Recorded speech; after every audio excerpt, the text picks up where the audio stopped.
Chapter 301, Chapter 298. The First Meeting with Mephisto, A Prolonged War. Walking out of the bar with no doors and driving into the urban area of New York. Looking at the enthusiastic Magic, Luke calmly responded and raised his vigilance. In view of this situation, he had many kinds of thoughts, such as beauty schemes, bait, and so on. Everything seems to be getting interesting. 40 minutes later, Luke got out of the taxi and followed Magic, who swayed her hips. In his view, the other party was the Queen of Limbo and was also a popular participant in the Sorcerer Supreme battle. She must have some ulterior motives to take the initiative to throw herself at him, being so passionate, straightforward, and provocative. There was no free lunch in the world, and there would be no good thing for a beautiful woman to come to his door for no reason. As a strong and healthy male creature, Luke was confident in his charm. However, he didn't redeem Dick Grayson's ladies' man skill card. How could he successfully get a youthful, lively, sexy, and charming female superhero within half an hour? This was a bit exaggerated. Superman was a walking female warlock piledriver but wasn't a humanoid aphrodisiac that automatically emitted pheromones. The room is very big, the bed is also very big. Luke swiped his room card and walked into the luxurious suite where Magic was located. This was the Hilton Hotel located in the center of New York. It seemed that the Queen of Limbo had a very prosperous life after returning to Earth. Then do you want to try the bed, see if it's soft or not? Luke was looking at the crystal chandelier overhead, picking up the remote control and turning on the TV, which most people do in hotels. Although no one really wanted to watch TV or the news. But they always turned it on subconsciously, as if following a certain custom. However, when Luke finished this set of actions, he turned around. He found that Magic had removed her boots and leather pants, almost at an extraordinary speed.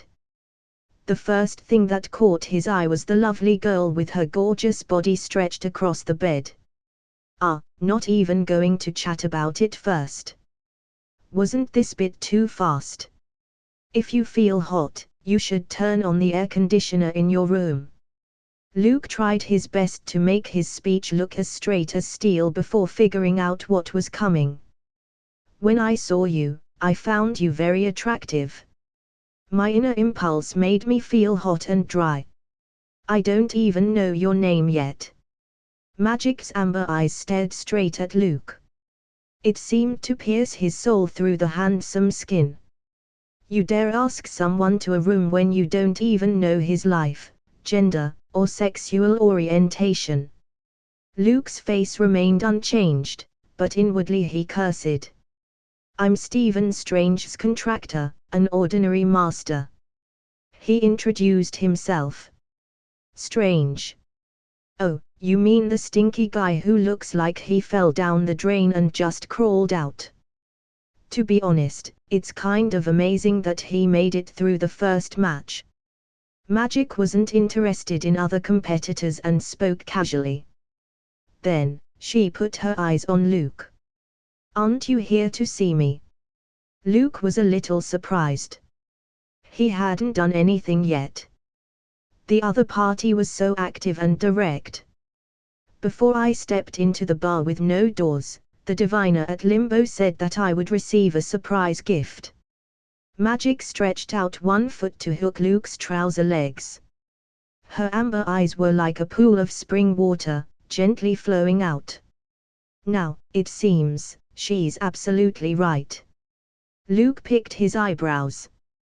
Was this Marvel World's version of a Chinese Odyssey? The one who pulled out the sword was the destined hero of the world. He had never heard of such a setting. Sit closer. You smell good. Magic hooked her fingers like an evil female demon, releasing an alluring aura. Luke, who was prepared to fight while keeping calm, sat down on the bed. Before he could say anything, 2 white arms wrapped around his neck. Pa! The crystal chandelier that originally shone. Instantly extinguished. The sugar coating is off, but where are the bullets? Until the last minute, Luke still didn't understand the situation. The Queen of Limbo was only greedy for his body, or maybe she had other plans. The scale of time, in people's subjective judgment, could be long or short. There was no accuracy. If you are waiting for buses and subways or the bell to ring and leave school, then a few short minutes can be very long, as if the second hand is ticking very slowly. A few hours become just a blink of an eye on holiday, or a rave party, and some other pleasant situations. For example, Luke, who ended the battle. For him, he didn't think the fierce battle would last long. But when the curtains were opened, and the city was overlooked, the night was getting darker. So, you simply want to sleep with me? Luke casually put on his robe and stood in front of the huge French window. As the Queen of Limbo, a famous young witch who was proficient in dark magic and a new generation of mutants, magic had excellent personal strength. She had a physical quality that was close to that of a demoness. In terms of flexibility and endurance, she was excellent among the opponents Luke had encountered before. I originally had something serious to say, but I forgot. Magic laid limply on the bed, her waist-length blonde hair spreading out, covering her beautiful curves. Mephisto, the old swindler, should be right next door. You can go there. Luke paused, then smiled. Next time, healthy activities like this can actually be postponed. He didn't expect that he virtually stood Mephisto up and made the other party wait for hours for no reason. Of course, he didn't expect magic to directly have sex with him, which made Luke inexplicably feel as if he had sold his body. But, what does Mephisto want with me? Luke took off his robe and went into the bathroom. No matter what universe he was in, he had never met this Lord of Hell and had no friendship with him. The old fraudster contacted all of the participants of the Sorcerer Supreme battle, one by one, privately. Magic replied breathlessly. It seems that Hell is making a big move. Luke's eyes flashed, and his mouth tilted. Mephisto never dealt with the Sorcerer Supreme. Often moving in secret and always acted as the villain hiding behind the scenes. It seemed that the Ancient One faked his illness and probably caught a big fish. Luke, leave a phone number. When we get an opportunity, let's make another appointment next time. Magic made no secret that she was satisfied with Luke in all aspects and thought it could develop in the long run. We will meet again soon, don't worry. Luke smiled, pushed the door, and went out. He was no longer confined to a female warlock exclusive pile driver, but female demons too. Magic was, in a way, a semi-demon. I feel like I'm going further and further down the wrong path and will never return. Luke shook his head, determined to resist the temptation of the outside world. He pushed open the door next door and saw an old man in a suit with a gloomy face. The other person was sitting on the single-person sofa, sipping wine and watching TV. The smell of sulfur, which was so strong that it was almost impossible to cover up, was all over the room. Masters with slightly sharper senses, or those with psychic abilities, were fully capable of detecting it. I had invited 14 guests, but unfortunately, only 6 of them came. You are the 7th. Mephisto put down his glass and faintly said so. In fact, if I hadn't heard what was going on next door, I would have thought that you also rejected the invitation. Binge. Read next 60 chapters on Patreon. Visit patreon.com/binge-translations. Please vote this novel by visiting the novel page, in case you don't see vote button here. Comment. 19 comments. Vote. Chapter 302, Chapter 299 Hell-Lord, the Unlucky Old Devil. TSK, a rare pure soul, it's no wonder that magic could be enchanted and unable to stop herself. When Mephisto saw Luke, who pushed the door and came in, his dark eyes turned slightly, flooded with a glimmer of surprise. He didn't expect that Stephen Strange, the humblest of all the contestants, had a rare pure soul. The pure here didn't mean that Luke was kind and warm-hearted, and his body shone with the light of the right path. Rather, he never asked any bank for loans and was a rare high-quality customer. In this day and age, a master who hadn't signed a contract with a dimensional demon god was definitely a rare thing. I see. Luke's eyes showed a hint of understanding, the corners of his mouth hooked into a smile. Therefore, magic throwing herself at him could also be regarded as having other plans. When he learned to meditate in Kamatage, he had attracted the covetous eyes of many dimensional demons. Even the god of chaos, Cthulhu, was willing to hand over the chaotic power of the three ancient forces to him. The only condition was to sign a contract with him and become his envoy in Earth 1024. This proved that Superdemon's extraordinary talent was so great that even the dimensional demon gods were impressed. With this in mind, it wasn't surprising that magic was attracted to him. She wasn't greedy for his body, but greedy from his soul. We, the visitors from hell, always have a hard time resisting the temptations of pure souls. Mephisto looked at Luke differently, smiled, and said, "Would this young master, whose name is unknown, be interested in signing a personal safety insurance policy?" I assure you that the service provided by Mephisto Insurance is absolutely attentive and satisfactory. If you buy this insurance, you will be a VIP customer of the Hell World. Whether it's a physical disability, a serious illness, or a life at the brink of death. If you call my name, you will be answered immediately, and your safety is guaranteed. Until the last moment of your life. Mephisto looked like a Wall Street stockbroker, speaking with sincerity and confidence. He only mentioned the benefits Luke could get and completely ignored the risks he had to take. "Oh, Lord Mephisto, what is the price?" "Everything has a price to pay to reap a reward, doesn't it?" Luke wasn't afraid at all. Facing the famous Lord of Hell, he didn't panic. He faintly said, "I'm afraid that when my death comes, my soul will fall into your hands. There will never be peace, will there? Moreover, the devil's contract is notorious for its many traps. Maybe when I finish signing my name, I will die on the spot, and then my soul will return to you." This series of questions made Mephisto, who had a smile on his face, a little frustrated. Business is really bad.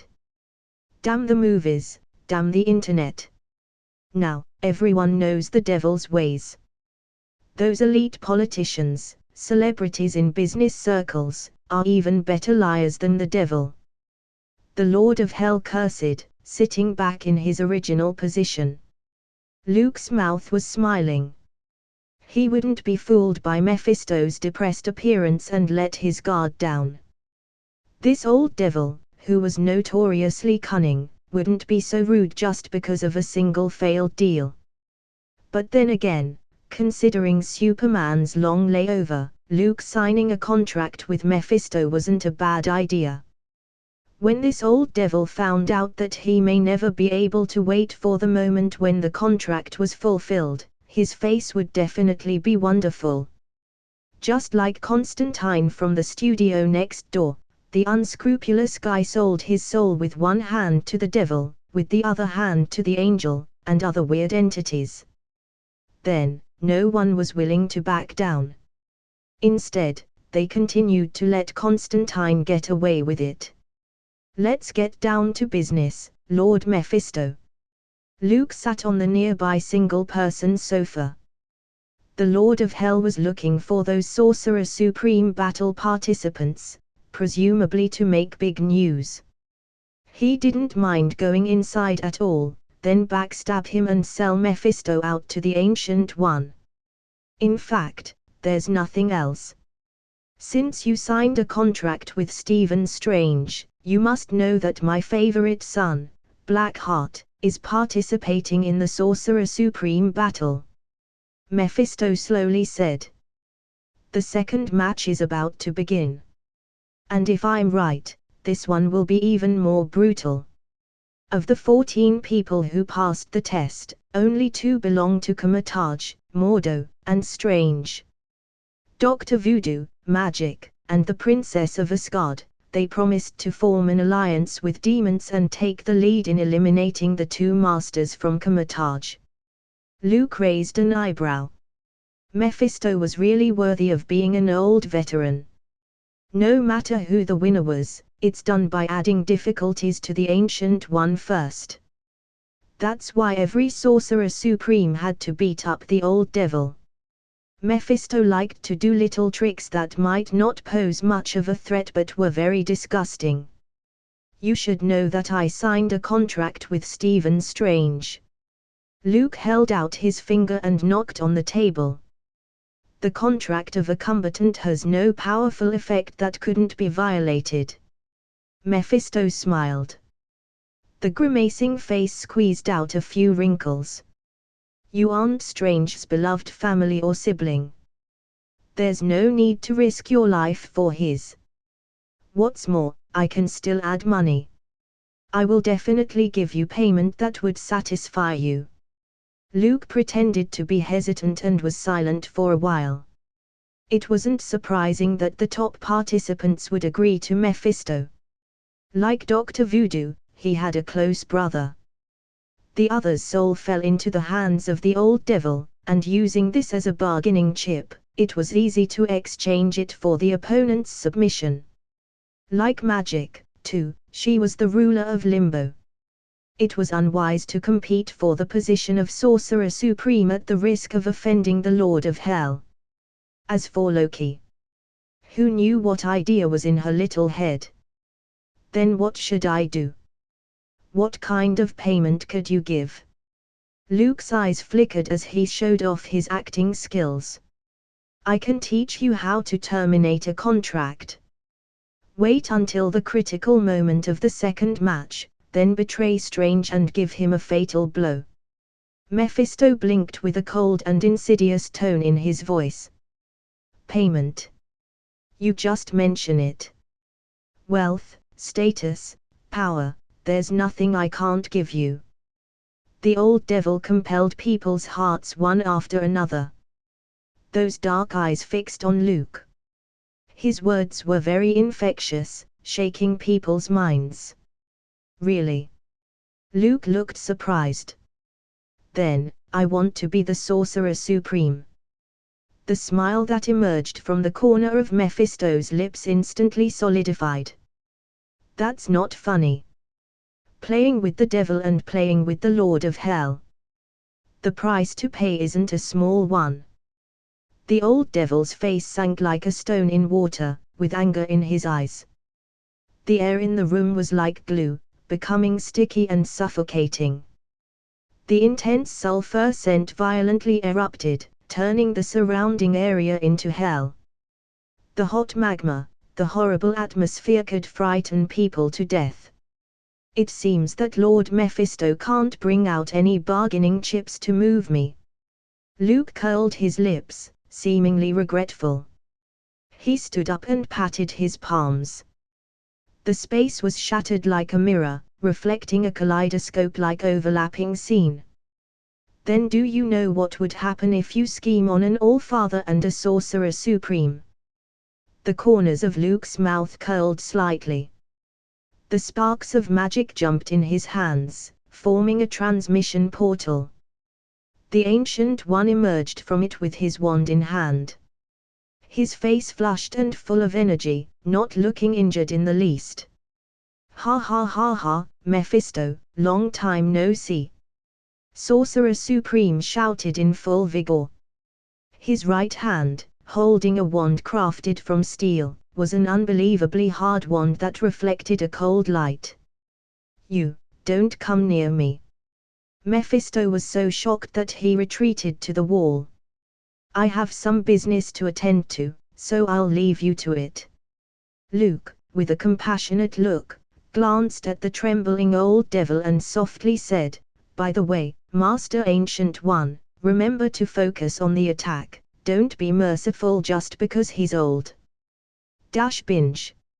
Read next 60 chapters on Patreon. Visit patreon.com/binge translations. Please vote this novel by visiting the novel page, in case you don't see vote button here. Comment. 20 comments. Vote. Chapter 303, Chapter 300 Promotion Match, Battle Royal. Binge. Clinking beer mugs 300th chapter Clinking beer mugs. All hail translator Summer and editor Chan. And me, multiple musical notes. Luke didn't return to Magic's room. Even if the night was long and there was enough time to have another in-depth conversation to promote friendship. He stood in the hotel's corridor for a while and soon waited until Master Ancient One, who was carrying a wand, pushed the door and walked out. "Resolved," the sage-looking old man said indifferently. A wand made of stainless steel was shimmering with cold light, with bright red blood and a strong smell of sulfur. Before he left the room, Mephisto let out a miserable scream. Luke believed that the Sorcerer Supreme had done a good job blowing the old devil's head off. "Thanks to you, I was able to catch Mephisto this time." The Ancient One drew a circle with his hands, put his hands behind his back, and took the lead in entering the transmission portal. The old devil had always been very cunning. Every time he leaves hell and comes to earth, his whereabouts are quite hidden. Moreover, he has evil knights and a large number of incarnations in the material world. The three sanctums have a hard time locating him. Although it was said, damaging only one of Mephisto's incarnations doesn't hurt him. However, he should not be able to interfere in the next Sorcerer Supreme battle. You and Stephen Strange can now finish the test with peace of mind. Luke smiled. Normal people knew that there was no good end to making a deal with the devil. He's not only hungry for their body but also for their soul. He wanted to swallow the whole person to the bones before he gave up. This was the nature of the devil, greedy and ruthless. Unless a person had no choice, they would only look for him if they had lost their minds. Maybe this is a trap deliberately designed by Mephisto to test your reaction, Master Ancient One. And whether your time was really coming to an end. Luke's eyes flashed as he reminded him softly. The Lord of Hell came to the door for nothing. There must be a conspiracy behind it. Never treat Mephisto lightly. This guy could always make a splash.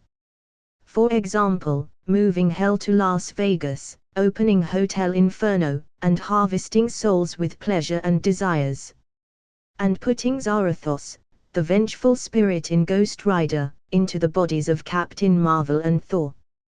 Forming an invincible squadron spirits of vengeance and repeatedly rubbing Doctor Strange into the ground. Oh, I know the old devil's mind. Back in Comatage, the Sorcerer Supreme instantly changed styles. There were absolutely no traces of having beaten Mephisto to a pulp. Instead, he looked as if he was panting, ashen face, walking with great effort, and seriously injured. Blackheart, Prince of Hell, is just bait thrown out to attract Comatage's attention. The Ancient One spoke with difficulty as if he was about to die. "There's no need to pretend in front of me, is there?" Luke's mouth twitched. He thought that the Sorcerer Supreme was really into acting, so he had to pretend even when people weren't around. Really too dedicated. "No matter what Mephisto wants to do, I will keep an eye on him," the Ancient One said lightly. The two-dimensional demons who could make things happen the most were 1. Dormammu, and 2. Mephisto. They were both very troublesome. But after a while, it would be fine. When Stephen Strange took over as the Sorcerer Supreme, the Ancient One could retire and get off work. The universe was so big, and he wanted to see it. Being confined to the Earth was too boring. "Since you're so optimistic about Strange, it's better to open more back doors for him." Luke pretended to cooperate with the Ancient One's act and helped him walk into the central hall. For example, reveal the content of the next match. Considering this Sorcerer Supreme battle, there were indeed a lot of strong contenders. Strange might lose the qualification and say goodbye to the battle if there was the slightest bad luck. The Ancient One glanced at the other as if he was annoyed. The great Sorcerer Supreme, did he look like the kind of person who didn't pay his debts, skipped work ahead of time, and engaged in underhand moves? I mean, it's reasonable for someone as noble and open-minded as you to reveal some information to your successor, right? Luke cleared his throat and reluctantly said so. The Sorcerer Supreme's name was known in many dimensions. Who didn't know him? "Do you think I don't want to? If I could, I can't wait to directly decide on Strange and complete the handover on the same day." Entering the central hall and seeing no one was around, the Ancient One finally told the truth. "But the Sorcerer Supreme's candidate is not decided by Comatage or me but selected by the Vishanti themselves. We are just bystanders releasing news and waiting for the results." Luke raised an eyebrow but wasn't surprised. He just asked casually and didn't expect that the Ancient One would really open the back door. But all superheroes must experience setbacks and growth. Strange's road to becoming the Sorcerer Supreme shouldn't be too smooth. "By the way, Master Ancient One, what great things will happen in the foreseeable future?" Luke chatted some more, and after talking about interesting stories about the universes for a while, he was ready to leave. Stepping into the transmission portal, he seemed to think of something and asked curiously. Loki's abnormal behavior, thinking he was the genuine Thor so far, but Asgard has been in the dark. All of these things made Luke feel wary. "You know, Superman. If I say something about the future, then it will most likely not happen." The Ancient One's vicarious eyes faintly lit up with light. "If you perceive something, then, follow your own thoughts, don't doubt or waver." Luke's face remained unchanged as he nodded and stepped into the portal where the magic sparks were jumping and splashing. What was the Ancient One's answer suggesting? Is my guess correct? Or, it's getting more and more complicated. Luke stopped by Times Square, where the big screen was rolling with the images of the superheroes of the younger generation. The Avengers had already left the stage and hid behind the scenes. "I hope I don't run into any big things like the Celestials or the Living Tribunal." Luke put his hands in his pockets and disappeared into the crowd. 3 days passed in the blink of an eye, and the mind maggots remaining in Strange's soul were almost digested. The rotten stench on his body, which was disliked by people, finally dissipated. These days, Wong and Rocket were reluctant to have dinner with Strange, thinking it would affect their appetite. "My magic-resistant heavy armor and the enchanted version of the AK-47 beast should come in handy." Strange was ambitious and wanted to show off his talents. Then, he touched the increasingly sparse hair, and his heart grew a bit sad. To become stronger, to become the Sorcerer Supreme, to protect the Earth, and maintain peace. The price he had to pay was too heavy. "Where's Superman?" Looking around the room, not seeing Luke, Strange was a bit surprised.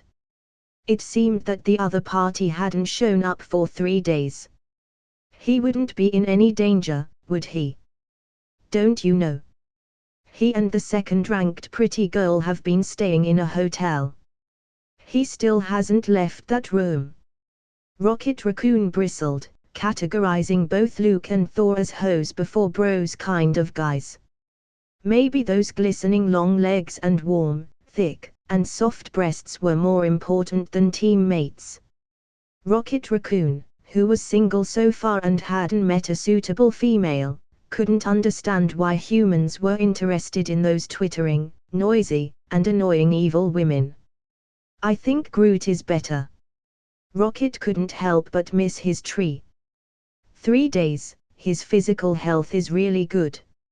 Strange's eyes revealed a trace of envy. Although most of the masters in this world were muscular macho men with strong physiques. But, continuous output for 3 days and 3 nights. This was no longer a question of physical fitness, but his kidney needed to be powerful too. "Don't spread rumors, Rabbit." Luke's voice sounded abruptly. His tall figure stepped out of a transmission portal. "I have a very pure relationship with the Queen of Limbo." Superman had a straight face. It expressed that he wasn't addicted to women and wasn't the type that couldn't help himself. "Besides, the main purpose of my visit was to get information for Steven." Luke patted Strange's shoulder and earnestly said, "Even if I sacrifice a little bit of my body, it's worth it. Next time you need to sacrifice your body, please just let me do it." Strange volunteered himself. "You still keep up the high-intensity workout, from 100 push-ups to 500. Luke took a look at his opponent's gradually perilous hairline, masses of bulging muscles, and was very pleased. "Steven, only sissies like cute and sexy soft appearances. You should go to Master Mordo or Wong to compare notes." Strange had a strange expression. He felt that Luke's words had another meaning. Dong. Dong. Dong. The copper bell rang, interrupting everyone's small talk. The second qualifying match started. Strange and Luke walked side by side and went to the wide square together. "That's Mordo, the Sorcerer Supreme's most trusted disciple." When Strange saw the dark-skinned and strong senior, a subtle emotion rose in his heart. He was brought to Kamatage by Mordo, and many basic knowledge and spells were taught by the other party. Personally, Strange admired the hard-working and talented senior. Without the hint from the Ancient One, he couldn't have come up with the idea of running for Sorcerer Supreme. Triple Soul Aura, yeah, he is already a legendary master. Luke lamented. Behind Mordo, there were 3 bright rings invisible to the naked eye. Those were his 3 contractors. One of them was said to be the Great Master Merlin. With the blessings of powerful forces, Mordo broke through to the legendary rank and became the most competitive participant in this battle for supremacy. "What is the second test?" Luke looked away and asked softly. "The first match was a test of courage and perseverance in the face of a constant stream of mind maggots. Strength." Strange grasped the token in his hand and absorbed the information. "It's a total slaughter. 14 people. Be the first to eliminate 8 people. Leaving 8 people. Comment. 22 comments. Vote."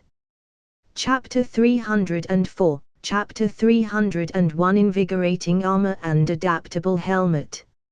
A Test of Strength. Luke grinned. It was finally his turn to perform on stage. Those fighters could be regarded as strong contenders with various means and endless cards. They were either of extraordinary origin, amazing background, or outstanding talent. But in front of Superman, too bad, no one was qualified to talk about strength.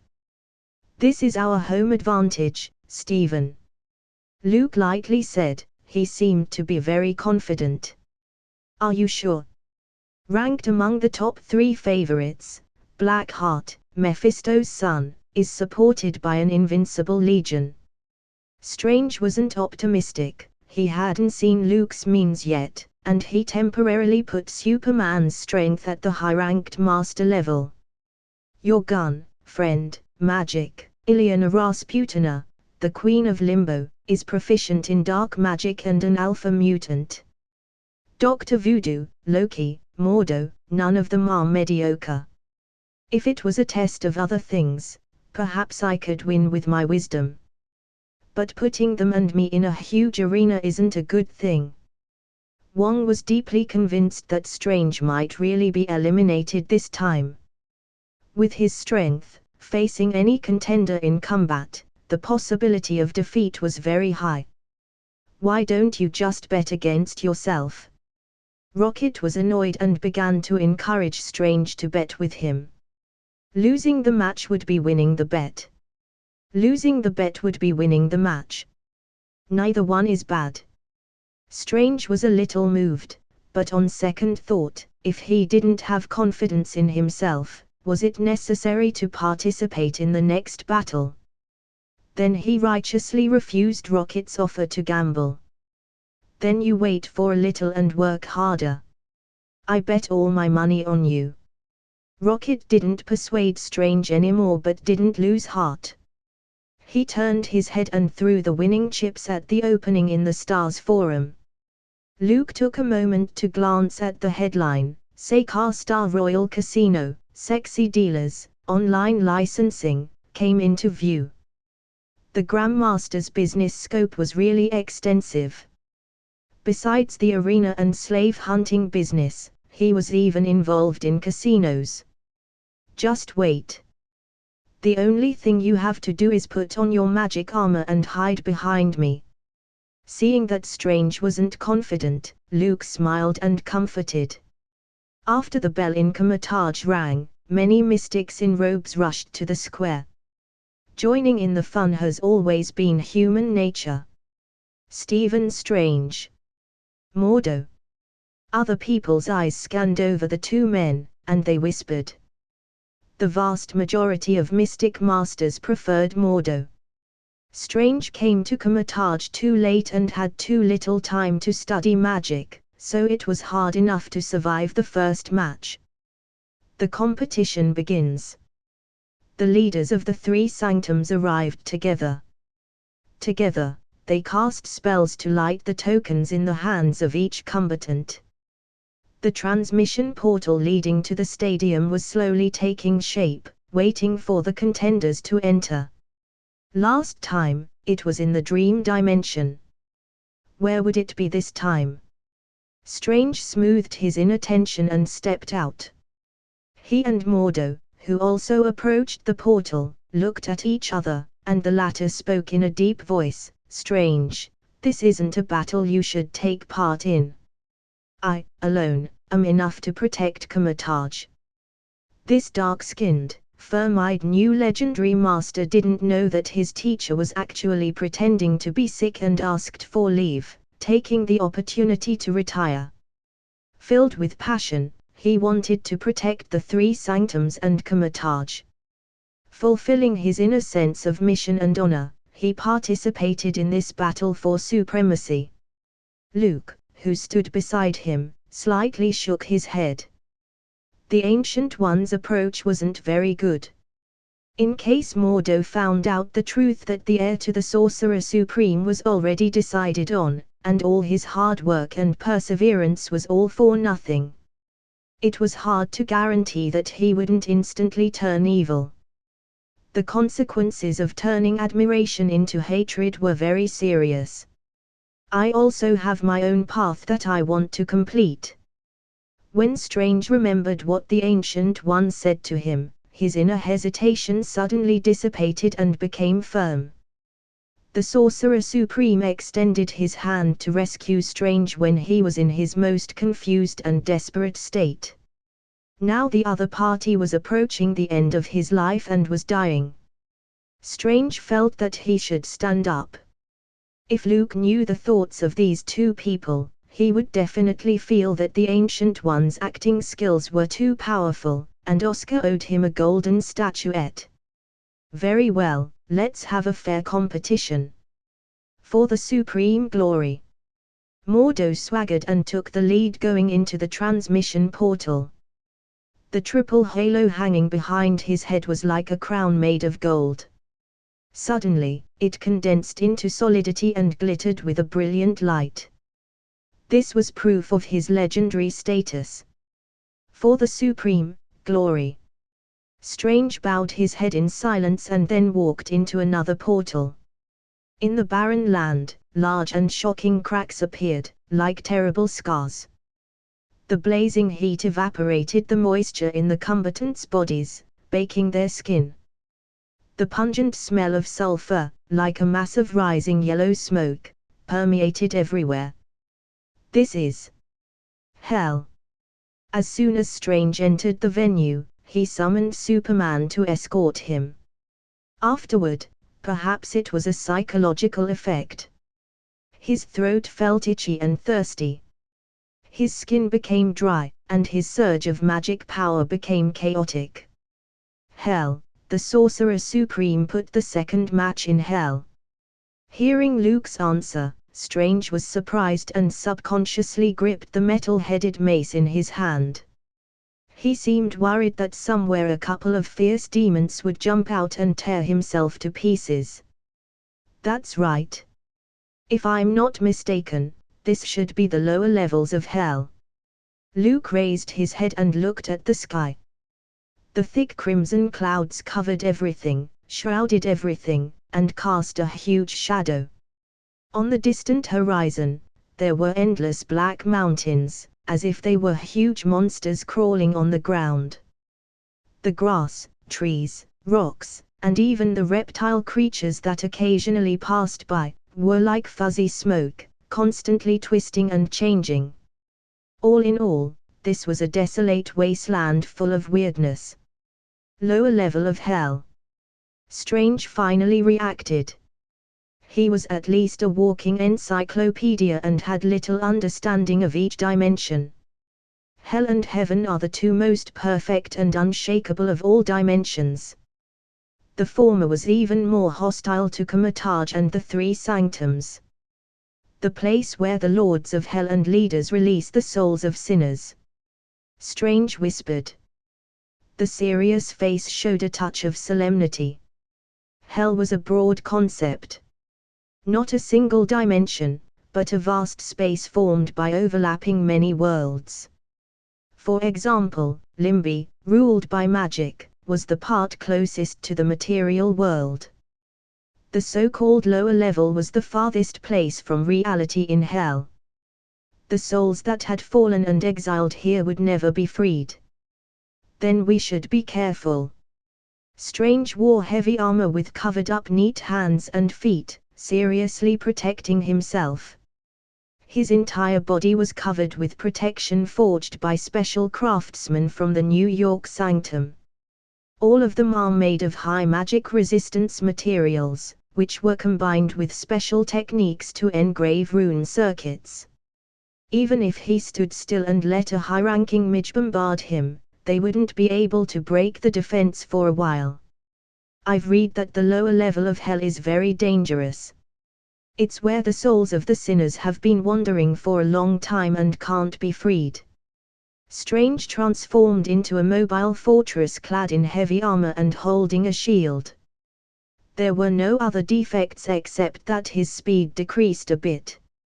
They have long lost their living memory, killing and devouring each other without reason and gradually merging into a new soul. Strange's voice was low, not wanting to think too much about the cruelty of it. Then, the new souls would continue to repeat this process. Luke picked his eyebrows, interrupted his explanation, and whispered, "Someone's coming." An unsolicited, pray. Comment. 16 comments. Vote. Chapter 305, Chapter 302 Reloading Master, 5 Cost Unit. It feels good to be back in hell. A pale, handsome young man opened his hands and spoke as if he was intoxicated. He took a deep breath, like a heavy smog lover, showing a satisfied look. His black windbreaker wafted and rippled. For other combatants, the barren and harsh living environment in the lower level of hell was simply unbearable. In his eyes, however, it was so common that he seemed to be used to it. Like coming back home. Those horrible evil spirits that wandered around this place in hordes, full of fierce and evil aura. Those scorching and unpleasant sulfur fumes could make your throat itchy. That chaotic magic that was full of impurities and difficult to absorb. It was as if there was no effect on him but rather a pleasant one. Hell. I think this will be an enjoyable hunt. The handsome young man walked forward. Those reptilian creatures hiding in the shadows in the corners cowered, trembled and seemed to be afraid. This uninvited guest didn't look like a weak soul who was brutally exiled and fell here. The opponent exuded a natural pressure, like a predator occupying a high position on the food chain. The familiar atmosphere made people retreat and be too afraid to provoke him. Son of the Lord of Hell, what was he doing here? After struggling with each other, the powerful evil spirits speculated. When they were weak, they were wild beasts that had lost their minds. But after eating one weaker soul after another and absorbing those complicated memories, they became more cunning. There is prey ahead. Before the handsome young man could lament, the token he held began to heat up. According to the competition rules, both sides would issue warnings whenever they were close to competing participants. They could choose to fight. They could also choose to run away. No matter who he is, he's very unlucky because he met me. The handsome young man lifted his feet off the ground, and the corners of his black windbreaker billowed. Behind him, a pair of dark wings grew. Originally, he had pale skin that almost seemed like he had never been exposed to the sun. It was now somewhat transparent. His dark veins were strewn all over him, making it especially gruesome. Whoosh! Every time he flapped his wings, the handsome young man's figure flashed and appeared at a great distance. Before long, he found the target. No vigilance at all. Flying in midair, with the help of overcast clouds as a cover, the handsome young man hid. He stared at the heavy figure below, somewhat speechless. What's that guy doing? What came into sight was a black spot. Looking down with his superb eyesight, the guy looked like a large steel can. Did Iron Man also come to the battle? But Tony Stark wouldn't wear this kind of heavy armor, would he? A series of question marks popped up from his head. Stephen Strange, a master. It took a long time for the handsome young man to determine the identity of the other party. Although he knew his competitors well, he still needed to think and remember them for a long time. He couldn't help it. The one called Strange was too plain. Strange's performance in the first entry match wasn't impressive. It was more like relying on tricks to muddle through. On the contrary, Thor and Loki, the brother-sister combination beauty and macho man, gained popularity and became popular contenders. How long has it been since I tasted the soul of a master from Kamataj? A wicked brilliance flashed in the eyes of the handsome young man, like a hungry person seeing a lot of food. The black devil's wings shook violently and rushed down. Whoosh! The sound of the wind billowing rang out. A palm covered with hard scales, as if cast in black iron, clenched towards Strange's solid heavy armor. The handsome young man was very confident. After turning half-demon, his skin was enough to resist armor-piercing bullets, and his strength could penetrate steel. Bang! Crack! Fuck! The smile on the handsome young man's face didn't last long, then solidified. Then, it turned into a twisted and ferocious expression of severe pain. His muscle swelled up, and the strong arm that was covered with scales felt like it hit an indestructible iron wall. Bending into a startling arc, the white bones were exposed, and dark brown blood flowed out as if it were oil, sticky and burning. It dripped on the ground, emitting a sizzling sound and a bit of smoke. What happened? Strange backed up repeatedly and almost fell.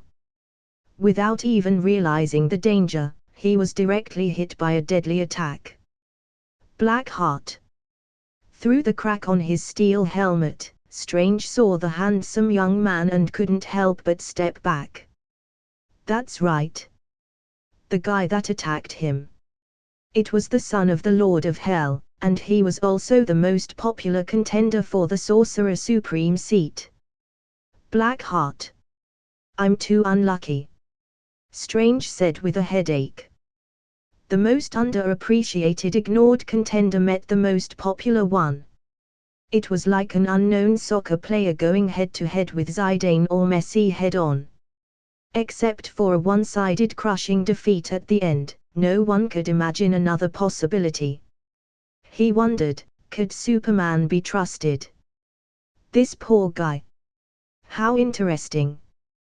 The strongest meets the weakest. Do we still need to think about it?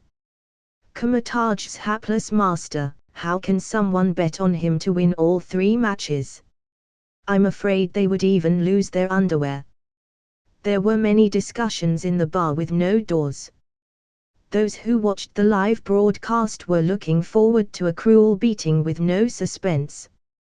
Black Heart, Prince of Hell, descendants of the old devil Mephisto. For a guy like him, there was no mercy or weakness in his heart. Just like a cat playing with a mouse, to torture the enemy, play with the opponent, and finally, take their body and soul away. This was what the devil should do. In addition, Kamataj didn't stipulate that they couldn't kill their opponent. Therefore, most people believe that with the devil's bad taste, he would never let go of the opportunity to humiliate the 3 sanctums and anger the Sorcerer Supreme. Execute and kill masters of the mystic arts in front of them. Mephisto would be happy to see this kind of scene. Yes. It would be even more interesting if they could draw out the old devil and the Sorcerer Supreme. The guests in the bar with no doors were all a bunch of people who liked to eat popcorn, and they always held the idea of watching the fun and were unafraid of big events. They couldn't wait for Kamataj to fight with Hell, the more intense, the better. Provided, of course, that it didn't affect their own safety. I'm not going to lose all my money and drown myself in the sea to pay off my debts, am I? Rocket, sitting at the table, was a little worried. He stared at the live broadcast. His head was full of terrible scenes where the Grandmaster caught him and kept him as a pet in Seika. Hey, that's not right. Where's Luke? This should be his chance to come out. According to Earth's chess game, Strange was just a cheap pawn. In addition to increasing the number of stumbles, he wasn't much use. Superman was different. He was a glittering 5-cost unit chess piece, which could change the situation on the battlefield. Tell me, aren't you a master? Blackheart asked expressionlessly as he set back his own bones. He hadn't seen any master who would put such strong and incredibly heavy armor on themselves. Not only were spell circuits engraved on it, but they also added magic resistance and immunity to physical damage. Rebound attacks on hell creatures also had a critical strike effect. Where's your wand? Why are you carrying a shield? Where is your robe? Why wear heavy armor? Blackheart questioned with anger. If it were other masters, they would have already died under his surprise attack. Strange's body didn't match as someone who would use magic resistance equipment. He was at a loss for a moment. There's no rule saying that masters can't wear armor, right? Strange said in a loud voice. He held the shield with both hands to guard against the fierce attack that might come at any time. Moreover, it has just been proven to work. When Strange answered, he didn't forget to ridicule. When it came to annoying people to death, he was on par with Tony Stark. Is it? Sure enough, Blackheart felt offended. The black windbreaker fluttered, and a gloomy cold atmosphere lingered around his body. Master Strange, then I'll show you. You'll only get yourself killed if you stay inside that shell like a turtle. Binge. Weekly mass release. Every 300 Power Stones equals 1 extra chapter tomorrow. Comment. 24 comments. Vote. Chapter 306, Chapter 303 What is a real master? Backwards tactics. Among the many Sorcerer Supreme contenders, Blackheart was the most popular and ranked first. This wasn't a false conclusion drawn out of thin air, but accurate data obtained by comprehensive consideration of the market forecast and winning rate evaluation released by the Grandmaster. The latter was a well-known member of the Elders of the Universe, who was extremely addicted to gambling. He had a sharp eye in this respect and rarely made mistakes. Blackheart has a strong card, and with his identity as the Prince of Hell, this is a safe bet.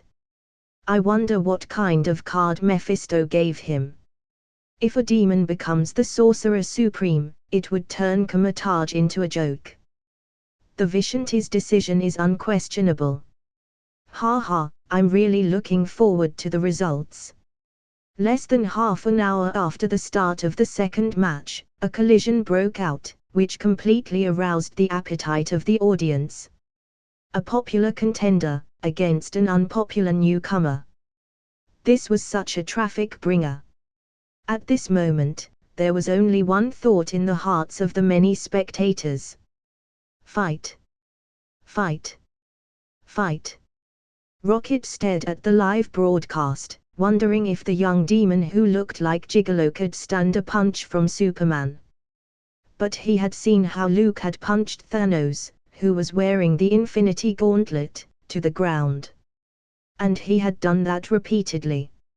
At that time, it looked like with one punch, the guy would instantly be pulverized.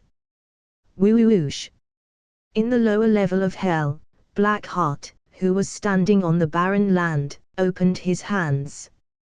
The gale of white lingered around his body, merging into a translucent illusory form. A man wearing a fur coat and looking like a kidney-deficient man appeared behind Blackheart like a stand-in summons. Air Demon, Abigail. Doesn't this guy feel hot? Strange saw the wind demon that emerged along with the whistling wind and couldn't help but feel a little impressed.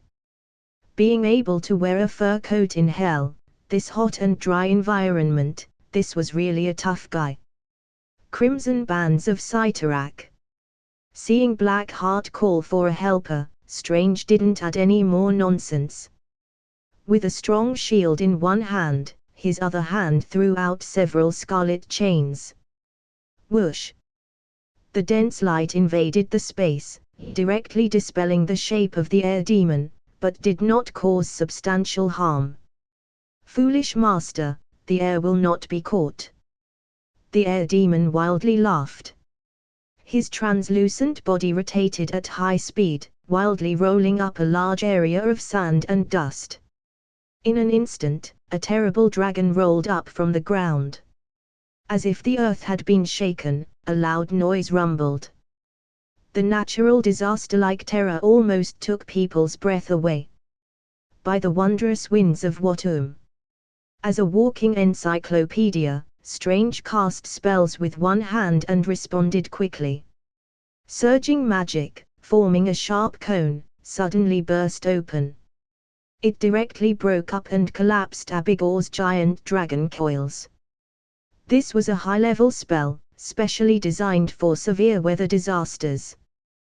The wind is a stream of air and can be disintegrated. Strange calmly said. Although he was very young, and hadn't been in Comatage long enough. But in terms of combat response, there were always some whimsical ideas. However, the fact that the first attack from Abigail was blocked didn't mean that Strange had won.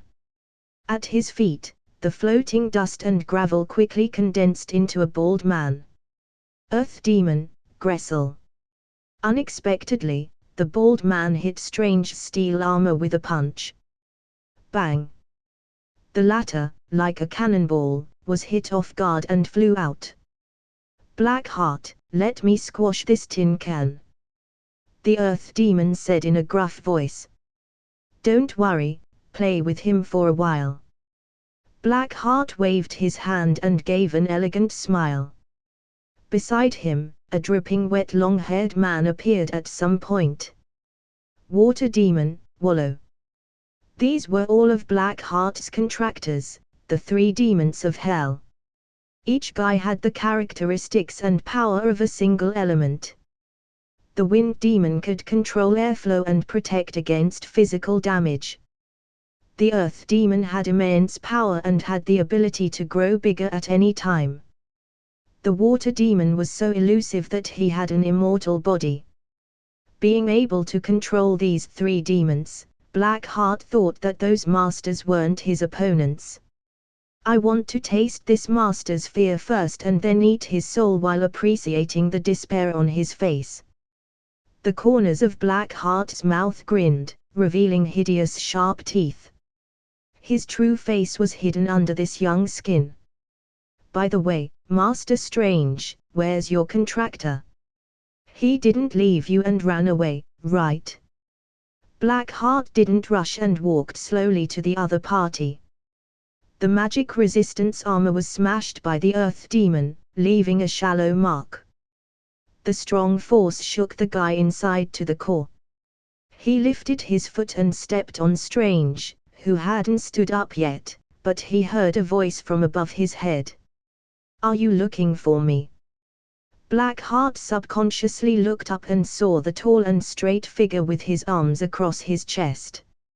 Stephen, as I said, when you can win easily, don't think about trying to do it on your own. Luke looked down at the young devil and smiled gently. If you had let me do it earlier, you wouldn't have to be trampled by these guys. When he sensed that a combatant was approaching, Strange urged him and wanted to deal with it himself. Perhaps, the victory of the first match and the thinning hair gave him great confidence.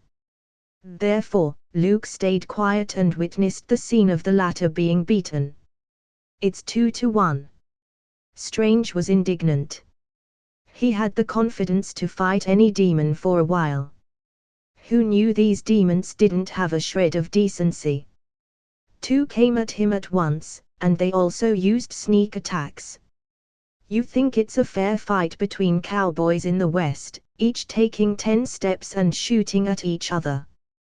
There are no such rules between masters and demons. Luke scoffed unabashedly. It was time for him to teach Strange a lesson. If demons had moral integrity, would they still be demons?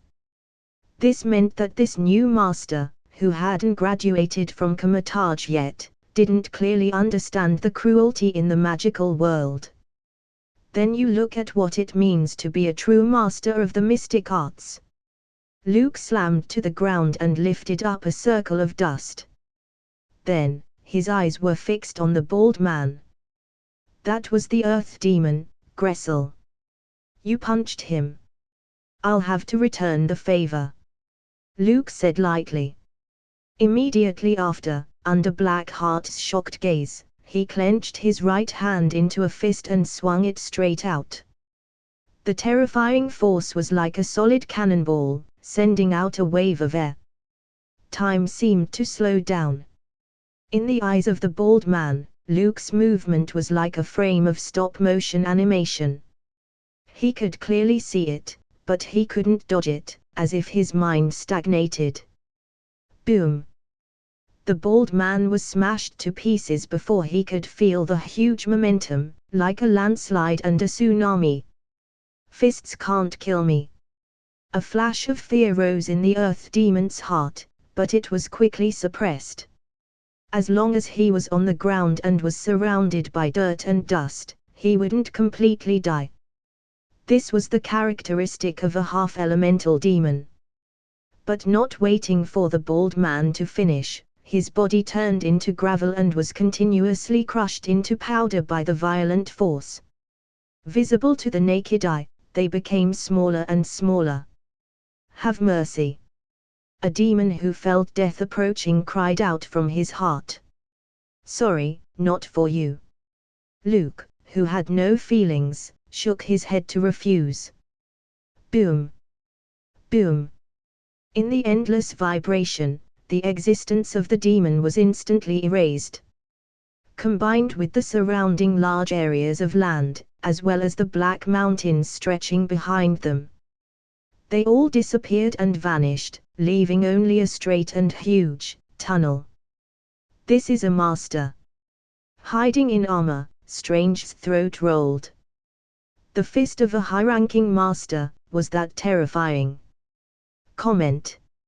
17 comments. Vote. Chapter 307, Chapter 304 Killing Game, Quick Pass. I hope he's okay. Well, he's already gone. This one punch was terrible. Motherfucker. Punching him right through the lower level of hell. The guests in the bar with no doors, looking at the constantly changing live broadcast, all looked dull. Such a shock. They couldn't believe it. It was as if there was an undetectable camera, tracing the aftermath of that punch. The spectators who followed the second match, through slow motion, saw the fists throw out a large cloud of dirt, crushing the target into tiny matter. Then, the raging air billowed, like an invincible huge cannonball, abruptly cut the black mountain behind it. The hard rock was like a crisp biscuit, breaking off at a touch and easily tore out of a huge tunnel. The volcano was flattened, the forest was penetrated, and a group of hapless evil spirits vanished. The momentum continued, sweeping all the way through, until it pierced the space of the lower level of hell and blasted into the black chasm. Any obstacles standing in front of it were crushed. It was hard to imagine that this was the damage caused by a single punch. Inhuman. A cosmic being. The bar was full of conjectures about Luke's identity. He was a fresh face. They had never noticed him before. In the Stars Forum, there was only a casual description, a high-ranking master in the introduction of Stephen Strange's identity. If he's a master, I would eat this table. A gambler who lost his bet angrily said so. He had never seen such a violent master. If someone could kill a demon with their fist, why would they need a wand? The Sorcerer Supreme didn't rely on a pair of iron fists to sweep hell and drive out the darkness. Strange is a lucky guy, directly becoming a big popular contender, and rushed to the 4th position on the popularity list. Rocket's eyes narrowed, laughing so hard. His wave of bets reaped rich rewards. He really took a chance and won. Unsurprisingly, as soon as Superman made a move, his strength shocked the 4. Earth demon Gressel wasn't a strong enemy. He could only be said to be a bit troublesome. The semi-elemental characteristics made it difficult for him to be completely killed by conventional means. Generally speaking, a master would seal them up or imprison them somewhere. Superman not only wiped out his existence but also used a rough and visually effective way. Audiences loved this kind of thing. Unexpected surprises and the sudden appearance of the Dark Horse would make the show more enjoyable. Except for the gambling addicts, they just wanted to win. No one really thinks that Blackheart would lose to a little master, right? No way, no way. Rocket held a computer and posted in the forum and saw this weird post. Idiot. You're just angry because you lost a bet. Rocket also had some ability in this area, annoying people with his words. While he was busy with people online, the first collision in hell was still going on. Let's go together.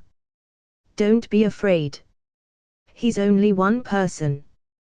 When Blackheart saw that his minion was punched and killed, he couldn't help but panic. However, he was still the Prince of Hell and had seen some big scenes, so he quickly told the water and wind demons to take over. Before that, such a high-profile appearance attracted the attention of the audience. If he ran away now, Mephisto would be furious.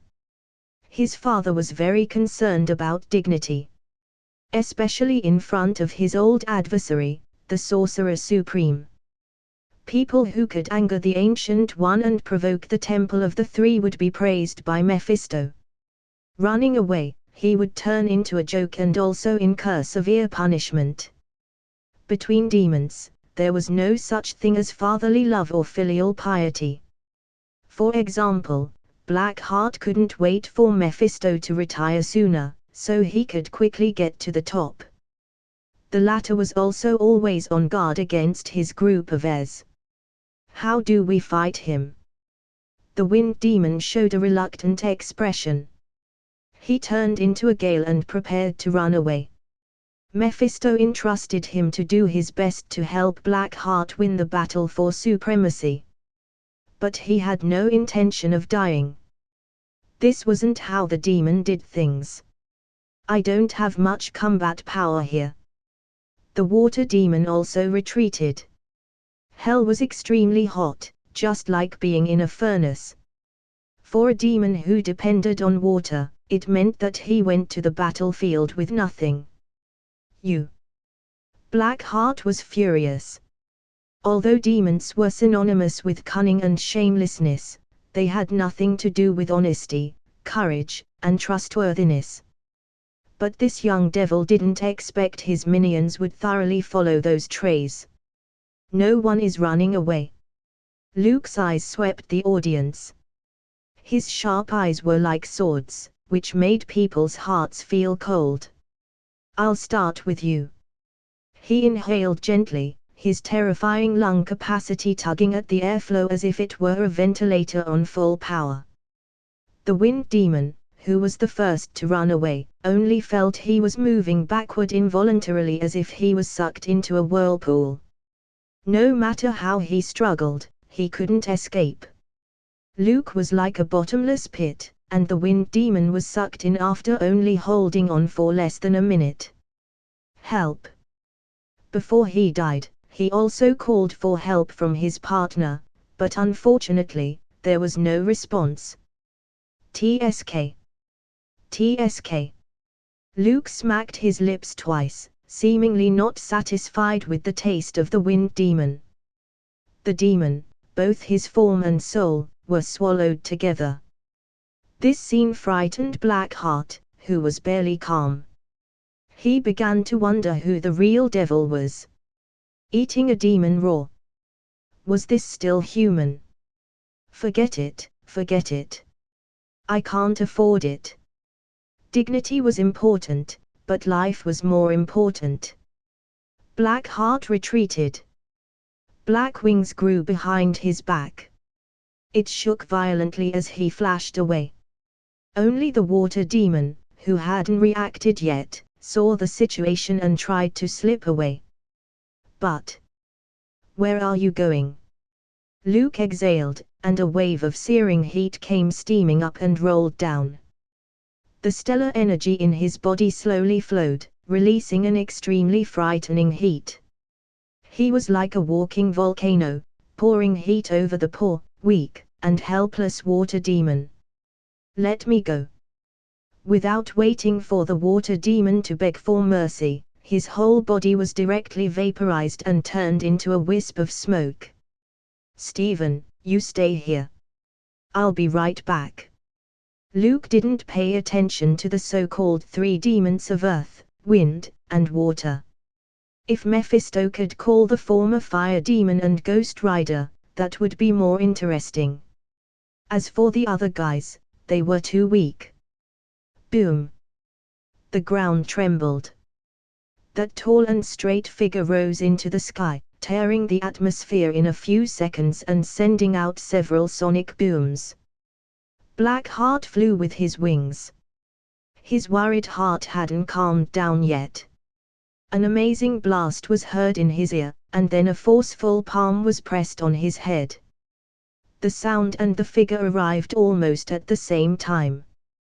Blackheart was lifted without any resistance, and his dark wings flapped wildly.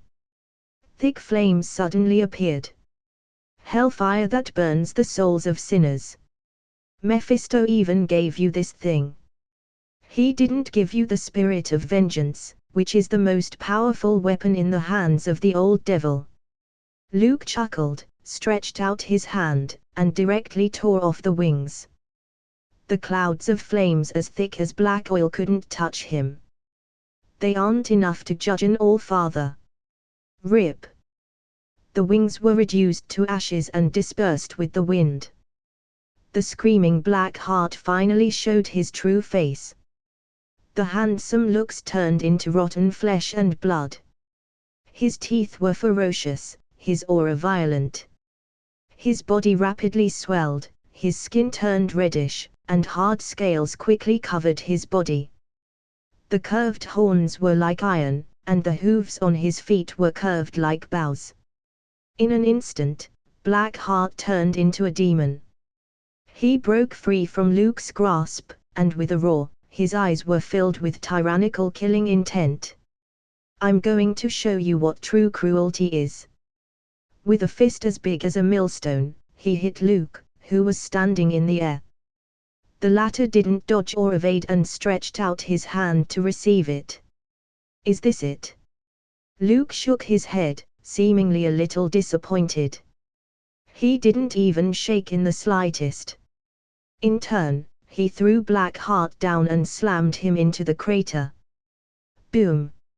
Smoke billowed. A devil will never be afraid of fire. Blackheart quickly climbed out of the hot magma. But as soon as he finished this sentence, he felt terrible pressure. In midair, Luke was expressionless. Heat condensed in his eyes, and he looked down. The light of destruction filled Blackheart's vision. Boom! Boom boom boom! Terrifying energy was released and blasted into the crater, creating a volcano erupting with an even more violent sound. Lower hell seemed to have shaken a little. Those fierce evil spirits seemed to sense the danger. Trembling and shrinking in the shadows, Luke watched as a huge mushroom cloud rose up. When the smoke cleared, the huge volcano disappeared, leaving only a huge crater that made people's hearts palpitate. On to the next one. Seeing Blackheart was bombarded to death, he nodded in satisfaction and quickly left. This was a quick pass through the levels. Where did Superman go? Strange, who stayed in place, waited for 20 minutes.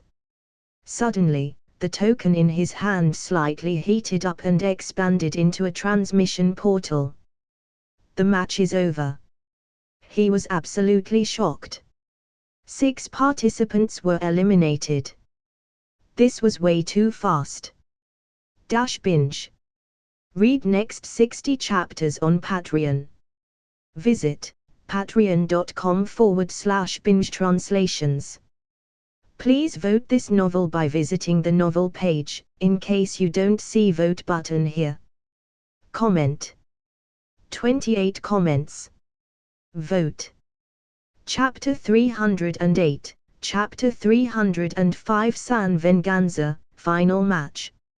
For the guests in the bar with no doors, this was probably the most boring match they had ever seen. In the beginning, Blackheart met Strange, and the Prince of Hell confronted the Master from Kamatage, bringing his own gimmick. The effect of the show was undoubtedly exciting. But later, Luke appeared on stage and made a bold move. First, he wiped out the 3 demons with one punch, and then he blasted Blackheart, the most popular player in the battle, to bits. If this was the end, those who watched the live broadcast wouldn't have any opinions. The unexpected reversal was exactly what they were happy to see. But the subsequent development was a little worse. The live broadcast closely followed Luke, and everyone watched him fly with all his might, hovering in the sky like a supersonic fighter, looking for enemies. Whenever he found an unlucky person, he would ask if the opponent was willing to abstain and withdraw from the match. Anyone who was rude and tried to resist would be blown away with a merciless punch. Killed on the spot, even their ashes were disposed of. The scene was extremely violent and bloody. It didn't matter if they were burnt to bits.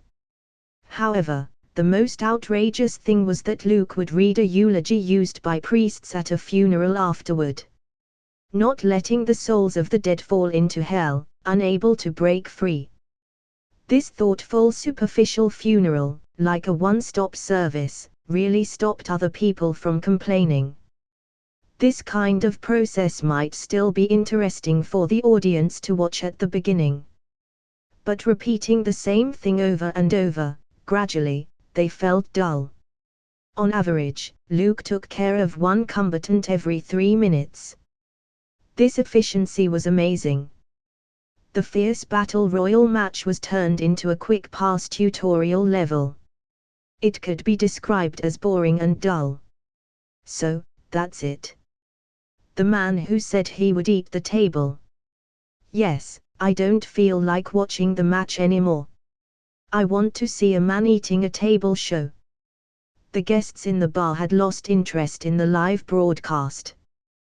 They ordered more wine and booed the unlucky guy into eating the table. Be quiet. The third match is starting. Rocket hugged his computer, jumped onto the bar, and spoke with discontent. These stupid earthlings just knew how to shout. It was really hard to imagine that they belonged to the same species as Superman. Shut your mouths. Witness the birth of a sorcerer supreme. Monaco was indifferent to his customers, but he was someone who liked small furry animals. Come on, have some. He pulled out a crunchy carrot from somewhere, shaking it and teasing Rocket like a rabbit. Stay away from me, you old bastard. I'll jump up and smash your kneecaps. Rocket Raccoon, who could curse like a pirate, immediately spat out. The way people treated pets naturally wouldn't work on him. What's more, he's not a rabbit. Why would he eat carrots? Why is the third match starting now? No intermission. Nonsense. The second match didn't last for an hour and a half, from the beginning to the end. It must be temporary overtime. Strange, who was in the live broadcast, slowly walked out of the transmission portal formed by the expansion of the token.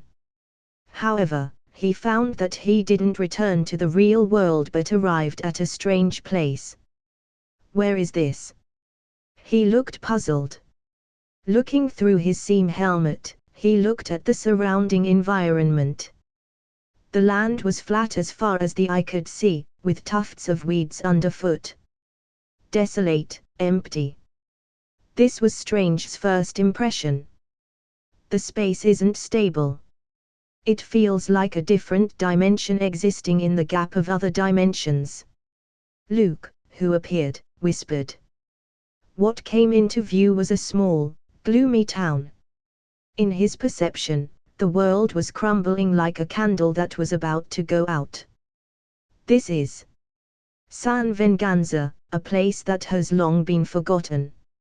An old cowboy on a horse answered.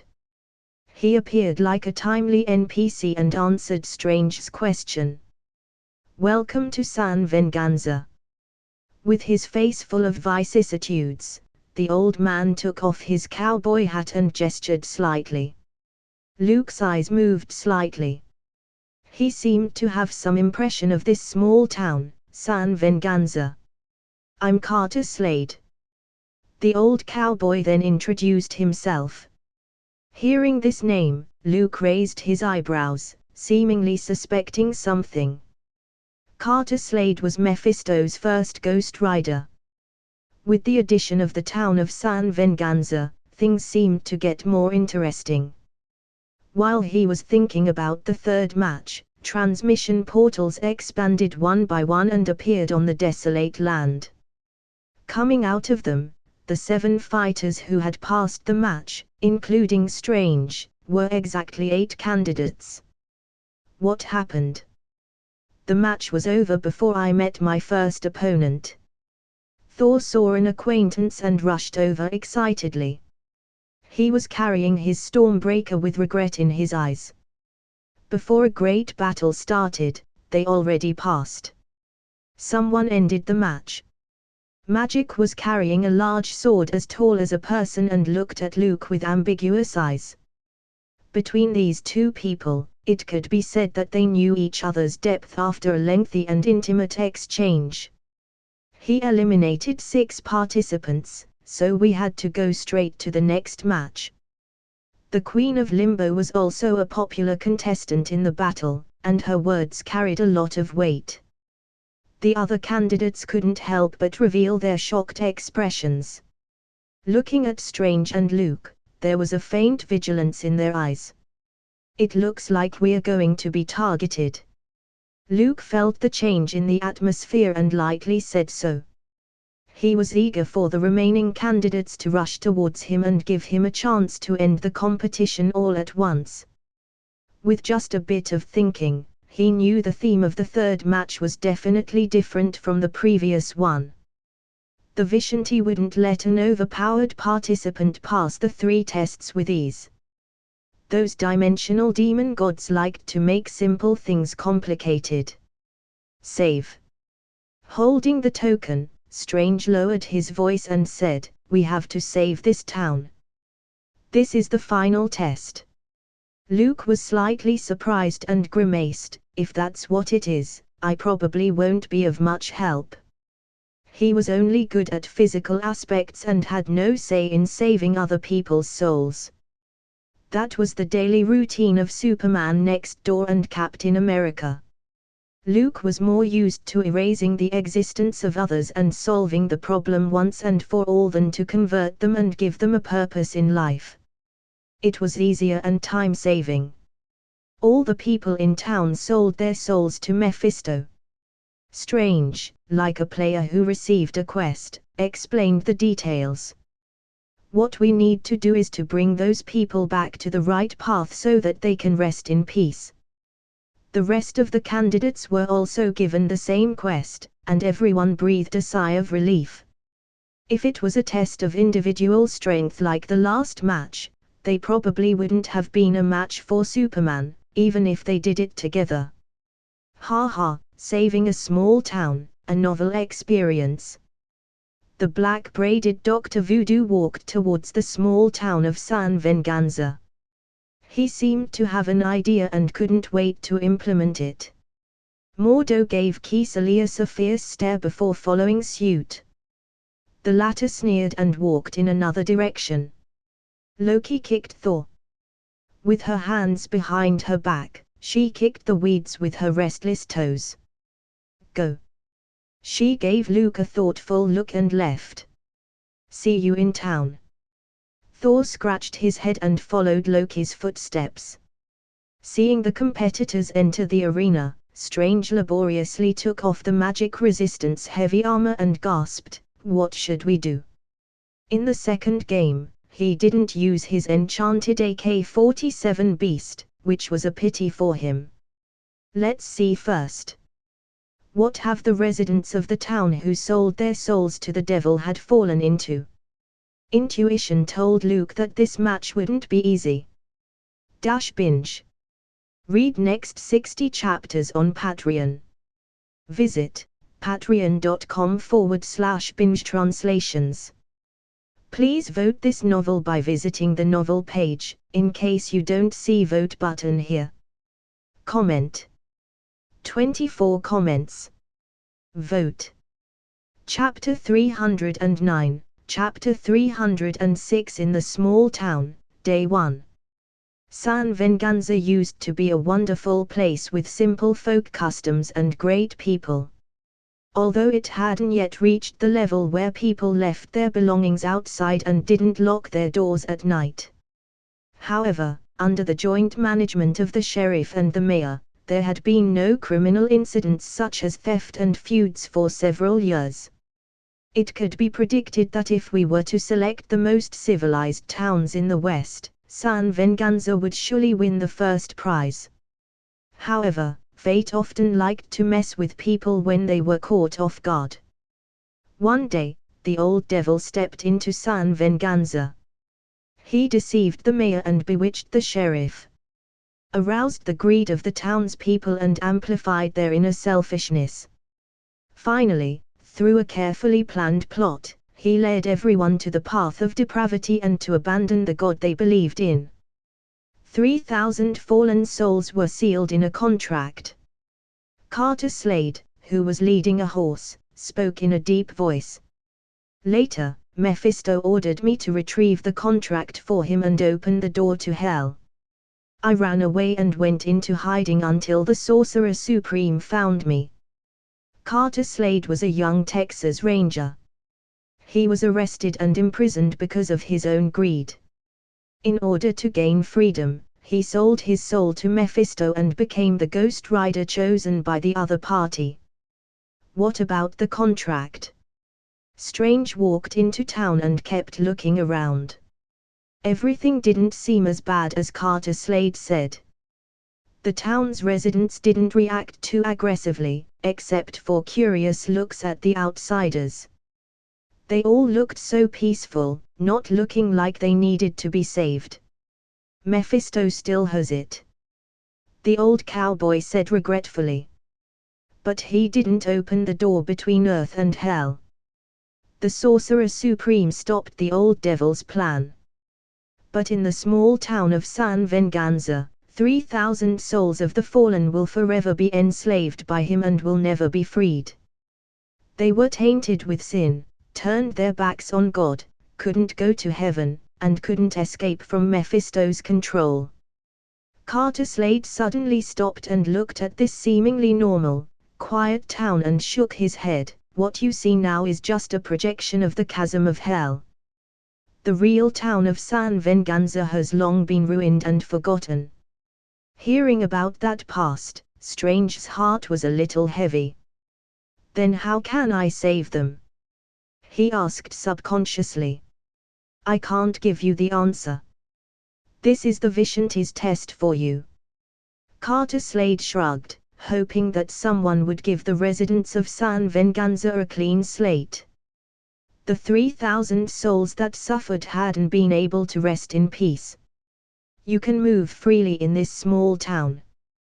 Carter Slade left these words and rode away. He was just the guide and bystander in this match. You're on your own, Stephen. Luke patted Strange on the shoulder, indicating that the match was up to him. Compared with the previous two matches, with a definite goal, the final test was obviously much more difficult. The Vishanti hadn't promulgated any rules but only delineated a vague scope. The rest depended on the combatants themselves to explore and discover. By the way, a friendly suggestion. If you can't figure out what to do, you might as well look at the other competitors. Luke was going to find a random hotel and relax. He had no intentions of ignoring Strange and let him fight on his own. It's just that there was too little information, and he needed to observe some more. Competitors. Strange pondered. What would Mordo and Caecilius, the former seniors, do in the face of the difficult task given by the Vishanti? As night fell, the combatants who had settled in their respective places hadn't made any moves. They found that the atmosphere in the small town of San Venganza had greatly changed. During the day, the warm-hearted residents, the talkative sheriff, the tavern owner who would answer all their questions, all seemed to change. They stared at the strangers who broke into town with hostile and hateful eyes. It doesn't feel good. Thor frowned. He walked outside the hotel with Loki, and a group of bad-looking strong men slowly gathered around him. Originally, 2 or 3 people were hanging around far behind, but more and more people joined along the way. You, go away. She can stay. The leader, with a pair of eyes looking straight at Loki, completely ignored Thor. Harassing my sister. Thor couldn't bear it. He would rather accept others flirting with him than forgive these gangsters for thinking about his sister. This was the bottom line of a siscon. It must not be violated. You should be taught a lesson. Thor rolled up his sleeves and swung his fist. Asgardian's strong physique, facing the San Venganza's gangsters, was simply a crushing situation. He broke into the tight encirclement alone and then beat the crap out of these short-sighted guys. However, the storm didn't stop there. The brawl attracted more attention. The men from the small town joined in one by one. It was like some kind of a fun game that attracted them. Soon, the situation got out of control. Thor was alone, facing hundreds of people. Fists, iron bars, pitchforks. All kinds of things were aimed at him. Although it was painless for him, it was irritating. Bang! A gunshot. A revolver's bullet hit Thor's chest. This didn't cause him any substantial harm. But the sound of gunfire echoing under the night sky was like opening some kind of gate, releasing the tyrannical, murderous desire of the residents of San Venganza. Loki. Thor saw more people gathered around, and with a fierce glint in his eyes, he directly extended his right hand. The atmosphere exploded. Lightning lingered around the stormbreaker that rotated at high speed, sweeping away the townspeople as if it was mowing grass. Is this the true side of San Venganza, the people that sold their souls to the devil? Luke, who was watching the scene, seemed to have guessed something. The next day, early morning. When the sun was shining on San Venganza, the town seemed to come to life. They aren't dead.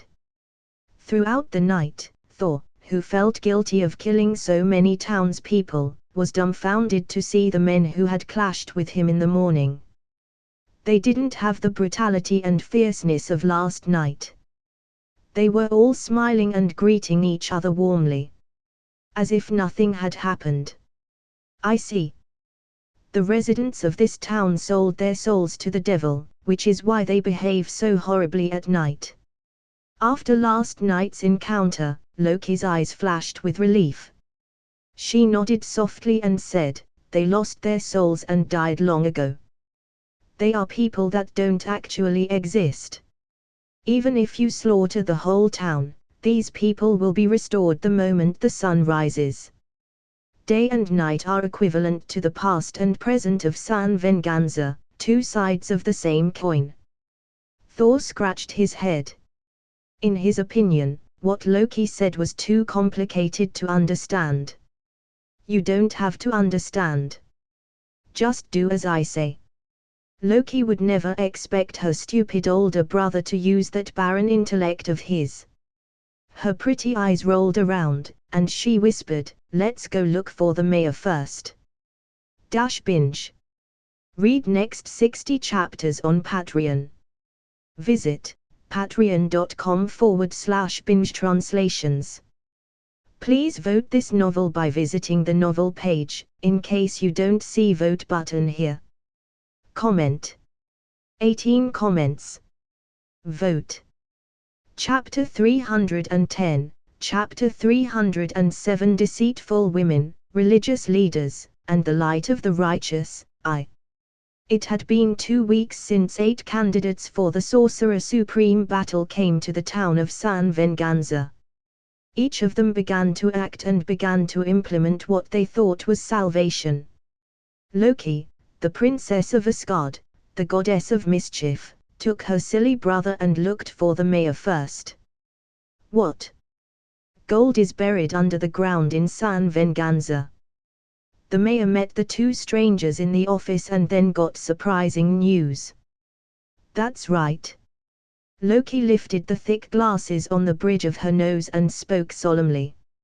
She changed her dress, wearing a small black lace hat and a pair of long riding boots under her feet. The half-high collar white shirt and suit trousers made her look particularly capable and gallant. Of course, it was also in line with the image of a female scholar she designed. "We are geologists of the Royal College of England. After careful investigation and repeated confirmation, we believe that there are large gold deposits buried under the ground." Seeing the doubt on the mayor's face, Loki took out a stack of drawings from the satchel hanging around her waist, depicting the terrain and landforms near the town. If someone wanted to win people's trust, they had to act like a professional. Loki thought that her impersonation was perfect. The mayor's mistrust must have originated from Thor. He was more like a bodyguard than a geologist. "Mr. Mayor, you see. Here and here, the undiscovered gold mine is buried here." Loki pointed to 2 places and spoke in a low voice. "I have explored the rock composition around here and verified the age. It can be initially determined that a gold-rich deposit lies beneath San Venganza." She talked excitedly as her hands danced. Expectations in her eyes and excited tone. This was superb acting. Thor, who was standing on the sidelines, began to wonder if there really was a gold mine, waiting for the townspeople to find it. "Then what do you want to do?" Without a doubt, the mayor was moved. Indeed, a gold rush broke out in the western region, attracting an endless stream of newcomers for nearly a century. With the dream of making money, they traveled long distances by train to this desolate land. At that time, everyone said that gold was everywhere in the West.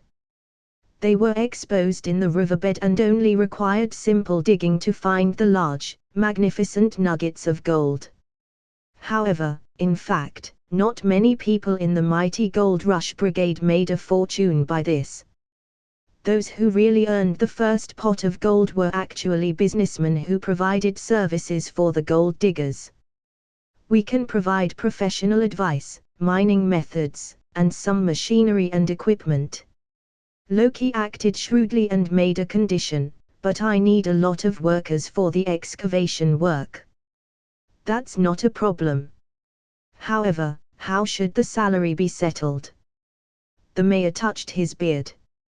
He already believed these 2 outsiders in front of him. Although the gold rush in the western region had long passed, people's longing for gold and their desire to get rich overnight had never cooled down. If it was true that there was an undiscovered gold mine waiting to be mined beneath the town of San Venganza, well, that was good news for everyone. "That's exactly what I wanted to say." Loki smiled as if she had already thought about it. "The reason why I looked for you, Mr. Mayor, I hope you will be inclined to cooperate in this area. I have to buy mining equipment and hire a team of professionals, which will inevitably cost a lot of money. The mayor frowned slightly. He understood Loki's meaning and asked hesitantly, "You mean, I should be responsible for the workers' compensation?" "That's right. This will be considered as a share. For every ounce of gold mined in the future, 1/3 of it will be yours, Mr. Mayor," Loki said leisurely. The mayor hesitated, thought it over and over for a while, and finally nodded vigorously. People in the West couldn't resist the temptation of gold. San Venganza has no gold. Leaving the mayor's office, Thor scratched his head and said so. He didn't know why Loki bothered to weave a lie. Would it help her pass the test? I know. But people yearn for gold. Loki put her hands behind her back, and her mouth slightly tilted. The townspeople of San Venganza sold their souls to the devil and became degenerates. Therefore, every night, the desire for violence, greed, and killing will prompt everyone to commit evil acts like beasts. The test set by the Vishanti is salvation. But what is salvation? Let them be redeemed and ascend to heaven. That's impossible. The fallen man who turns his back on God cannot be forgiven. A lot of wealth, a good life, a bright future. These are the things people yearn for. If I give the people of San Venganza a goal and give them something to fantasize about, is it not a kind of salvation? The Princess of Asgard smiled slyly. The day and night of San Venganza are two sides of the same coin. She thought that as long as the townspeople in the daytime were calm in some way, they could be saved at night. Dreams are the easiest to satisfy. Loki whispered softly, with mixed emotions hidden in her eyes. But they would always wake up. Thor said hesitantly. Loki, who walked in front, raised her chin and proudly said, "Don't forget, I'm a master of illusion." Comment. 11 comments. Vote. Chapter 311, Chapter 308 Deceitful Women, Religious Leaders, and the Light of the Righteous, 2. The Dark Dimension is a place of tranquility and immortality. There is no concept of time, let alone death. Caecilius was like a devout preacher. He distributed handwritten leaflets and kept preaching with his mouth. In the beginning, the inhabitants of San Venganza maintained an attitude of rejection, ridicule, and contempt towards this heretic. But in the next few days, Caecilius showed an extraordinary side. He looked like a monk who never ate. After 5 days, he still didn't drink a drop of water. Still energetic and rosy. Every day, in addition to distributing leaflets and announcing doctrines, he sat at the entrance of the town and meditated. People's curiosity began to breed. They actively approached Caecilius and asked about Dormammu and the Dark Dimension. Dormammu is the ruler of the Dark Dimension, and his followers would get eternal life after returning to the embrace of darkness. Caecilius seriously said. He spread out his hands. A bright and warm light slowly emerged. Seeing such a strange sight, the townspeople began to understand more deeply, and then some people became believers. In this way, a new religion appeared in San Venganza. Every day, Caecilius led a growing number of believers to pray and preach together. It took only a week or so from the initial 3 or 2 to the later huge crowd. You learned this in Carthage. Mordo stopped Caecilius, who was about to become a religious leader, and asked coldly. Behind him, the 3 halos were bright and dazzling. The powerful momentum of the legendary masters rose. Spiritual belief is an indispensable thing for anyone. Caecilius's eyes blossomed with purple-black lines as the energy of the dark dimension eroded his body while providing him with a constant source of abundant magical power. When I was helpless, I heard about the Sorcerer Supreme and Comatage, so I finally found the legendary place after going through all the trials and tribulations. When the Ancient One showed those miracles and pushed open the magic door, I thought I met my spiritual teacher and believed everything he said. But he's a liar, Mordo. Caecilius looked at his former colleague from afar, and his mouth revealed a sneer. In the commandments of Comatage, it was forbidden for a mystic to worship anyone other than the Vishanti and could not have contact with dimensional demons. Even with spells, such as the Crimson Bands of Cyttorak and the Ruby Rings of Ragador. They were just a temporary loan, not a contract, and a commitment to trust. The Ancient One broke the oath. Caecilius angrily said. Behind the Sorcerer Supreme's mask of brightness, greatness, and selfless dedication, he's actually an old liar. Mordo pressed his lips. He didn't believe what Caecilius said. A magic wand abruptly appeared, wisps of electric light coiled around, revealing a destructive atmosphere. What? You want to solve the problem by force? Caecilius glanced at the increasingly dazzling halos that embodied the spirits of the three legendary masters who had signed the contract with Mordo. He didn't think he would lose to Mordo. In fact, if it wasn't for the fact that Strange's contractor was so powerful that he ended the second match in a surprisingly simple way for everyone. Caecilius was ready to have a true showdown with Mordo at that time. I will beat you fair and square after passing Vishanti's test. Mordo was silent for a moment and turned away. His feud with Caecilius should be settled later. The most urgent task was to finish the last match and get the approval of the Vishanti. Caecilius used faith and religion to deceive and fool the residents of San Venganza to give them salvation. In Mordo's opinion, this is an evil path that couldn't last long. If he wanted to save those fallen souls, he could only rely on the right path. Just because your body is broken does not mean that your heart and soul are also broken. Mordo said so. He emulated the Sorcerer Supreme, giving patience, forgiveness, and kindness. Striving to save every poor, desperate person, to show them the way of the spirit over the body. Unbelievable medical wonders kept appearing in San Venganza. A semi-paralyzed patient who couldn't stand on their legs could actually run. A blind old man saw the light again. The disillusioned was revived. Soon, Mordo was hailed as a master and gained a solid following. Stephen, have you figured out how to practice your salvation? Luke asked jokingly when he saw Strange with a sad face and no clue.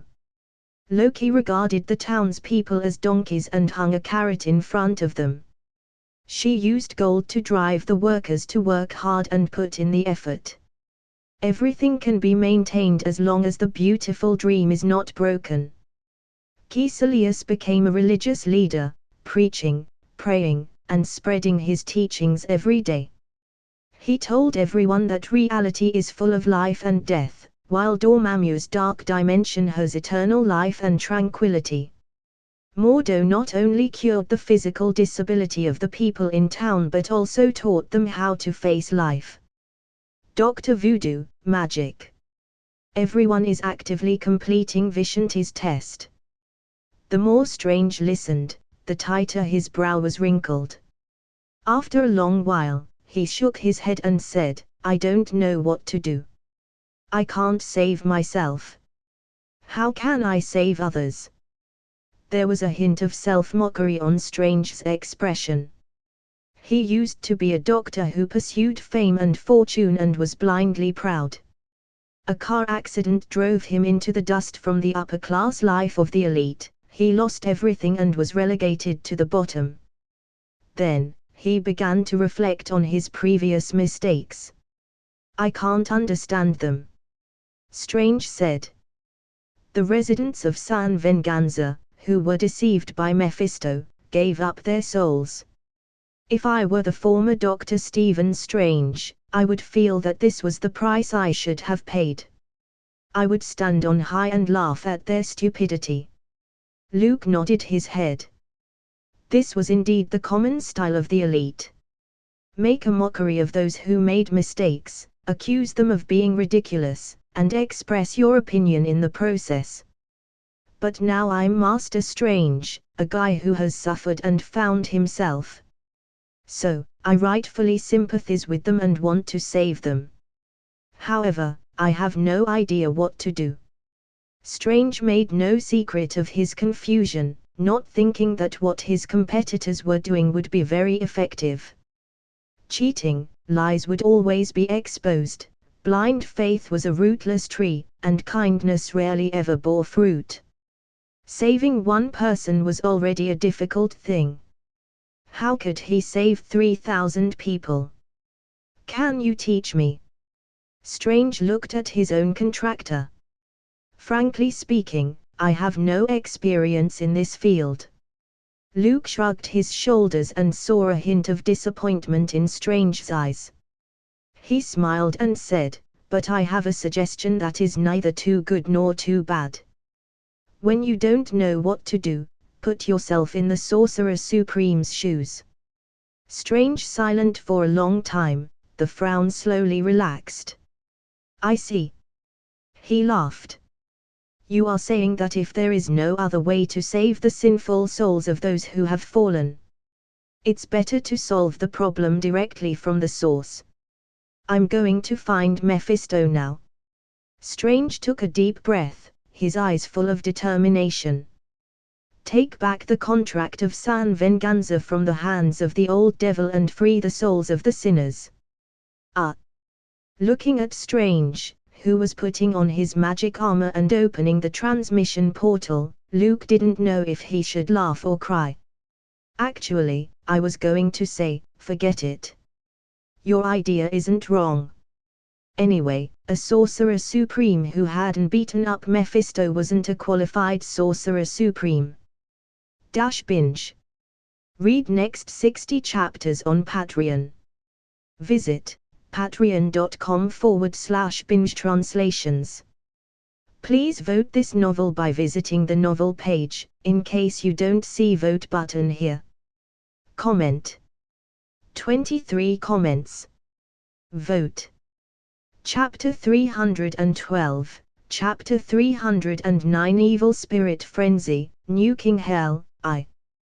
Death was the final destination of all living things, and people always had all kinds of strange, horrible or beautiful imaginations about the unknown.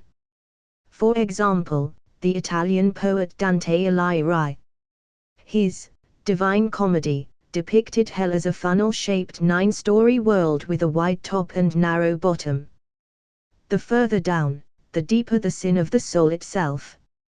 In the Bible, hell had an eternal fire that burned the souls of sinners. All kinds of religions had different records about it. In fact, the concept of hell first appeared in religious books.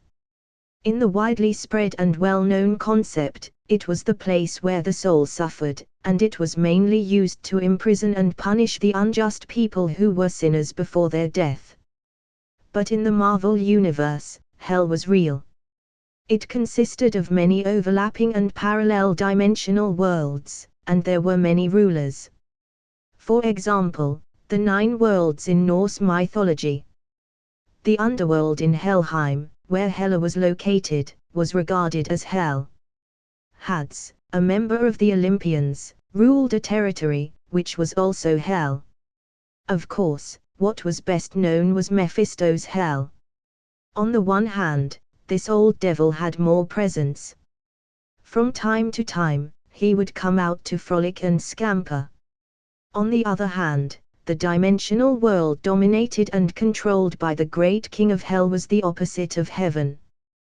They were just like 2 large enterprises with overlapping businesses, harvesting the vast majority of human souls on Earth by various means. The ones in the front lines were just renditions of souls of this divine lineage. Just like Thor, if he died, he would only fall into Helheim, then sink to the bottom of Yggdrasil and return to the embrace of darkness, instead of falling into Mephisto's hands. Anyway, the scope of business varied from one hell to another. It involved the complex game between the dimensional demon gods, hell and heaven, and many divine systems. Even the most knowledgeable scholars had a difficult time understanding it. It's a terrible place. Strange opened the transmission portal and arrived in Mephisto's hell. Compared with the lower dimension as the venue for the second match, it was even hotter here. The burning wind with the smell of sulfur blew in his face, making him feel like he was choking. "This is hell," Strange murmured. What greeted him was only red. The rocks, the vegetation, earth, and sky were all red as if they were a huge, boundless furnace. A dark and illusory line of shadows spread across the cracked, hard ground, like ants in a line. Those were the souls that had fallen to hell. Mephisto. Salvation. San Venganza contract. Strange took a deep breath and mumbled to himself. His goal was to recapture the souls of the residents of San Venganza from the hands of the old devil so that those people could be freed and the rescue could be completed. It sounded very difficult, but it was the only effective way that Strange could come up with. The magic cloak lifted its body and slowly swept through the air. Even though the heavy armor had been decreased in weight with a spell, it still slowed down his flight. "Are you sure you can save my life from Mephisto's hands?" Strange looked at Superman, who was following him. He made such a risky move because he believed in the powerful strength of the contractor. The old devil is the Lord of Hell, a dimensional demon god who can arm wrestle with Sorcerer Supreme. Luke didn't reply up front but smiled at the corners of his mouth. "I thought you left San Venganza to go to hell on your own accord, intending to prove to the Vishanti that you were brave and willing to pay the price to save others." "What? Want me to solve the problem?" Strange coughed twice and looked embarrassed.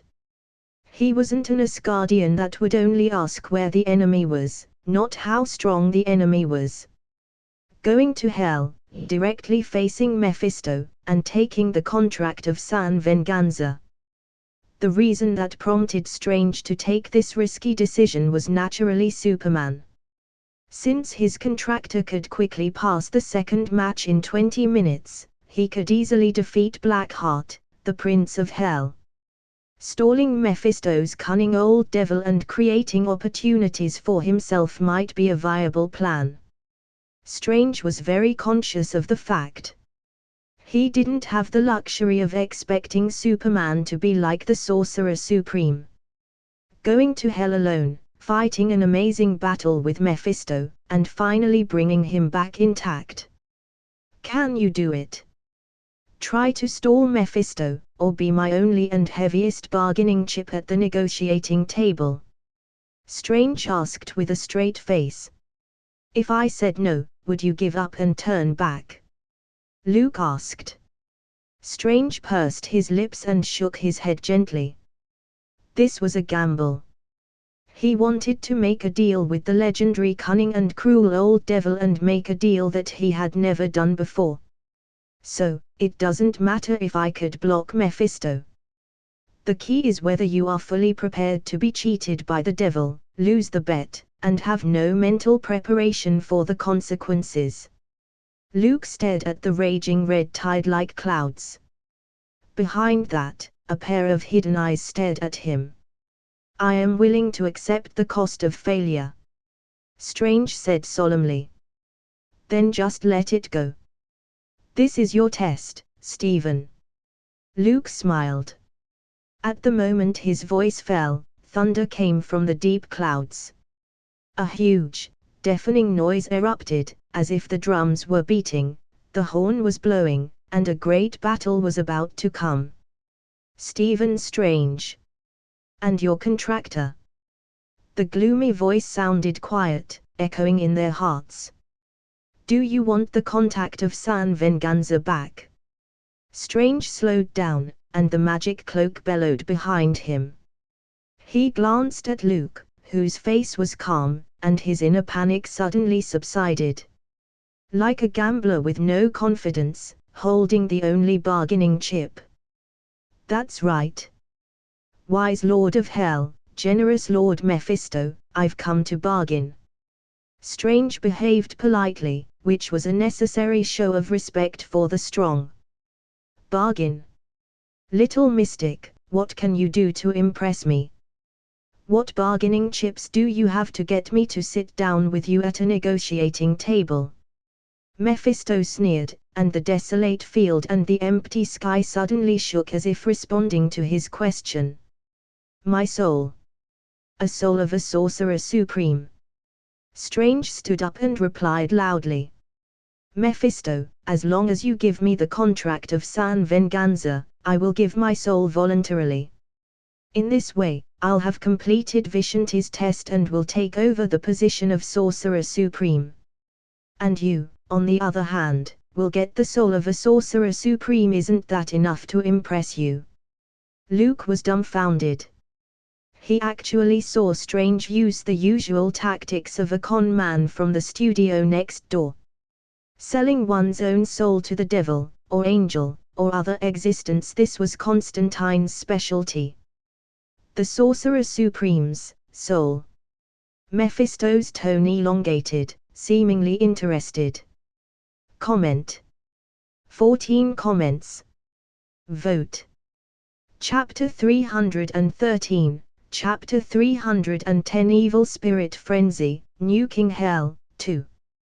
The Sorcerer Supreme's soul.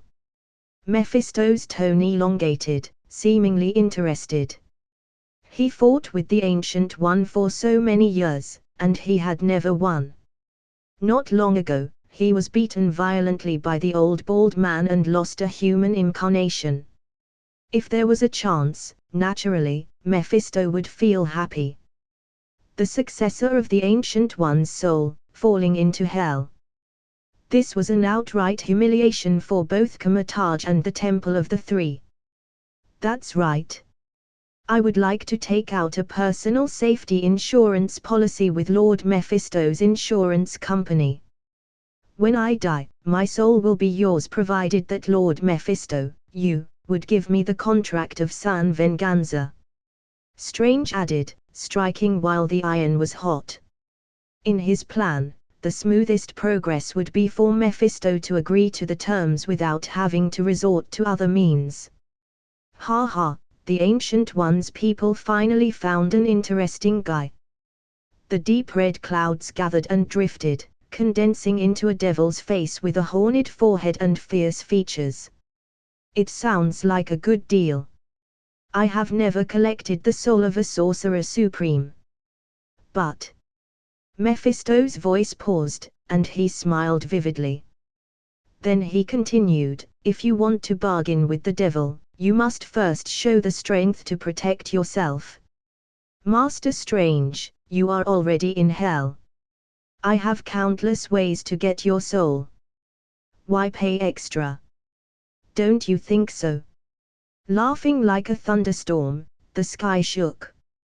Suddenly, the devil's face suddenly dissipated, turning into a locust-like black wave that surged in.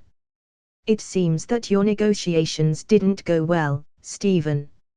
Luke teased. If Mephisto were so easy to fool, he wouldn't be the most troublesome among the old devils from every dimensional hell. What should I do now? Strange showed a wry smile, but the devil really didn't have any kind of moral bottom line. Take first, then sit back at the negotiating table. Prove to Mephisto that your soul isn't so easy to get hold of. Luke said with a relaxed tone and a slight smile. The evil spirits, black as dark clouds, rolled across the crimson sky. Like locusts crossing the border, they devoured all living things. Just by looking at it, people would feel that the sound was terrifying, and their minds would be shaken. A master of the mystic arts is good at fighting against evil spirits and demons. Strange nodded and took out the AK-47 beast that finally came in handy. The blue fire from the muzzle poured out a storm of demon-killing bullets.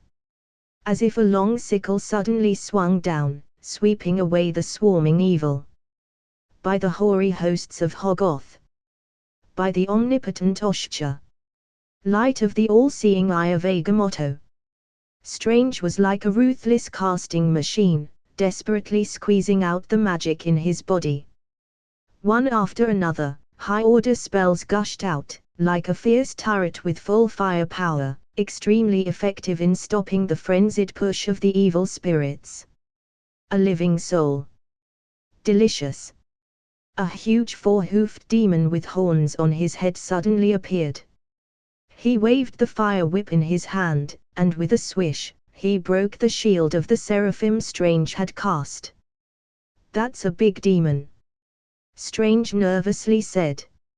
As a graduate of Kamatage, he had never met such an enemy. "You don't have to worry. Keep going." Luke finally showed his true level as a high-ranked master. The super-level spells in the Book of Vishanti were thrown out one after another as if they cost nothing. The chaotic and violent magic of the Hell Dimension appeared tame in his hands. "It's all yours." Strange constantly blessed himself with the hoary hosts of Hoggoth. Then, under the full-speed flight of the magic floating cloak, he crashed into the tide of evil spirits. Those dark souls, one after another, stretched out their claws and teeth, trying to swallow this beautiful soul into their bellies. But with the sturdy protection of magic-resistant armor, he couldn't be attacked. "You're human. A fresh soul." The demonic creature with four hooves running like a centaur raised its fire whip and struck down with a crack. "I don't have any interest in this area." Luke's eyes were slightly cold, his fingers closed, and he clenched them into fists. Strange was like a fish swimming in the deep sea, struggling to walk through the turbulent vortex undercurrent. The blue glowing fire spewed out demon-killing bullets and cleared the many evil spirits in its way. The magic-resistant armor seemed like it was almost worn out. "Hold on a little longer." Strange gritted his teeth and bravely marched forward. Finally, out of the endless tide of evil spirits, Mephisto's huge body occupied his line of sight. In the Hell Dimension, the old devil didn't need to use his human incarnation.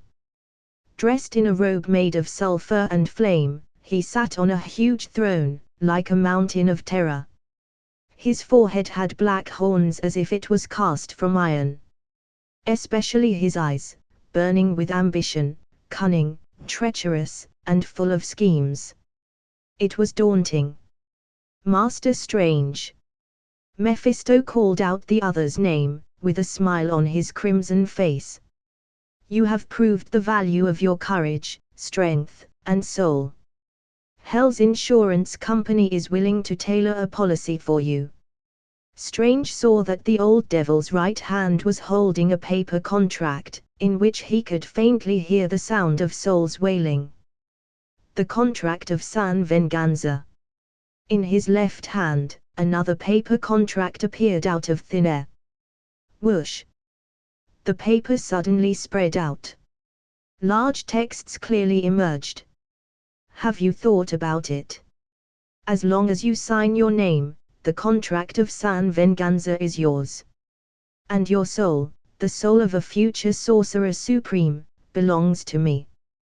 The old devil laughed strangely, seemingly in mockery and pleasure. He couldn't wait to see Strange make a choice. "I've thought about it." Strange's eyes looked firm. The problems he would face later would be solved later. Passing the test, completing his salvation, and assuming his responsibilities were the only things he had to do now. Lack of strength, lack of wisdom, lack of means. Strange knew he could get through to the last hurdle, relying entirely on Superman. But now, it was time for him to pay the price. My soul will be given. Strange borrowed the spell and prepared to imprint his name, his soul's aura. However, boom! A violent boom rose up and spread throughout hell. Right behind Strange, a huge mushroom cloud slowly appeared. Endless light and heat radiated away in all directions. The energy of terror annihilated all matter. Not to mention evil spirits and demons, even the dust was crushed into smaller particles. Who threw a nuclear bomb into hell? This was an idea that flashed in Strange's mind. Binge. Read next 60 chapters on Patreon. Visit patreon.com/binge translations. Please vote this novel by visiting the novel page, in case you don't see vote button here. Comment. 12 comments. Vote. Chapter 314, Chapter 311 Beating the Old Devil into a Consensus. It's horrible. Too cruel. Too much. The guests at the bar with no doors were stunned as they watched the bright light flashing and the blazing white live broadcast. The 21st century people who were bombarded by Hollywood special effects blockbusters were almost immune to the battle scenes of superheroes. Iron Man liked to wash the ground with artillery fire, Hulk was a demolition maniac, and thunder and lightning flashed between Thor's hits. When you're there, you may feel that the momentum was amazing. But from the picture, in fact, there was no difference with those popcorn blockbusters. It was nothing more than a variety of sound and light effects, coupled with the devastated city of New York as a background. Hollywood had always been good at grand scenes.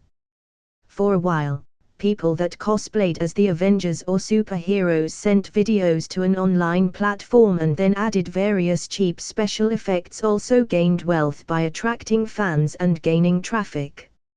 Therefore, seeing it right now, the audiences who thought they were well informed, in the face of the splendid magic wielded by the various masters, weren't surprised and were even calm.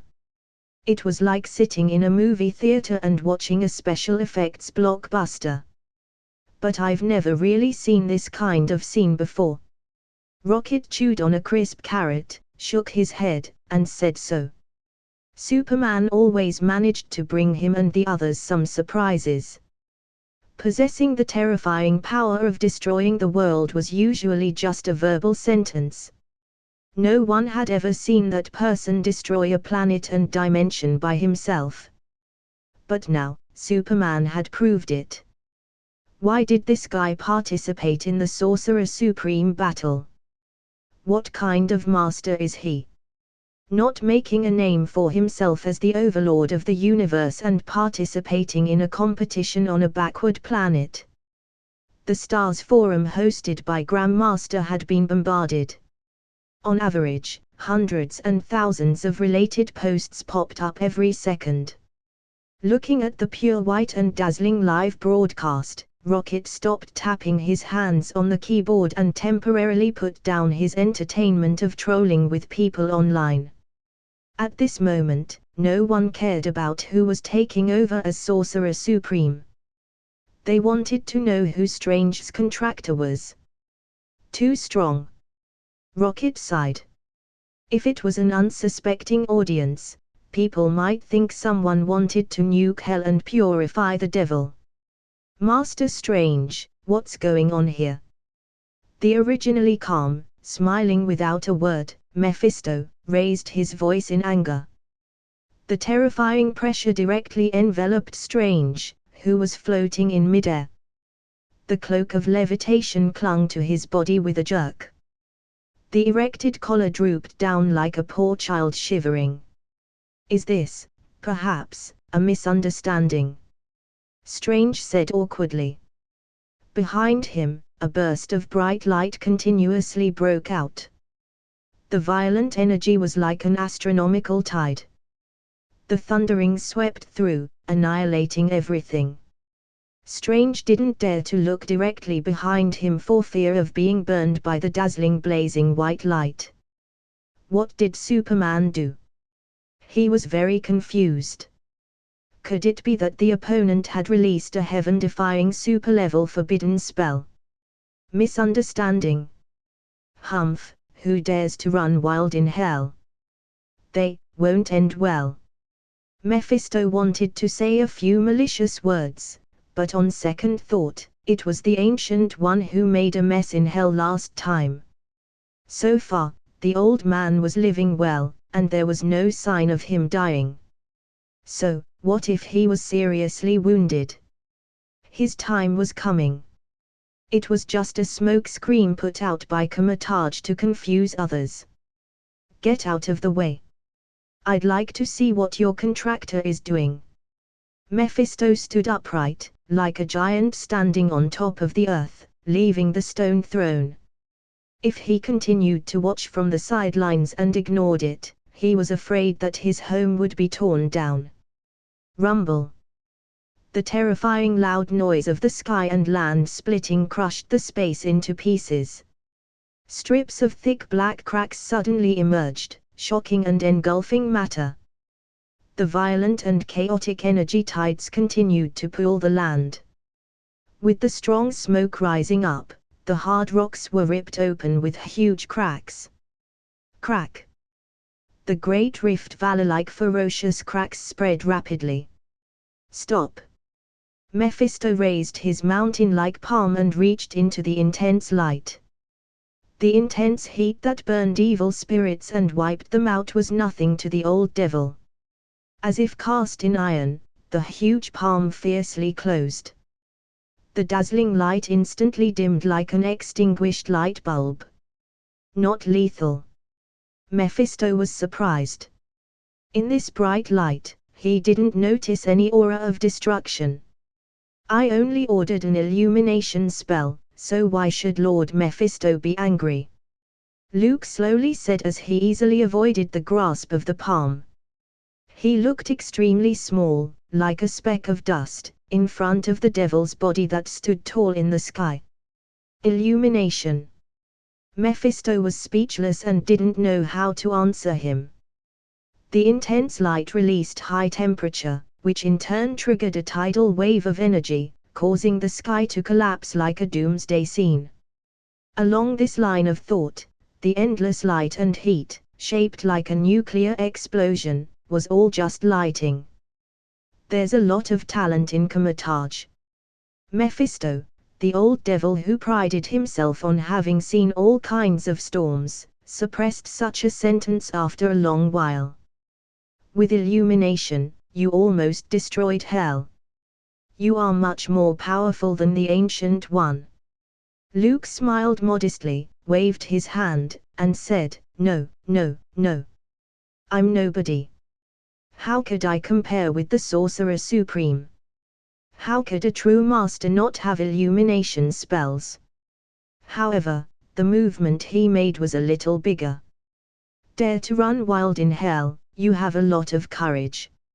Mephisto grunted coldly, and the intimidating pressure of a great devil was released. He didn't know much about Luke's details. Judging only from the magic fluctuations, he was at most a high-ranking master. However, the old devil had seen the live broadcast of the other party crushing Blackheart, punching him through the lower level of hell. That terrible power wasn't like a nameless high-ranking master. What else could this guy do? Therefore, Mephisto wanted to test Superman's strength. My contractee, Stephen Strange, is a candidate for Sorcerer Supreme. The powerful pressure from Mephisto's aura, which was enough to deprive people of their sanity and create fear, had no effect on Luke, who had no problem saying, the contract of San Venganza is related to whether he can win the last game. Therefore, I would like to bargain with Lord Mephisto and make a deal. Why do Comatage bastards like to bargain with people? No need. I have agreed to Strange's request. He promised me his soul, and I will give him the contract of San Venganza to help him complete the test. Mephisto thought to himself, if it weren't for your illumination, Strange would have signed his name and sealed the deal. In the future, the soul of the Sorcerer Supreme would fall into his hands. As we all know, a contract without a formal signature is not binding. Luke raised his eyebrows as if guessing what was in Mephisto's mind and chuckled lightly. That was an invalid deal. Lord Mephisto doesn't need to take it seriously. I have a new contract here. Dear Mr. Devil, as long as the contract of San Venganza is handed over, Stephen and I will leave hell. What do you think? Mephisto opened his mouth. There were curses in his heart, but he was too confused to say them. Comment. 22 comments. Vote. Chapter 315, Chapter 312 Beating the Old Devil into a Consensus, 2. As a notorious old devil, he thought that he was usually black-hearted enough.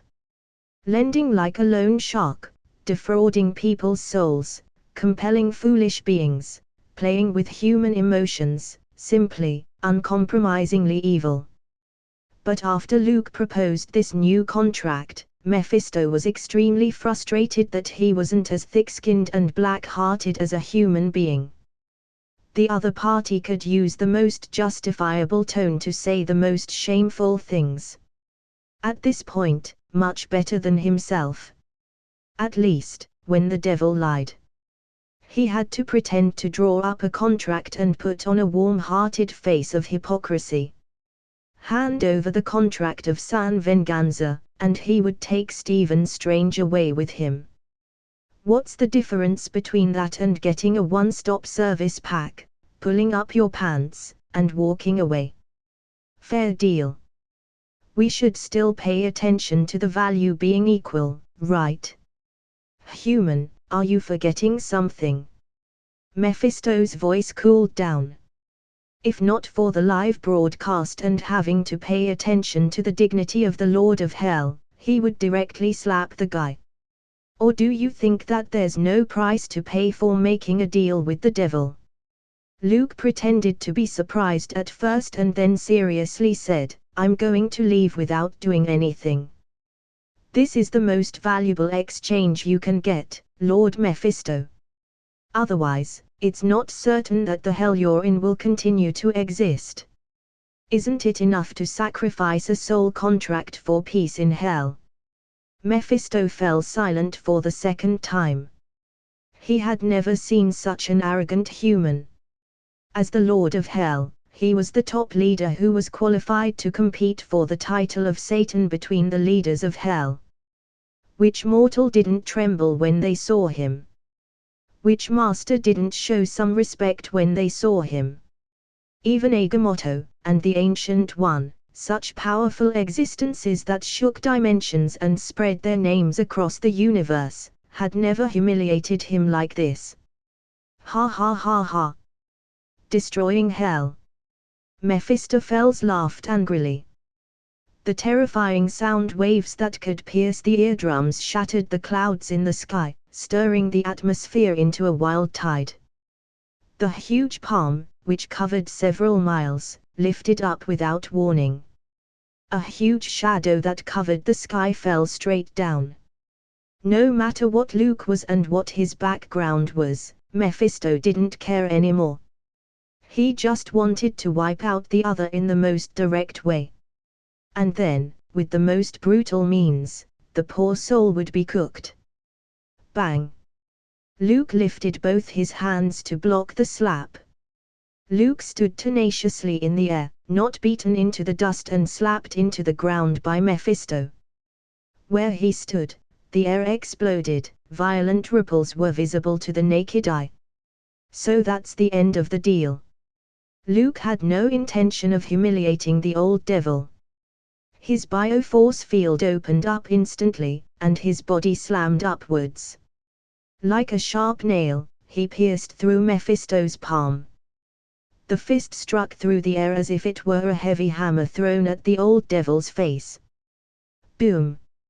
Mephisto's face showed irritable pain and redness. Fortunately, with his natural red face, no one could see it. Even Sorcerer Supreme didn't punch me in the face when he hit me. Mephistopheles's anger filled his chest. A pair of dark wings popped up behind him. They gently fanned. A mass of flames as sticky as paint grew all over hell. After being offended several times in a row, Mephisto's anger had been fully accumulated. Turning the heat up. Hellfire. The same trick, used by Mephisto, was much more powerful than when Blackheart used it. The invisible force field was unable to stop the fierce hellish flames that raged and spread, burning not only the flesh but also the soul.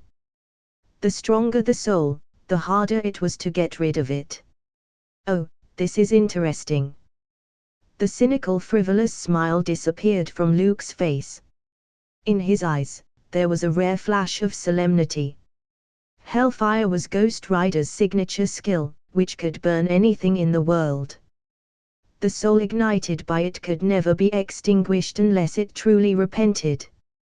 In the comic, even one of the 5 gods of the universe, Galactus, had suffered a great loss to Ghost Rider, lighting him up into a huge torch.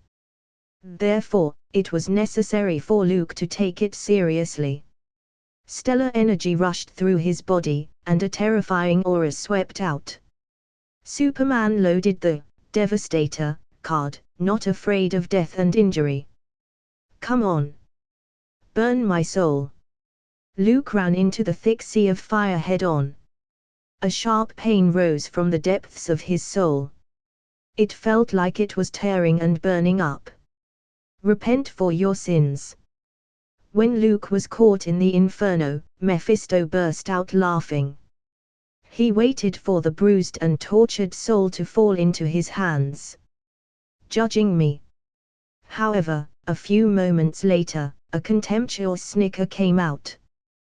The sea of hellish fire suddenly parted, revealing a sturdy figure. The wispy, sticky flames were attached to and around Superman's body, but it did little damage.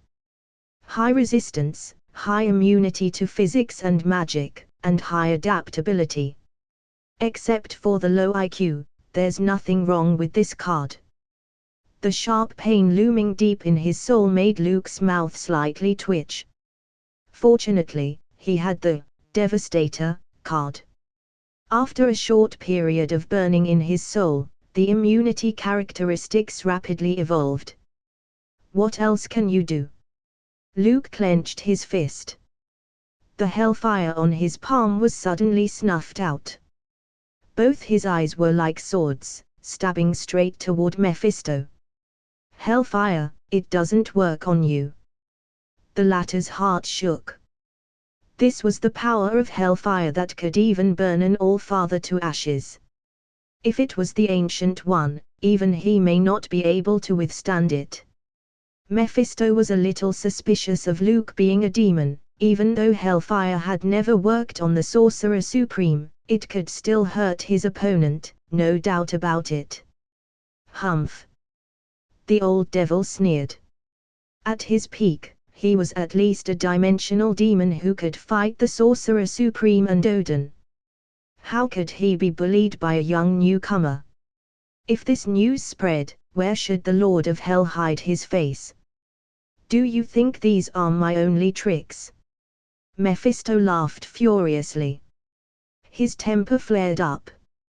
He raised his right hand, and the power of hell surged forth. A palm strike. A loud boom. Where's the live feed? Why did the screen go black? Switch the channel. That was an exciting scene. Immediately, Discontentment erupted in the bar with no doors. Somehow, the live broadcast was cut off, and they couldn't see what happened in hell. The old bartender Monaco petted Rocket Raccoon's head and thought, turns out the old devil had pride too. The contract of San Venganza. Mephisto was worthy of being the Lord of Hell, very decisive, without the slightest delay. Remember what happened today? Luke took the contract of San Venganza and nodded, I know. Absolutely confidential. It won't leak out.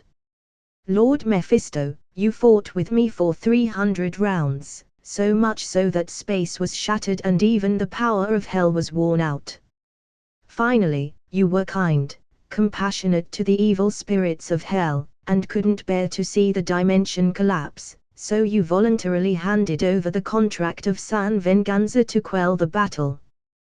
The old devil shrunk in size and became a normal person. He glanced at Luke, who opened his mouth first, and shook his head. This is the first time I saw a human being who looks more like a devil than I do.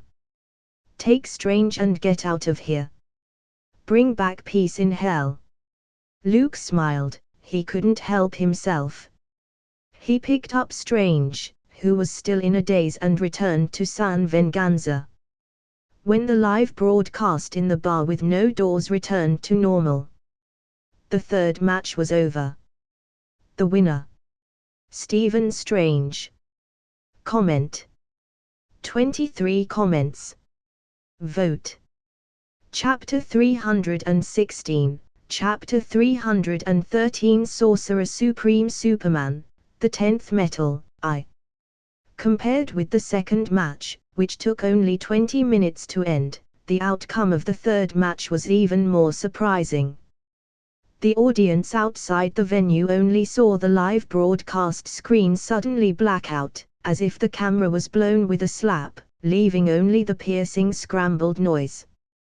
When the picture was restored, the winner was announced. It was Stephen Strange, who was plain and unpopular from the beginning. Then, the match was over.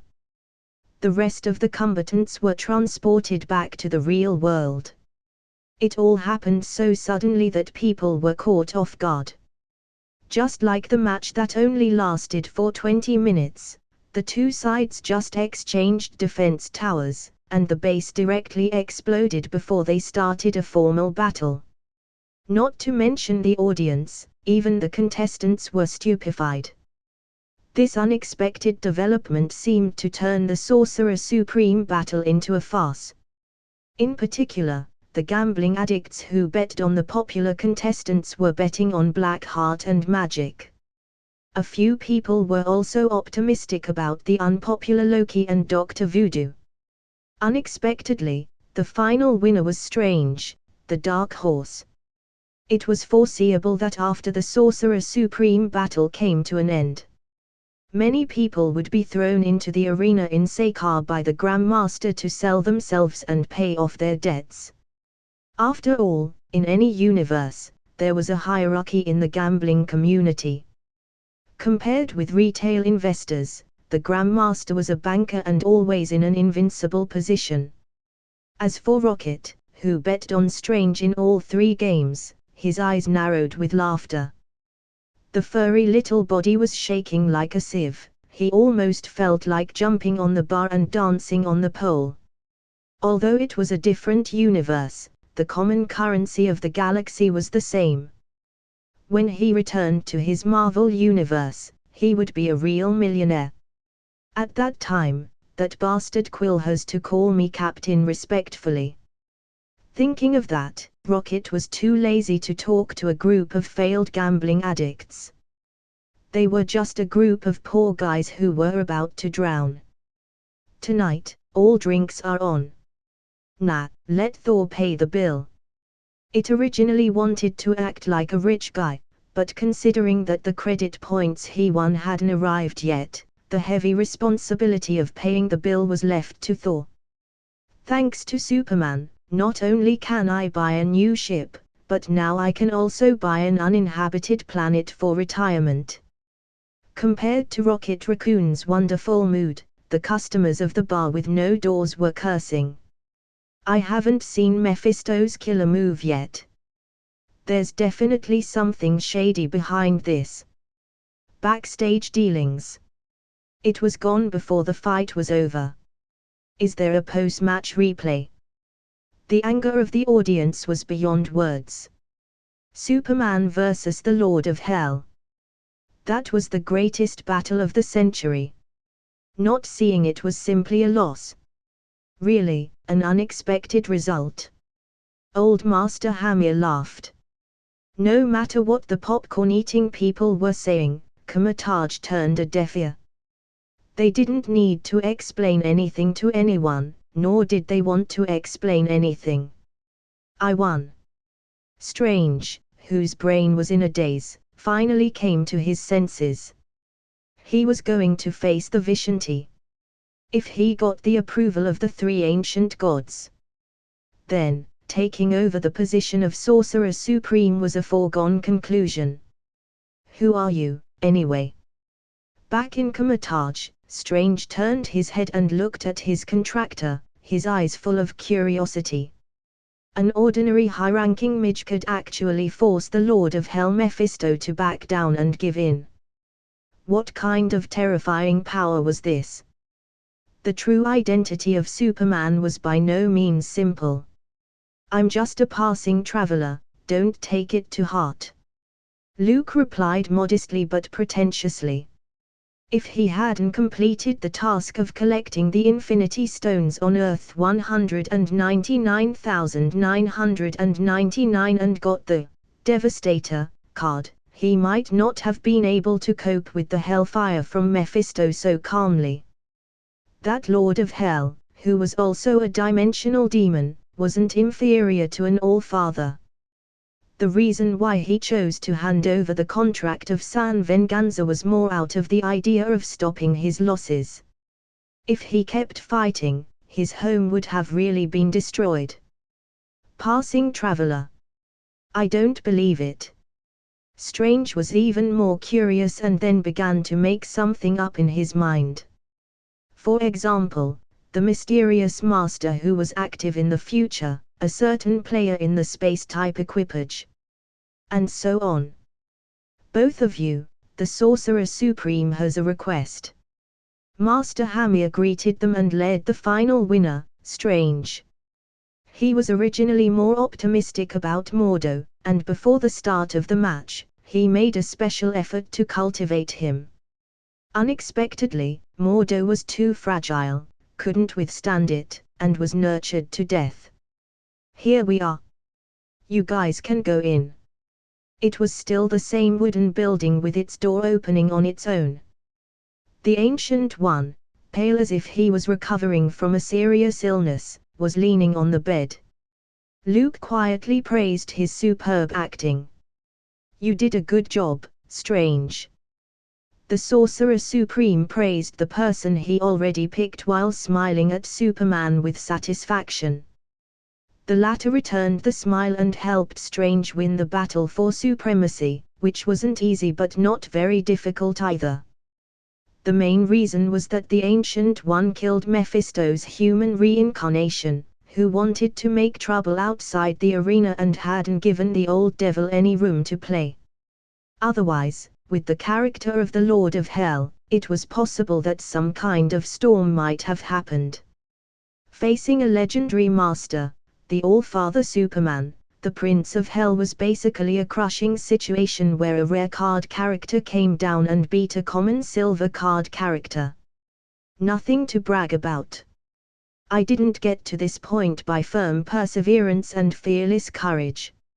Strange was very self-aware and bowed his head in shame. He just got lucky and summoned a contractor like Superman. The latter could no longer be described as a purple card or gold card but was a super rare exclusive card. Everyone needs time and space for growth. Strange, you don't have to be depressed. In the future, you will shine brilliantly and shoulder heavy responsibilities.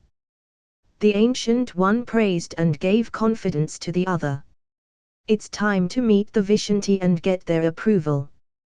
The old man with white hair pointed with his wand. On the right side of the bronze round cauldron, a bright light burst out.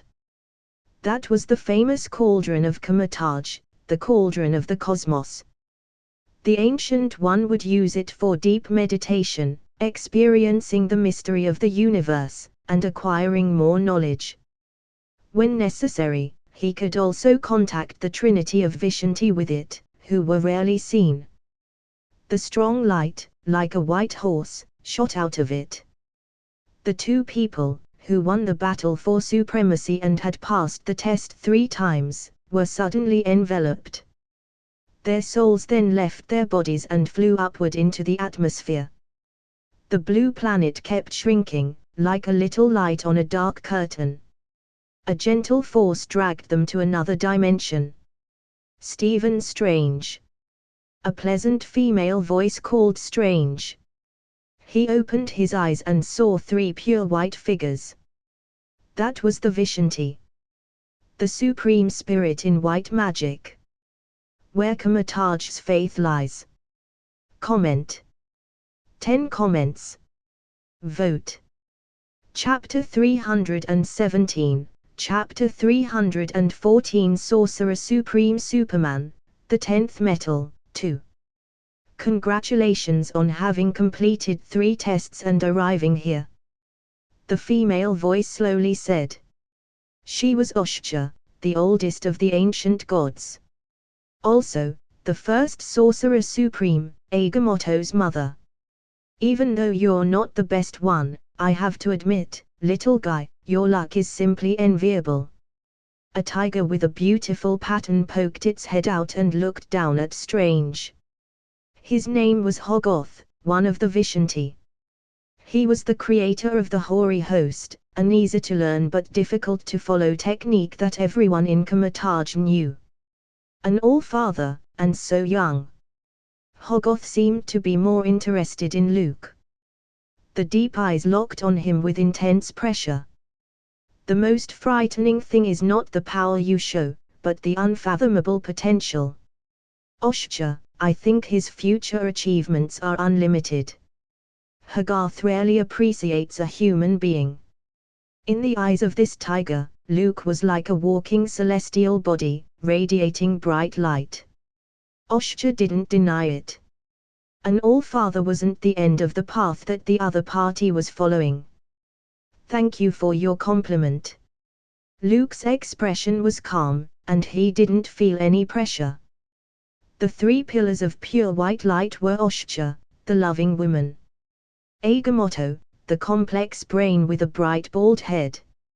Hogoth, a big tiger with colorful patterns. They were collectively called the Vishanti. Each had the strength of a dimensional demon god. The Sorcerer Supreme didn't have to pay back debts. It was mainly because his backer was powerful. The Dark Dimension's Dormammu, and the god of Chaos Cthulhu, were reluctant to mess with the Vishanti.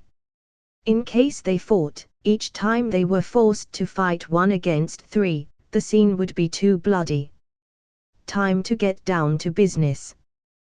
There must be a new Sorcerer Supreme for us, for the Earth, and for the many dimensions. Agamotto spoke up. Ancient One, who has been sitting in that seat for too long, is deeply exhausted, both mentally and physically. Like a social animal who works overtime every day, he was about to die of overwork. Luke commented in his heart. Stephen Strange. At the sound of his name, Strange's soul shook. There was the pressure of 3 pairs of eyes looking at him. It was as if he was pressed against a large mountain. The irrepressible nervousness emerged. Yes.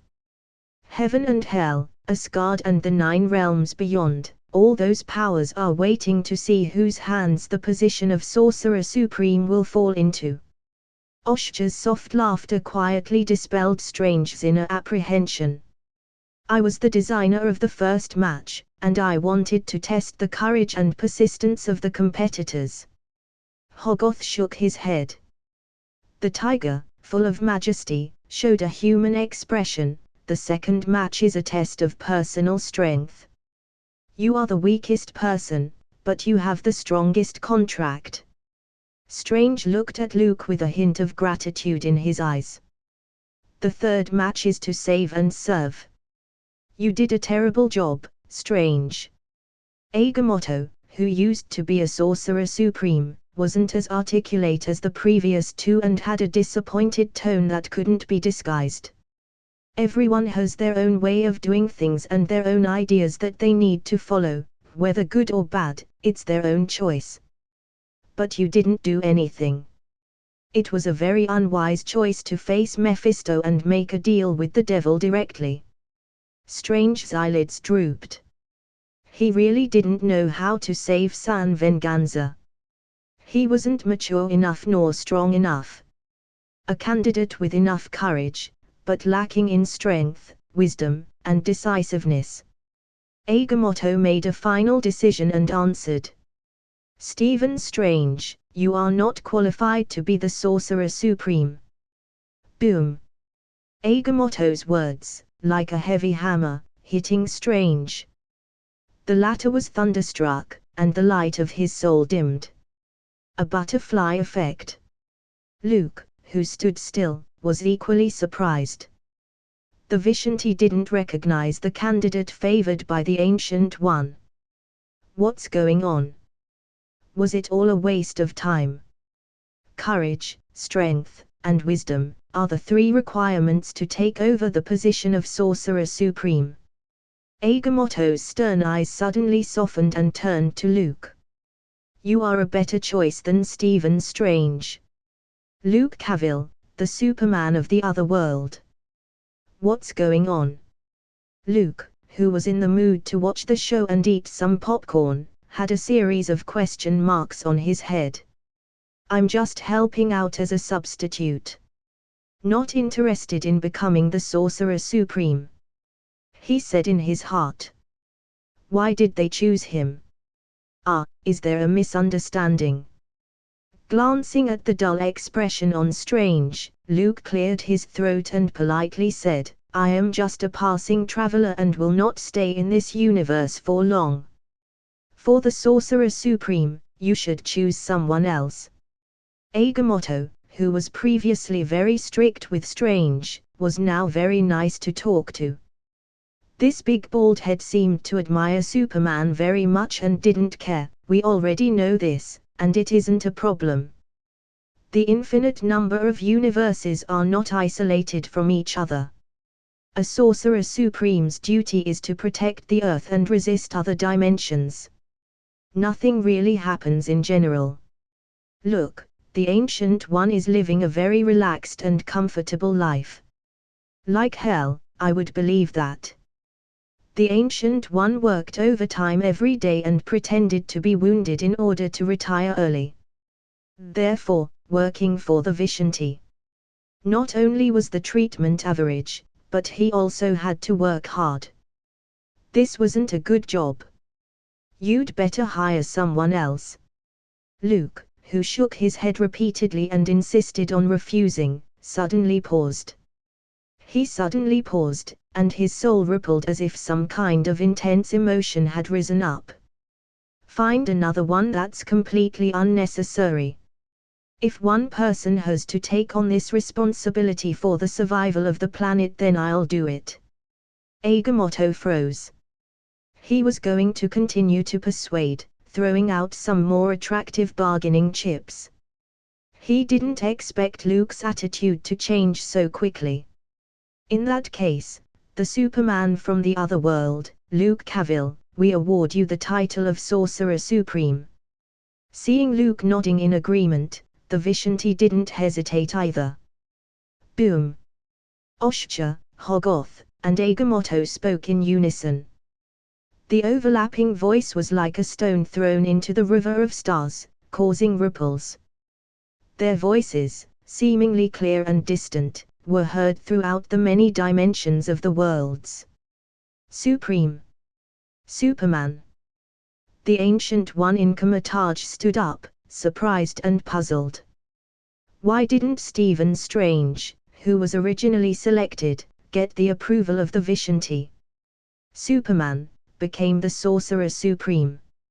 As his thoughts turned, the Ancient One seemed to think of another possibility. A big crisis was brewing. The old man was worried. Is this why the Vishanti didn't choose Strange? He still needed to sharpen his skills and grow and wasn't good enough to take over the Sorcerer Supreme position for now. The Sorcerer Supreme is Superman. Thor, in the bar with no doors, spurted out a mouthful of beer. Rocket, sitting opposite, wiped the smooth fluff and smashed the beer bottle with his hand. One raccoon, one person, wrestled into a ball.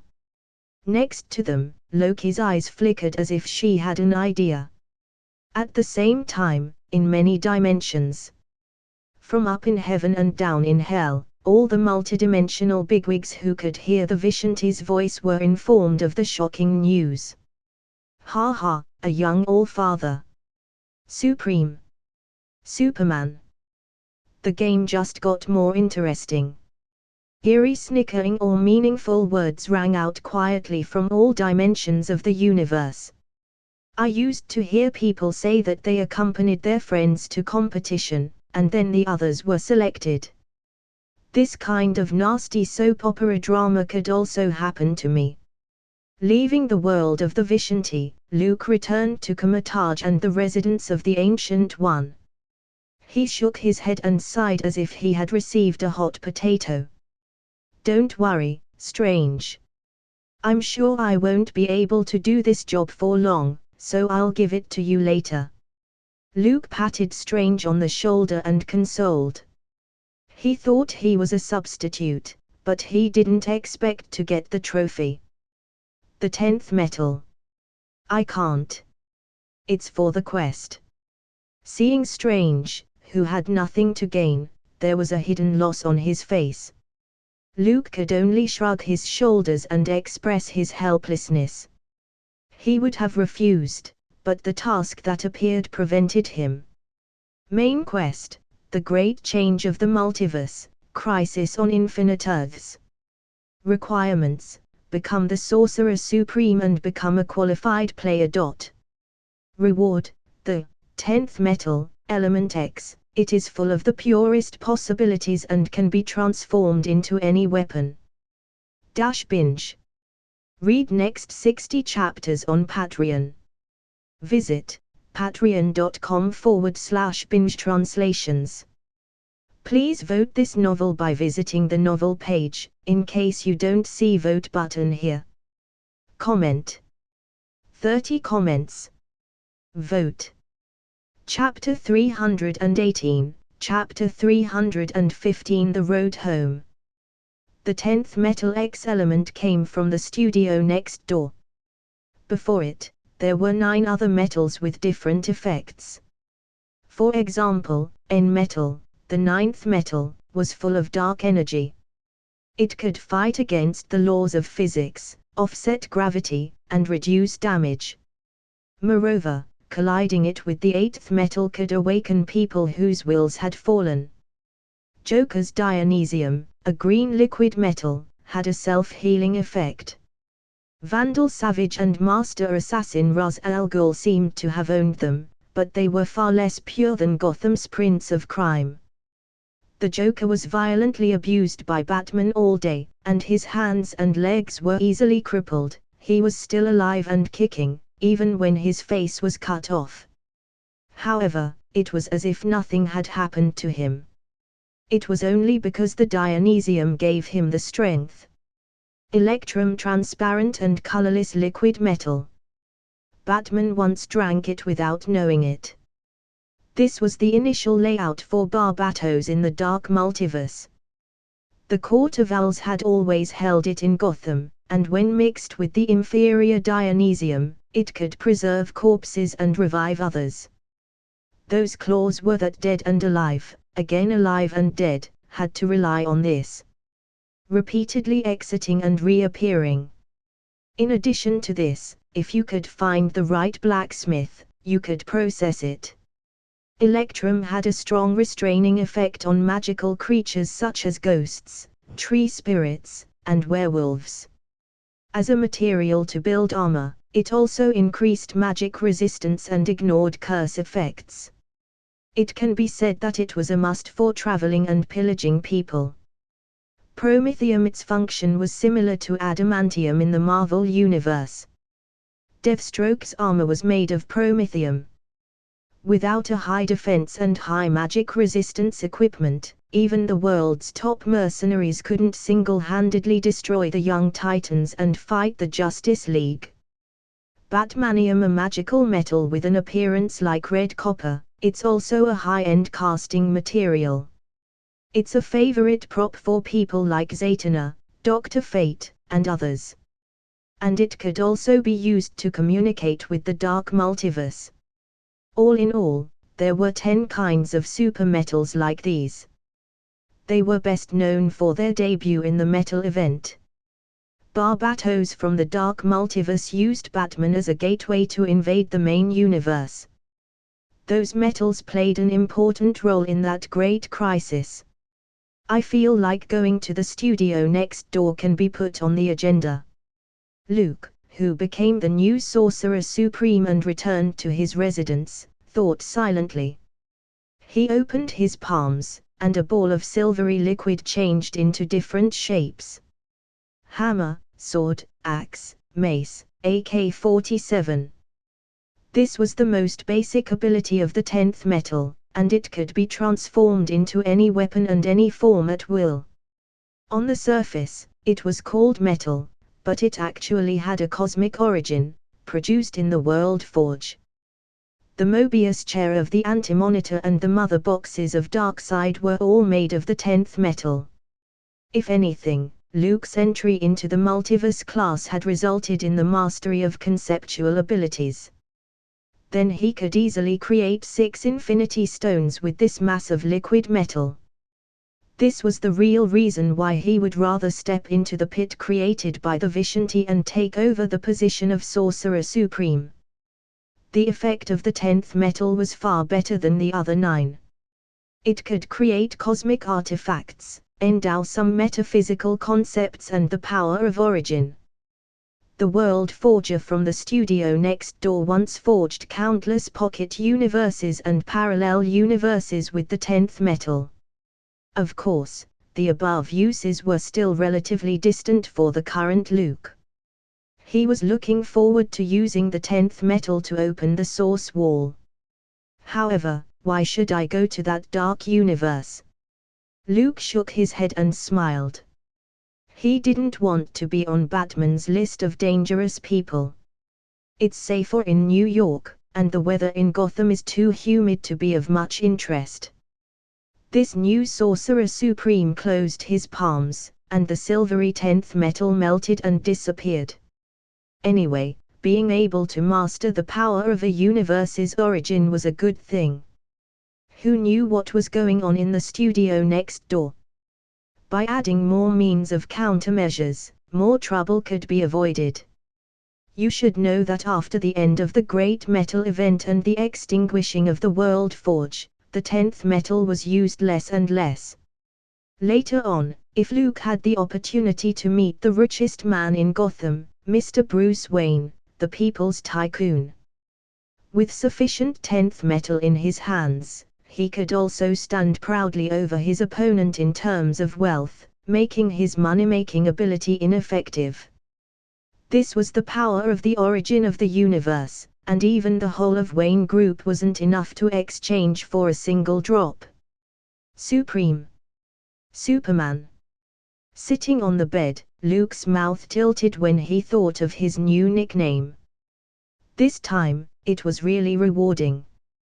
Becoming the Sorcerer Supreme was equal to using the Vishanti's white magic for free. He could also find Dormammu, Cthulhu, and the other dimensional demons and take things from them. There were 3-dimensional gods behind him, and he could walk arrogantly in both heaven or hell. The elders of the universe also had to show him some respect. This was a benefit. Unfortunately, there's no free lunch in the world. Comment. 10 comments. Vote. Chapter 319, Chapter 316 Anchor of the World. Luke wasn't overly proud. The Vishanti certainly didn't look at him because of his handsome looks, a beacon of light on the earth, and the light of the right path. This kind of scheming was normal for some dimensional demon gods who were used to planning and scheming. There were always reasons behind doing anything. But whatever it was, it definitely had nothing to do with love, justice, and world peace. Oh, as a mature social animal, relaxing while getting paid has already been integrated into my bones. Luke remembered all kinds of stories about his previous life, fighting in a battle of wits with the company manager. In this regard, he really never lost. To work seriously is to exchange labor for remuneration, but only by relaxing and enjoying work can you really earn money from your boss. Luke smiled. Every minute he relaxed, it was equal to earning a salary for doing nothing. The Vishanti were too naive to think that making Superman the Sorcerer Supreme was the same as tying him to Kamataj's boat and this universe. It is impossible to work part-time. I should find an opportunity to run away. Luke closed his eyes and continued to meditate. Anyway, the task reward had been obtained, and the Sorcerer Supreme battle was over, so there was no need to stay. He should get away while he can. A week later. Stephen, the 3 sanctums and Kamataj will be handed over to you.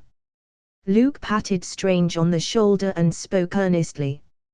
I'm very confident in your ability and absolutely at ease. As the newly appointed Sorcerer Supreme, he couldn't directly leave.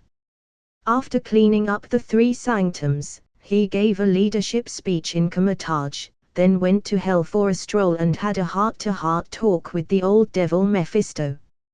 He finally passed this vacuum period of the transfer of power, leaving no disturbance. Next, everything was business as usual. He gave all his work to Strange, Wong, and Mordo. As for himself, of course, he was returning to the main universe, relaxing and skipping work. So, if there's a major crisis, should we contact? Strange's shoulder dropped, his face twisted with pain, and he felt that his whole body was falling apart. These days, he kept on training, and his hair fell at speed visible to the naked eye. It wouldn't be long before he could catch up with the Ancient One and Agamotto. No. Do what you want, don't call me.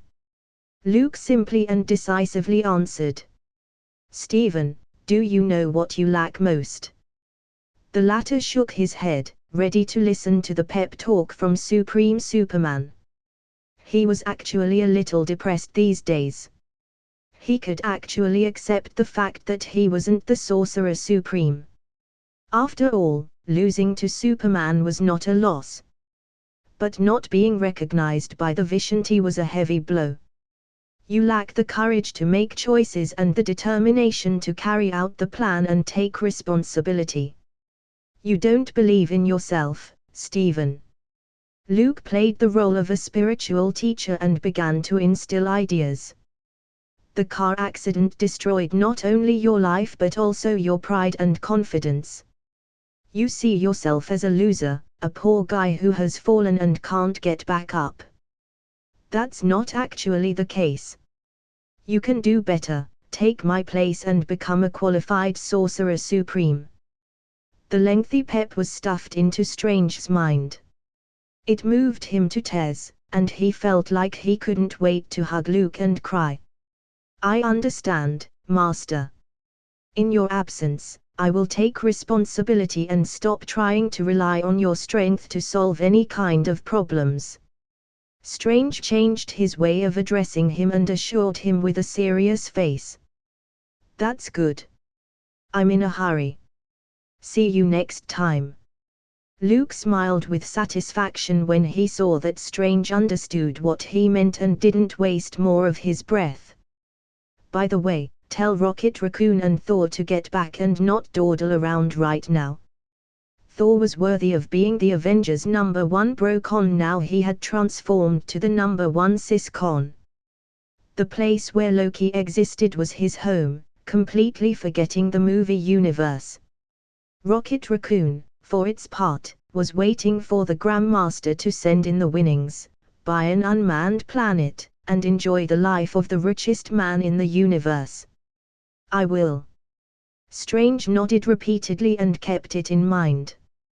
After the explanation, Luke finally set foot on his way home with confidence. This time, he didn't bother to find Iron Man, Dr. Banner, and Mr. Fantastic again. The Fantastic Four existed in this universe. Gather these world's most intelligent guys to make a trans-universe transmission machine. The retired Ancient One was very generous. Not only did he tell him the exact coordinates of the universe, but he also used Kamataj's magic weapon, Cauldron of the Cosmos, to act as the anchor of this world. In his words, it meant, you should come back often in the future. He was afraid that this Sorcerer Supreme Superman would never come back and run away completely. It was a wonderful journey. Luke put his hands on the Cauldron of the Cosmos, and 3 beams of pure white light rose into the sky, passing through the clouds and reaching the endless void. The blessing of the Vishanti hung over the young Sorcerer Supreme. Boom! Suddenly, in the next moment, Luke then turned into a swift stream of light and completely disappeared into the universe. Binge. Read next 60 chapters on Patreon. Visit patreon.com/binge translations. Please vote this novel by visiting the novel page, in case you don't see vote button here. Comment. 17 comments. Vote. Chapter 320, Chapter 317. In the absence of Superman, I.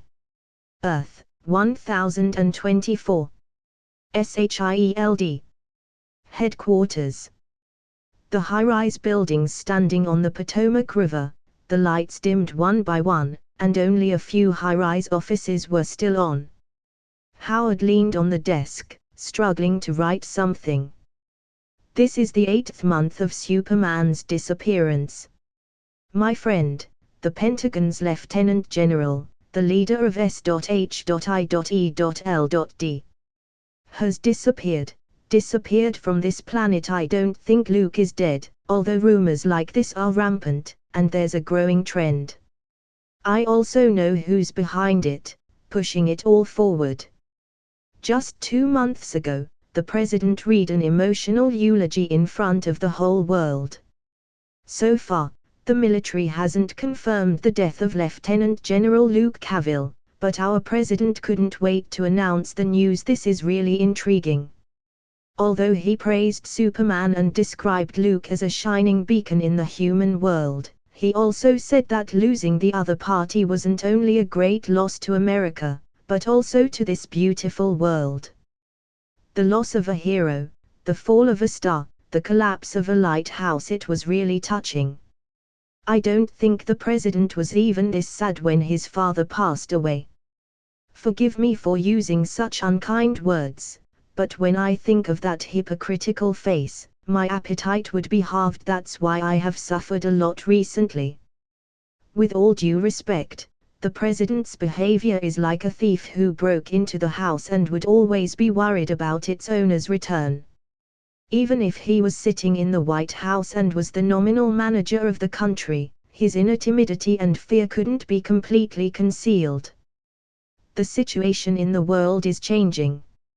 Upon learning that Superman was missing, the Soviet Union celebrated with vodka in the Kremlin that day.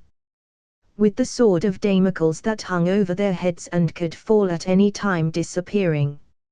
I believe those senior officials could finally have a good night's sleep. They didn't have to worry about Superman falling from the sky and hanging them in the Red Square. Without the important weight to maintain the balance, the relationship between the two superpowers has become increasingly tense. A month and a half ago, the White House had a heated discussion on whether to deploy medium-range missiles, the Thor and Jupiter missiles, to Italy and Turkey. The peace and harmony had long gone with Superman's departure. Only the shadow of nuclear war remained. The atmosphere of terror is spreading. I heard that Castro had asked the Soviet Union for help. The footsteps of World War III seem to be getting closer and closer, and the scale of the doomsday clock is steadily and resolutely pushing forward.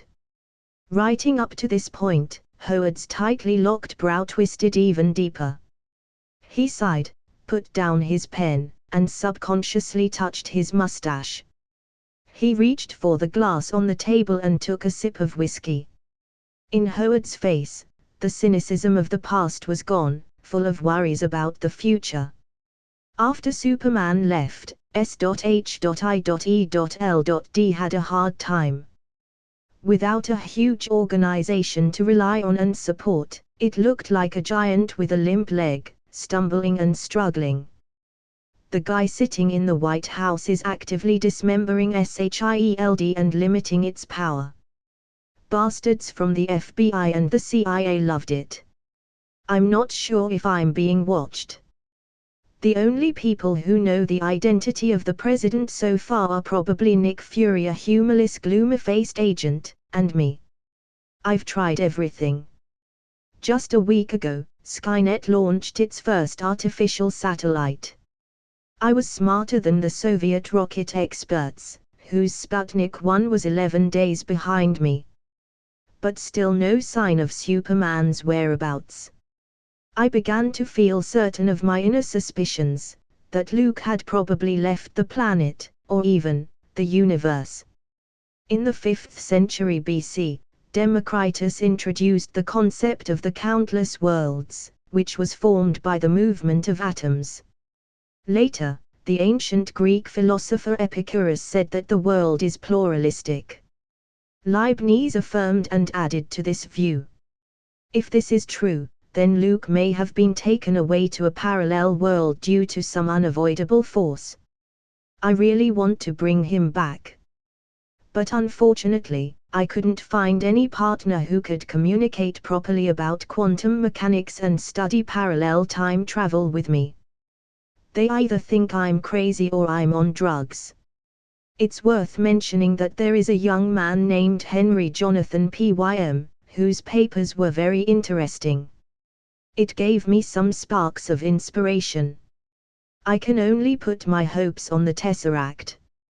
But this path is also blocked, and the military is considering confiscating it in the name of taking in dangerous materials and returning it as government property. I don't know what to do. The man behind the curtain in the White House has cornered me and cornered SHIELD. The Hellfire Club can't help either, as the White House has close ties to Essex Enterprises, the latest biogenic company to emerge. The situation of the mutants isn't that good, and they have become animals in cages again. Radicals, moderates bickering, becoming tools and used. What a mess. I can't imagine how Luke handled these things when he was still here. By the way, he could still spare time for some recreational activities. I think I need to learn this practical skill of time management. After writing for a while, Howard closed his thick personal diary. This was a habit he developed recently. Sooner or later, the White House would attack S.H.I.E.L.D. and him. Whatever the outcome, he should leave something behind. To tell others, tell Superman, who no one knew when he would return. How come I didn't realize this before? It turns out Luke was that important. Howard looked up, drank his last sip of whiskey, and then stood in front of the French window for a few minutes. Realizing that it was late at night, he left his desk, took off his suit from the hanger, and took out his car keys. While flinging it round his finger with a clatter, he took the elevator to the underground garage. At this time, most of the staff in S.H.I.E.L.D. had already left work. In the underground garage, only the sound of Howard's footsteps and the softly humming tune echoed. "I hate working and working overtime." He sighed with emotion and got into the car.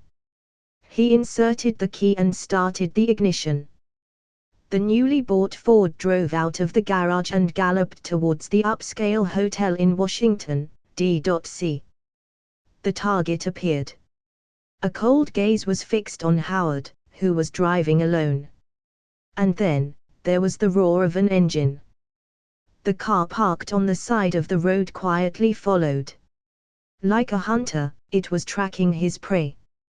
"Kill Howard." An order came from a tiny headset. "Copy," the man replied. He glanced at the Ford driving in front of him and steered onto an overpass, ready to take a shortcut to block the other party. He stepped on the accelerator, driving faster. "Harvitz, what's up?" "Claiming to be a friend of mine." "In the afternoon." "I don't remember." Howard answered the phone while holding the steering wheel. Fortunately, he didn't know a guy named Strange, otherwise, he would definitely know that driving while taking a call could cost him dearly. "Wait. Motherfucker." Howard, who was answering the phone, suddenly saw a car flying out. The tires scraped against the ground, making an ear-splitting sound, blocking the middle of the road. He was so frightened that he hastily braked, hitting the steering wheel hard. Before Howard cursed, a black figure, perfectly blended into the night, pushed open the car door and stepped down. He was carrying a Papa-Shah submachine gun in his hand and skipped the cliched part of monologuing and just opened fire. The bulletproof window glass suddenly cracked in a spiderweb-like pattern. The dense bullet burst and almost turned the car into a hornet's nest.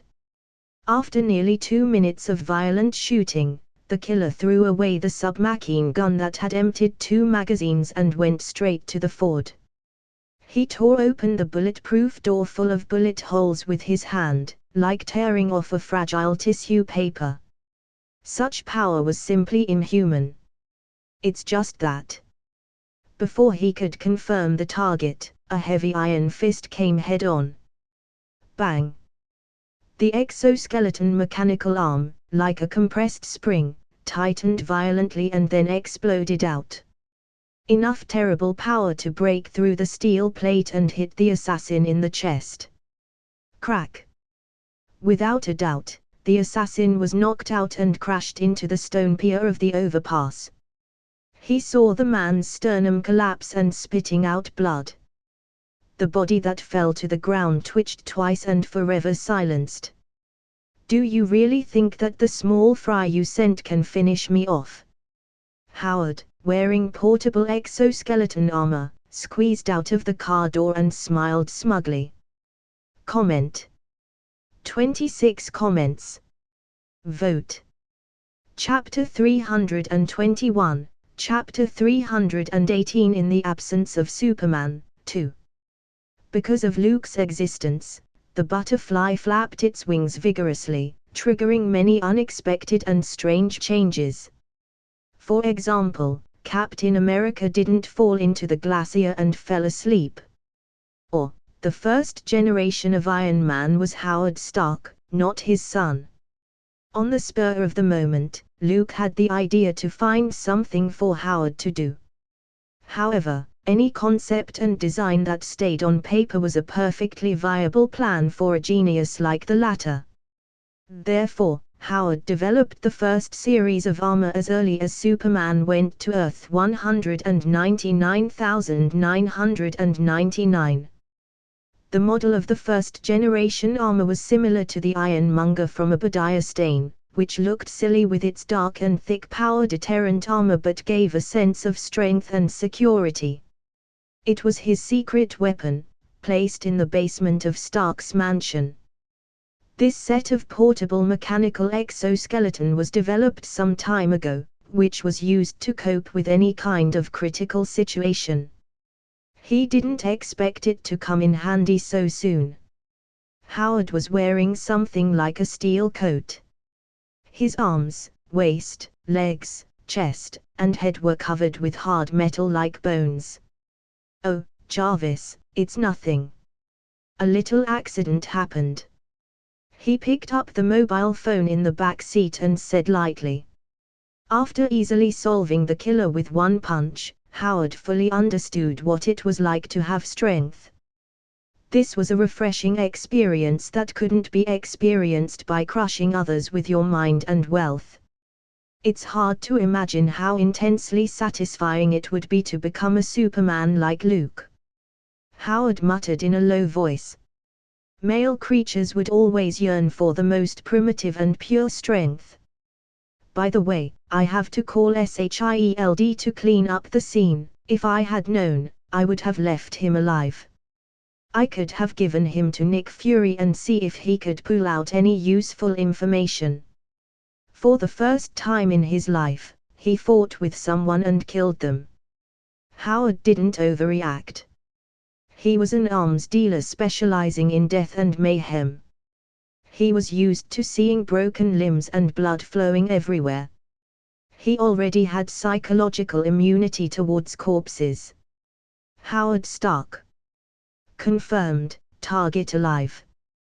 Continue the mission. When the first Iron Man was satisfied, 2 more people came out of the car that blocked the way.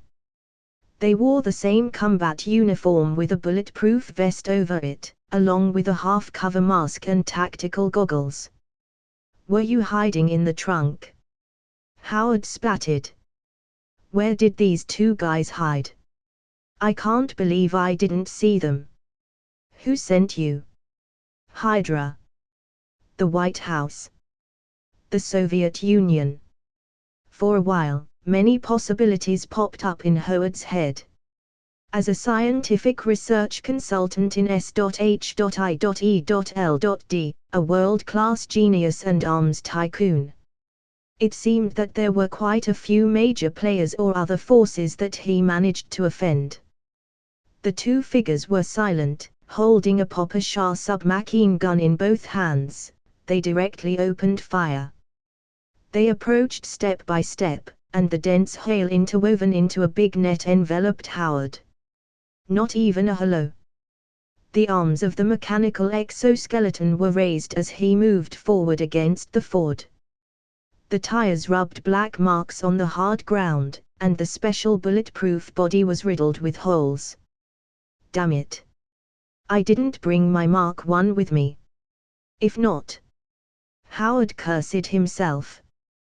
This portable mechanical exoskeleton was a metal extension driven by batteries, and its combat effectiveness depended entirely on the output power of the hydraulic valves. In addition, there was an increased power electroshock device at the chest, which could release a high-voltage current. However, considering the energy loss, the exoskeleton would enter the standby state after being used twice. Facing the fierce suppression of firepower, he was a bit overwhelmed. "I have to wait for a chance." Howard calmly made a decision. The hydraulic valves of the 2 mechanical arms opened and twisted to provide a powerful force. With a jerk, he directly overturned the Ford. Then, he kicked it hard. The heavy body rolled several times and exploded with a bang. Flames spewing out, setting off a violent wave of air. "Still alive. This is a super soldier, right?" Howard, who was repeatedly targeted, was shocked to see 2 figures crossing the blazing car wreck.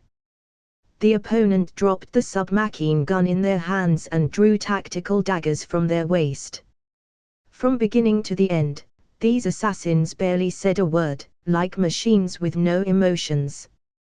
Hand to hand. Howard was overjoyed to see that there was no hot weapons fire to suppress him. The 2 legs stepped apart, like a rampaging mammoth galloping away, trampling on the ground. An iron fist blasted straight out.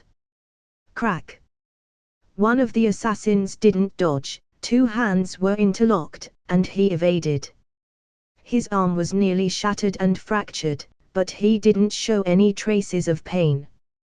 Instead, he caught Howard by surprise and raised his knee upward, slamming it into Howard's abdomen, which wasn't covered with metal. The intense pain, and muscle spasms, almost made Howard vomit out his stomach acid. The other assassin came around behind him with tacit understanding. A forceful neck lock position from the man forcefully stopped Howard's ability to move. The latter wasn't a trained special soldier and lacked actual combat experience. After being caught inadvertently for a while, his shortcomings were exposed. Zizzy. Zizzy. Howard's brain turned quickly and decisively started the electroshock device in his chest. The blue arc light kept jumping and suddenly released. The assassin, who went around behind him and locked his neck, instantly gave off the unpleasant smell of being cooked and burnt. However, the other party was also a ruthless person. As that happened, he still didn't let go. Bang! The assassin, who wasn't affected by the high-voltage current, punched Howard in the chest. The powerful force destroyed the battery. Those cold, hollow eyes stared at the target, and the tactical dagger held in his right hand struck his throat. Clang! The sound of metal crashing pierced people's eardrums.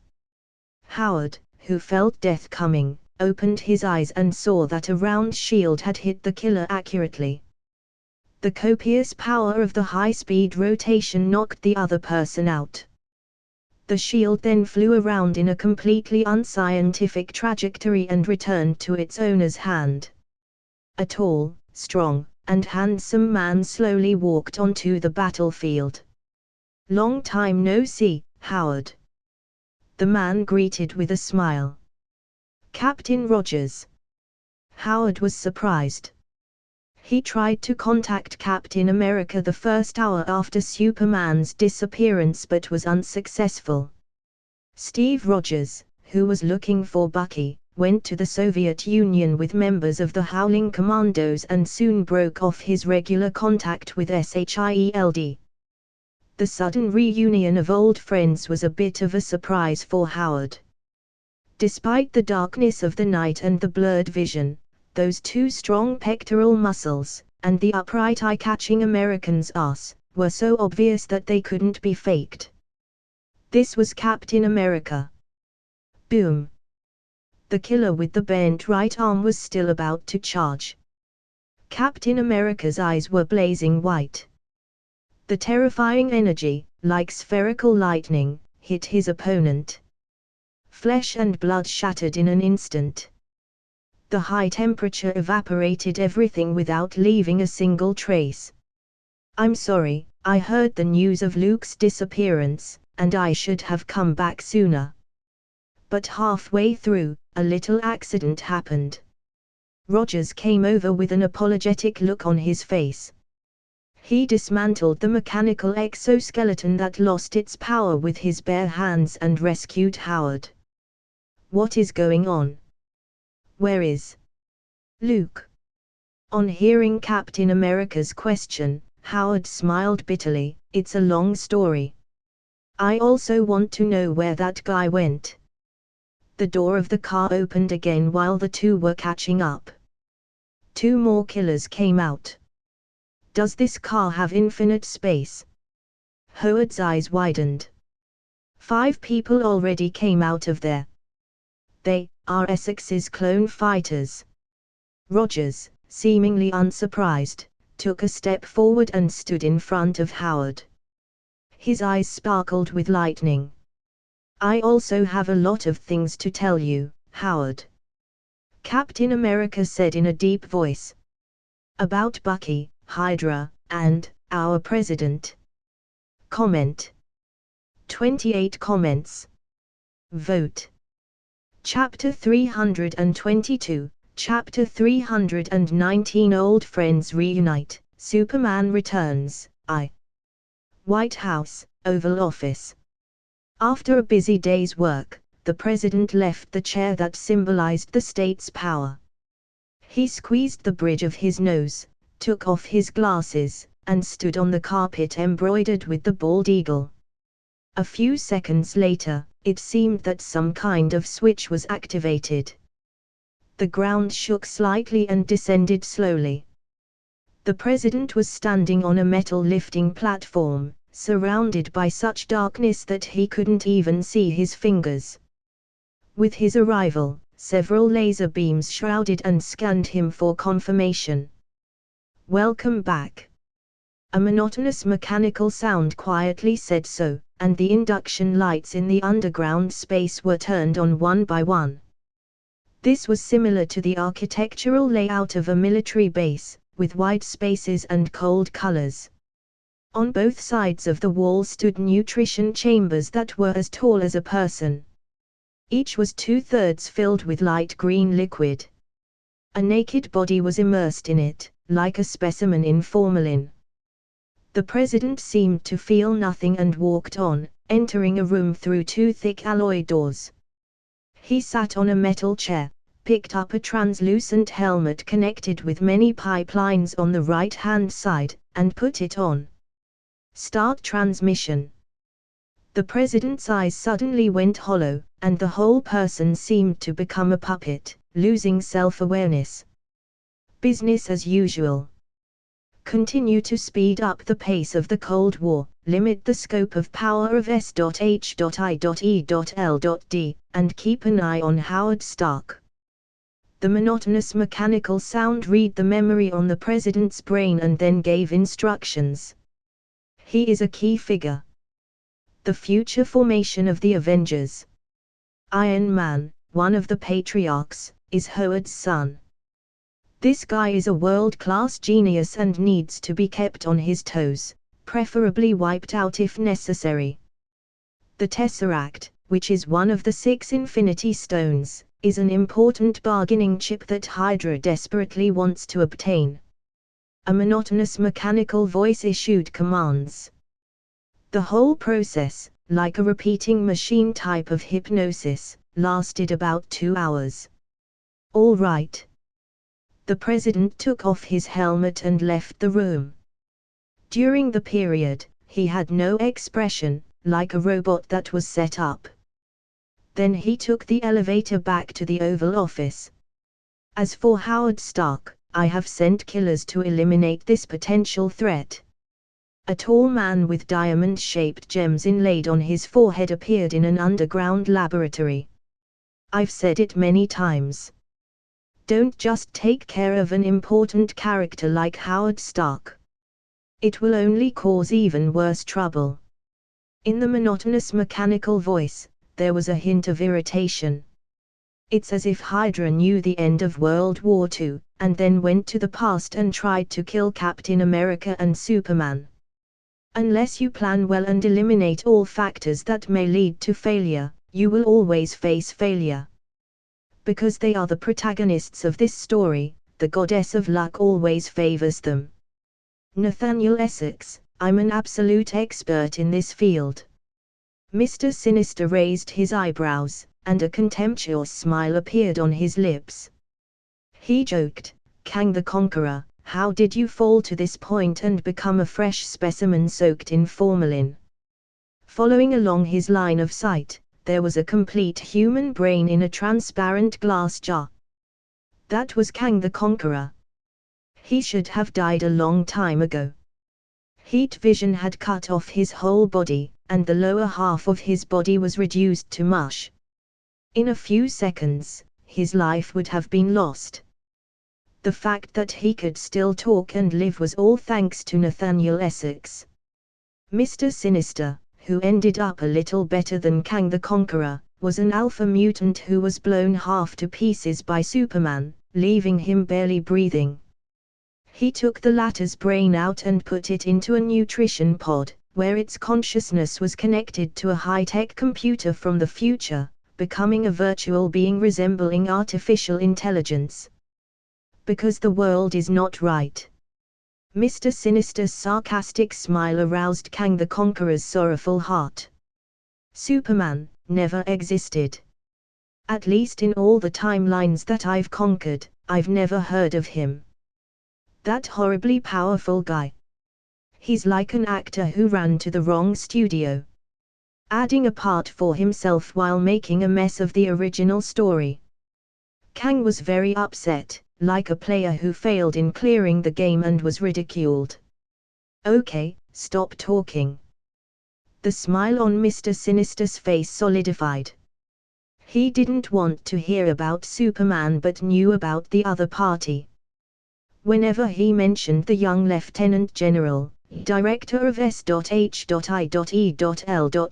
his whole body would faintly ache. The sense of desperation with death overhead and no room for resistance really discouraged people from reliving and remembering. Anyway, he has disappeared, Mr. Sinister said. It was as if he was comforting Kang the Conqueror but was actually reminding himself. Superman was a nightmare for them. We must be prepared, take precautions, and not take it lightly. Kang the Conqueror, who only had one brain left, reminded him.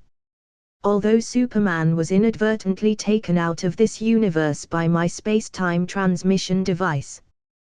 But no one knows where he has gone and whether he will come back. Mr. Sinister's eyebrows were slightly wrinkled. He was in a bad mood. He felt that Kang, who didn't want to take the blame, still just had to add to their worries. There were many universes, countless time and space, how could Superman come back? Don't worry, we control the president, which means we have a lot of resources. Mr. Sinister was patient because he still needed the information from Kang the Conqueror and his future technology. Essex is being supported by the government and is developing at a very fast pace. As long as I can completely control the mutants and get S.H.I.E.L.D's gene pool in Alkali Lake. At that time, I will not only be able to break through the limits of the alpha level and enter a higher level.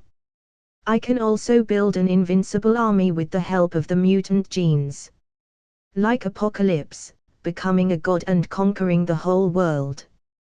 Mr. Sinister was like a veteran general on stage, with banners from supporters planted all over his back. After Superman left this universe, he was recuperating and healing from his injuries. While working with Kang the Conqueror, he brainwashed the president and established Essex Biotech. With the help of the future technology mastered by the latter, Mr. Sinister's cloning technology had made further breakthroughs. According to the template of a super soldier, he could manufacture replicas in large quantities. This technology had attracted the attention of Hydra. Both sides were villains and had the same enemy. So, they hit it off, and both got what they needed. According to Mr. Sinister, everything was on the right track and moving forward steadily. He didn't want anyone to interrupt his progress.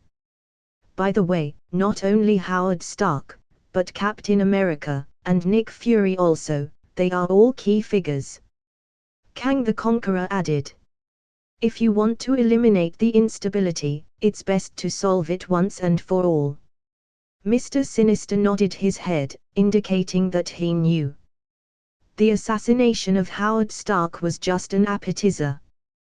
What came after was the main course. Comment. 11 comments. Vote. Chapter 323, Chapter 320 Old Friends Reunite, Superman Returns, 2. Boom boom. Boom boom boom. A few spherical lightning containing high-temperature energy evaporated the assassins that appeared later into a mass of charcoal. It should be over now. Captain America wiped the non-existent sweat on his forehead and turned to Howard. That car, like the suburban Chevrolet, had infinite space. 10 people had come down in groups. It was like a steady stream of small teams for target practice. I wonder if it is a car or an unusual vehicle. Howard lifted his chin, beckoning Captain America to take the lead and investigate what it was. The latter had no problem with it. He carried the iconic vibranium shield in his right hand to prevent accidents like explosions. Rip. Tearing open the door with his bare hands, Rogers saw a silvery white computer with a sci-fi appearance inside. Several red and green wires are connected to 10 culture bottles, which only need to follow the established procedures for growing and maturing. It's Essex Biotech. Rogers wasn't surprised. He had seen the same clone fighters in the Soviet Union and Hydra. According to the written gene templates, those killers with empty eyes and no feelings were continuously delivered like batch products on the assembly line. Such biotechnology is at least a century ahead of what's currently available. Howard glanced at it for a few moments and concluded. He had always regarded Essex Biotech, that had recently risen as a replica of Hammer Industries, which relied on government support and connections. But he was shocked to see all the cutting-edge technology such as breeding vials, gene editing, and accelerating growth of these clones. This wasn't something that could be developed casually. I have seen similar clone fighters, Rogers said in a deep voice. When I learned that Superman disappeared, I was ready to come back, but on the way back, I encountered a massive attack. Howard's eyes slightly dimmed, and he felt a large net was slowly coming down on him. Not only himself, but also any person or thing related to Superman, or anything that could potentially harm the other party, were being erased. I found similar numbers on some clone fighters, all of whom were produced by Essex. Rogers continued. With the Howling Commandos, he conducted a long-term reconnaissance and gained some secret information. Hydra has close ties with this company. The man at the helm of Essex Biotech, Nathaniel, has always kept a low profile. However, according to our investigation, this person has close ties with the White House. By linking these clues together, we can draw a complete network of relationships. Hearing this analysis from Captain America, Howard nodded slightly. It was exactly as he had guessed.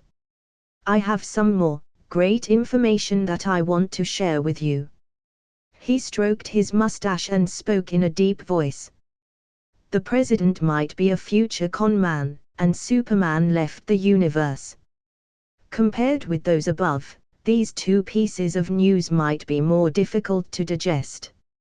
If he weren't psychologically sound and capable of accepting, Captain America would definitely think Howard was crazy, saying such outrageous facts. Let's go to my house first. By the way, were you the one who came to my house this afternoon? Captain America nodded. He followed the trail, and after finding out the mastermind behind the scenes, he wanted to contact Howard. In the absence of Luke, the only person who could be trusted and be of help was probably the latter. Howard got into the intact car to go to the villa on Long Island. His Mark I power armor was there. If Essex Biotech launched the second round of attack, his own armor would definitely give the other party a surprise. What did you learn in the Soviet Union? I mean, about Barnes. While driving, Howard took the initiative to find a topic. He heard from Luke that Captain America and Bucky had a deep relationship and a deep friendship. Knowing that the latter might be in the Soviet Union and in the hands of Leviathan, Rogers, who was considering retirement, didn't hesitate to leave his beloved girlfriend and sneaked into Moscow with the Howling Commandos. Such friendship sometimes led Howard to some extreme speculation. We were in Moscow for 2 months and ran into agents of the Red Room and almost got killed by them. Rogers recalled the days when he hid his name, changed his identity, and lurked in Moscow. The Red Room was said to be Leviathan's secret organization, dedicated to training spies, agents, and assassins. They took in many war orphans and taught them etiquette, culture, dance and other skills, so that they could enter the upper class in the future. Of course, shooting, interrogation, counter-interrogation, and close quarters combat are also mandatory. Everyone is a tool there. The best ones will be given the name, Black Widow.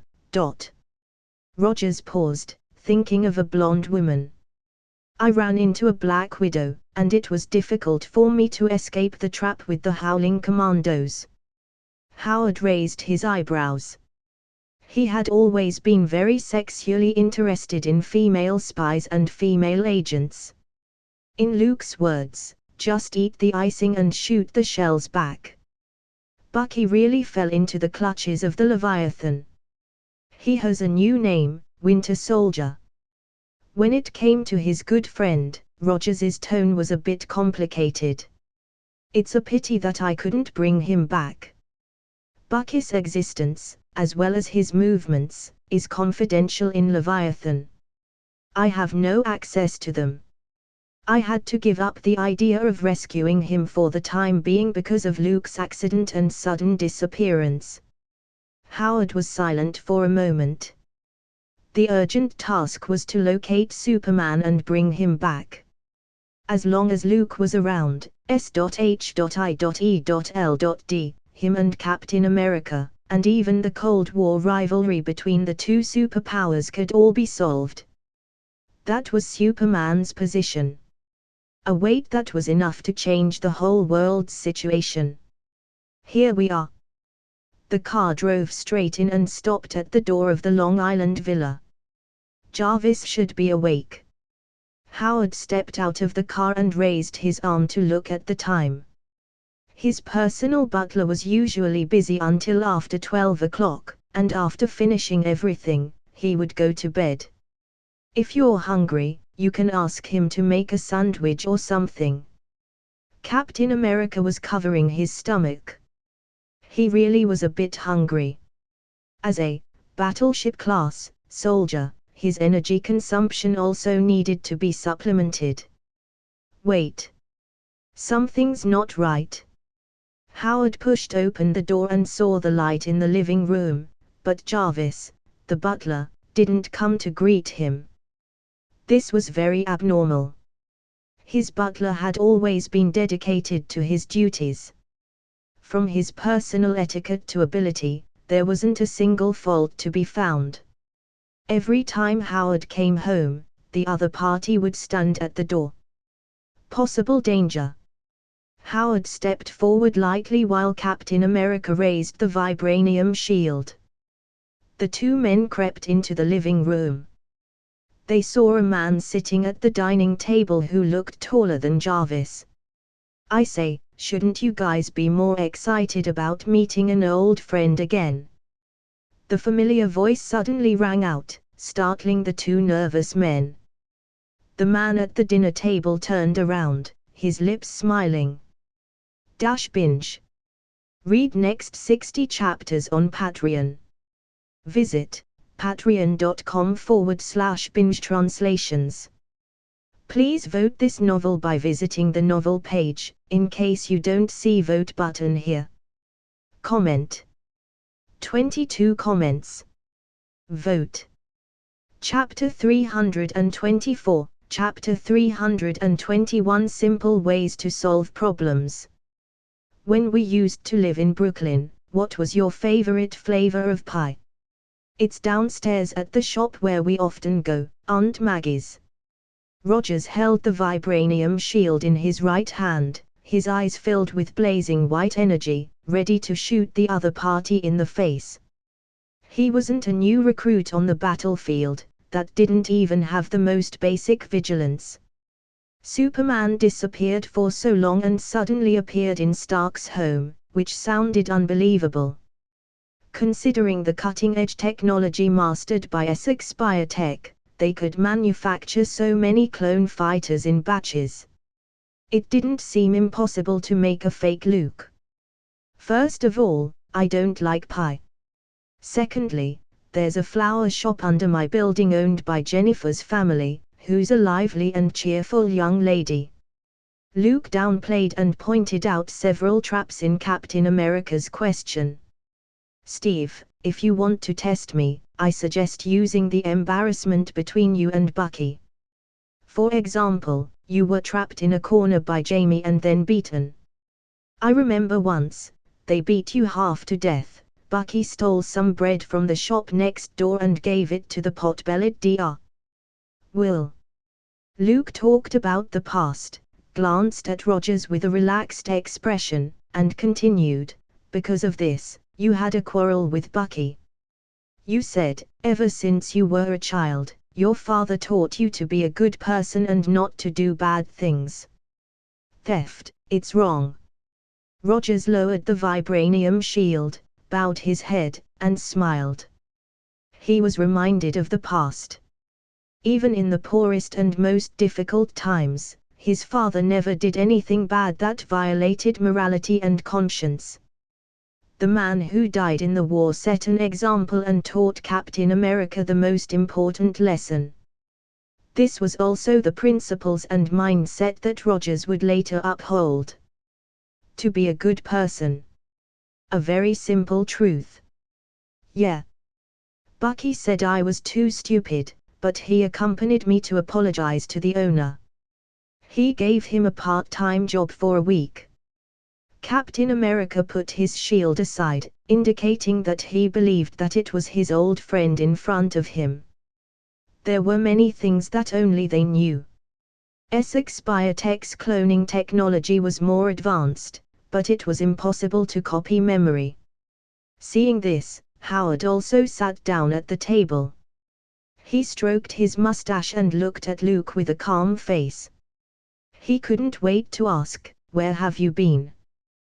This was a question that the whole world wanted an answer to. Superman vanished.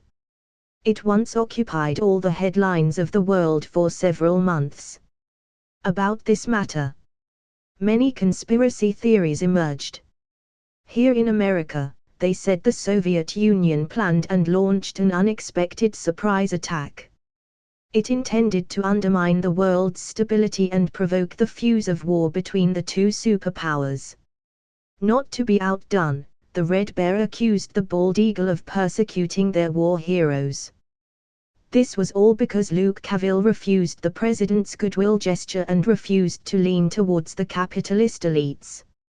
Superman, as a pacifist, didn't agree with the Americans' hegemony but made great efforts to promote the Paris summit and eliminate the conflicts between the land civilization and Atlantis. However, such behavior was regarded as betrayal and a threat by the American capitalist group, so the president and related interests conspired against the other party. To test this theory, the Soviet side sought various information about Superman. For example, past propaganda images, speeches, and so on. Among them, Luke had repeatedly mentioned the words world peace and unity of all mankind. This showed that Superman had the world at heart and was a beacon of light for the righteous.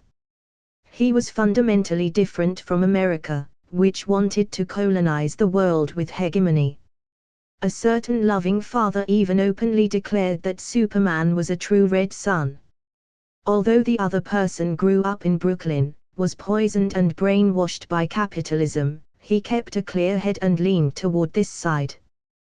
The Soviets didn't mind complimenting Superman as long as it nauseated the White House people, even if it shaped the other party into a beacon of the world and an embodiment of light. In this way, the two sides engaged in several back-and-forth public opinion campaigns on the matter. Until recently, the heat had dropped. It's a long story, but it was a fun and exciting trip. Luke talked while enjoying his sandwich. He began by explaining the intricacies of the multiverse and then picked up a few anecdotes. For example, the Sorcerer Supreme battle. There was also the brother-sister relationship of the Asgardians. As for the Infinity Stones and the final battle, they were spoilers, so he couldn't tell them. So, you went to a similar universe and became the Sorcerer Supreme. Howard poured himself several glasses of whiskey before he managed to digest the information. You've summed it up pretty well. Luke nodded and added. By the way, I also met your son. He inherited the Stark family genes and the family style to perfection. Hearing this, Howard's sleepy mood was lifted. Although he wasn't married now and hadn't even thought about it. However, hearing that the Stark family legacy persisted, as Jarvis often said, Howard's insistence on being a bachelor for life, he couldn't give up a forest for a single tree, and keeping such bad habits as his excessive indulgence, alcoholism, and staying up late. The Stark family, in all likelihood, would end with his generation. A son. I actually like daughters better. Howard expressed some dislike for Tony's existence. He's a standard daughter-first kind of man and loved cute babies who could sit on his shoulders and would say that they wanted to ride a big horse. What? Can't sons do that too? Howard curled his lips. If he got a son, then he was better off tinkering with his own toy car. He had little interest in the more straightforward paternal love. What's his name? Is he married? Tell him that the Stark men are always the best ones, so he shouldn't disgrace his father. After thinking about it, the mustached man added, if I'm not good enough there, tell him not to worry. After all, it's my first time being a dad, and I have no experience. I can only learn from the experience of my father, his grandfather. Luke was taking a sip of his bourbon and almost sputtered. He didn't expect this wave of vanity to shift the blame to someone else. You're a very qualified father, and your son adores you. So, Howard, you don't have to worry about that. Luke patted the other on the shoulder and consoled.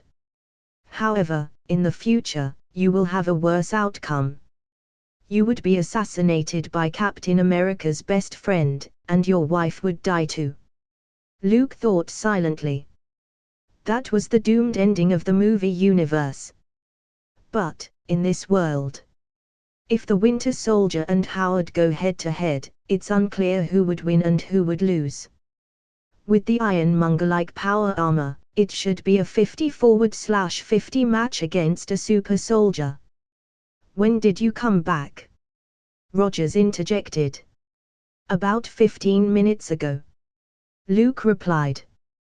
After leaving the Sorcerer Supreme universe, he once again experienced several different worlds.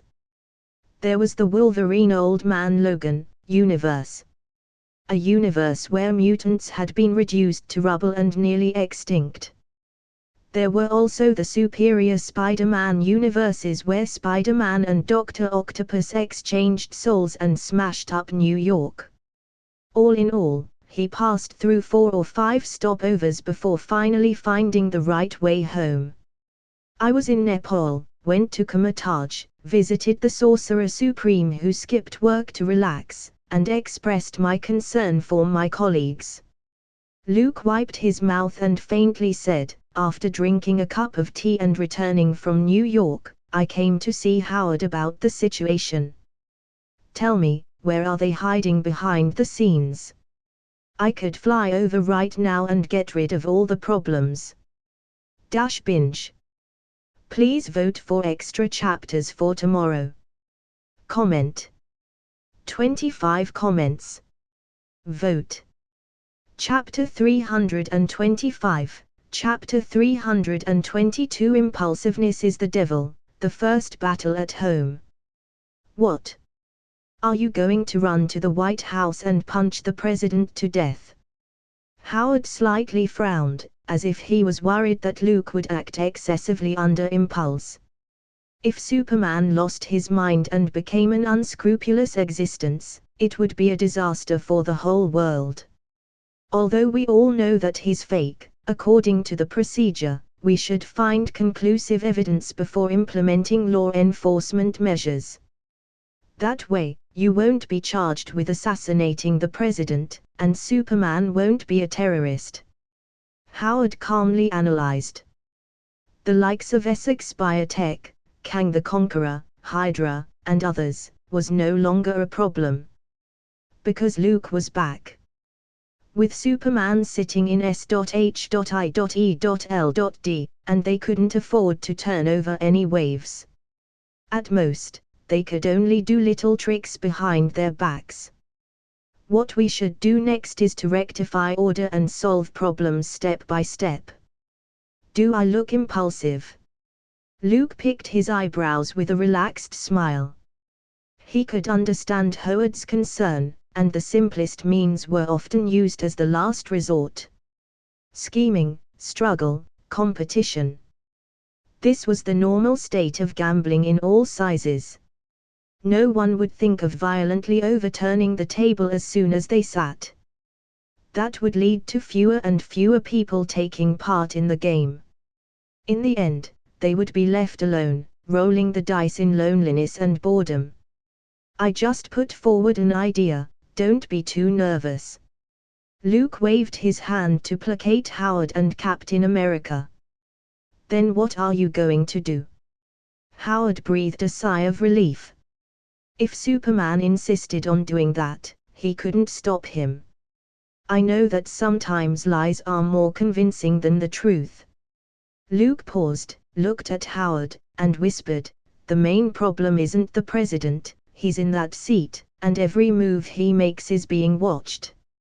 Of course, if the president was that master bullshitting the one that often used the phrase no one knows about that better than I do, then that was a different story.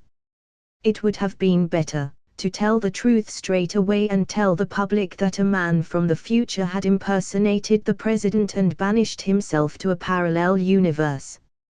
It sounded more like a science fiction movie, too far ahead of its time to be credible. It wasn't easy for people of this generation to accept the complex concepts of parallel universes, future time, and cloning.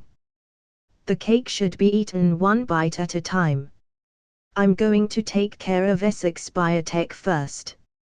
Luke tapped his fingers on the table and asked a pajama-clad Jarvis for some whiskey. That's a good idea. Howard nodded as he thought so. With advanced and cutting-edge cloning technology, Essex Biotech could build a powerful army composed of super soldiers at any time. If they dared to assassinate him openly today, they might do it to others tomorrow. This was a time bomb that needed to be dismantled. If you want to take down Essex, go to someone you know who can provide useful information and act as a suitable tool. Howard's eyes flashed. Aside from being S.H.I.E.L.D's science advisor and world-class genius, he was also a successful businessman and a qualified capitalist. How to use effective means to destroy a rising company as quickly as possible. In this respect, he had a lot of experience. After all, if one read more, one would know more. You mean Emma? Luke quickly understood Howard's meaning. Only the White Queen, Emma Frost, of the Hellfire Club could help. Speaking of this, after returning to Earth 1024, he hadn't had time to meet those women. Catching up, embracing, renewing old intimacies, could all be put aside for now, there's no rush. He had only been away for 8 months, not 8 years. Unlike Captain America, who woke up from a deep sleep, everything had changed dramatically. By this time, the world was on the verge of entering the Cold War phase of the Cuban Missile Crisis. Bingo! Howard snapped his fingers and pulled the pasta from his plate with his fork. Jarvis had just made it. It tasted average, but it was filling. The three of them sat in the dining room and chatted, making trouble for the butler who had gone to bed, and by the way, letting the other party fix their evening meal. In case you didn't know, the White Queen, who is now the leader of the Hellfire Club, is one of the representatives of the moderate mutants faction. As Howard rolled up his noodles, he said, Essex Biotech is very interested in mutants. 3 months after you left, they took over all the work on the mutants that S.H.I.E.L.D was originally in charge of. It was by order of the President and pressure from the Pentagon. Originally, S.H.I.E.L.D adopted a gentle policy of appeasement towards mutants. Coaching, monitoring and documenting greatly eased the relationship between the two parties. But the Essex side was less patient and continued the military's brutal, hardline approach, which caused a lot of trouble and fueled public opinion. Hearing this, Luke's face remained unchanged, but his eyes grew a little colder. From what I know about Emma, she should be making a move. For the White Queen, Essex Biotech just had a small role in the bright future. Behind it stood Mr. Sinister, an alpha mutant with many abilities. They did have some conflicts. Howard nodded his head. White Queen wasn't the kind of person to submit to humiliation. Her Hellfire Club had several fights with Essex Biotech, but in the end, it failed to get the upper hand. At the Paris Peace Summit, a bill on the registration of mutants and related policies was prepared. Howard had some regrets. He knew Luke's setup and how much work S.H.I.E.L.D had put into it. However, Essex Biotech stepped in, which turned the originally eased racial relations into sharp contradictions. Luke was silent for a moment and whispered, "It doesn't matter. A positive hero always needs a villain to complement him." Essex played the role perfectly. Hellfire Club. Inside the hall, the White Queen sat at the top seat on a soft red carpet that ran from her feet to the door. "Emma, what are you going to do?" Silver Fox, Kayla, standing beside her, glanced at her sister with a cold face. During this period, Essex Biotech had stepped up its efforts to capture mutants. Those clone fighters, whose movements had become more frequent, were capturing more and more of their compatriots into prison. The Hellfire Club, as a representative camp for the mutants, had carried out many rescues, but it had achieved very little success. "I don't know." White Queen shook her head. On the one hand, Essex Biotech had the government as its umbrella, and all its actions were reasonable and legal. The arrest of mutants was also justified by reasons such as assisting in investigations, cooperating with inspections, and other reasons. On the other hand, she was no match for Mr. Sinister. That guy was an alpha mutant, and he also had an ability similar to telepathy. In a head-to-head battle, the White Queen would only be defeated. "I want to lead the group back to Boston, consolidate the forces at hand and unite more of my compatriots against the oppression of Essex Biotech." In the hall, it was just the White Queen and her sister Silver Fox, so there was no need to cover up what they were saying. "And you? I heard that you were going to Canada with Logan. He has no other hobbies except smoking cigars, drinking, and fighting. He also has that beast-like brother with him." White Queen persuaded. She didn't think that Wolverine was worthy of her sister.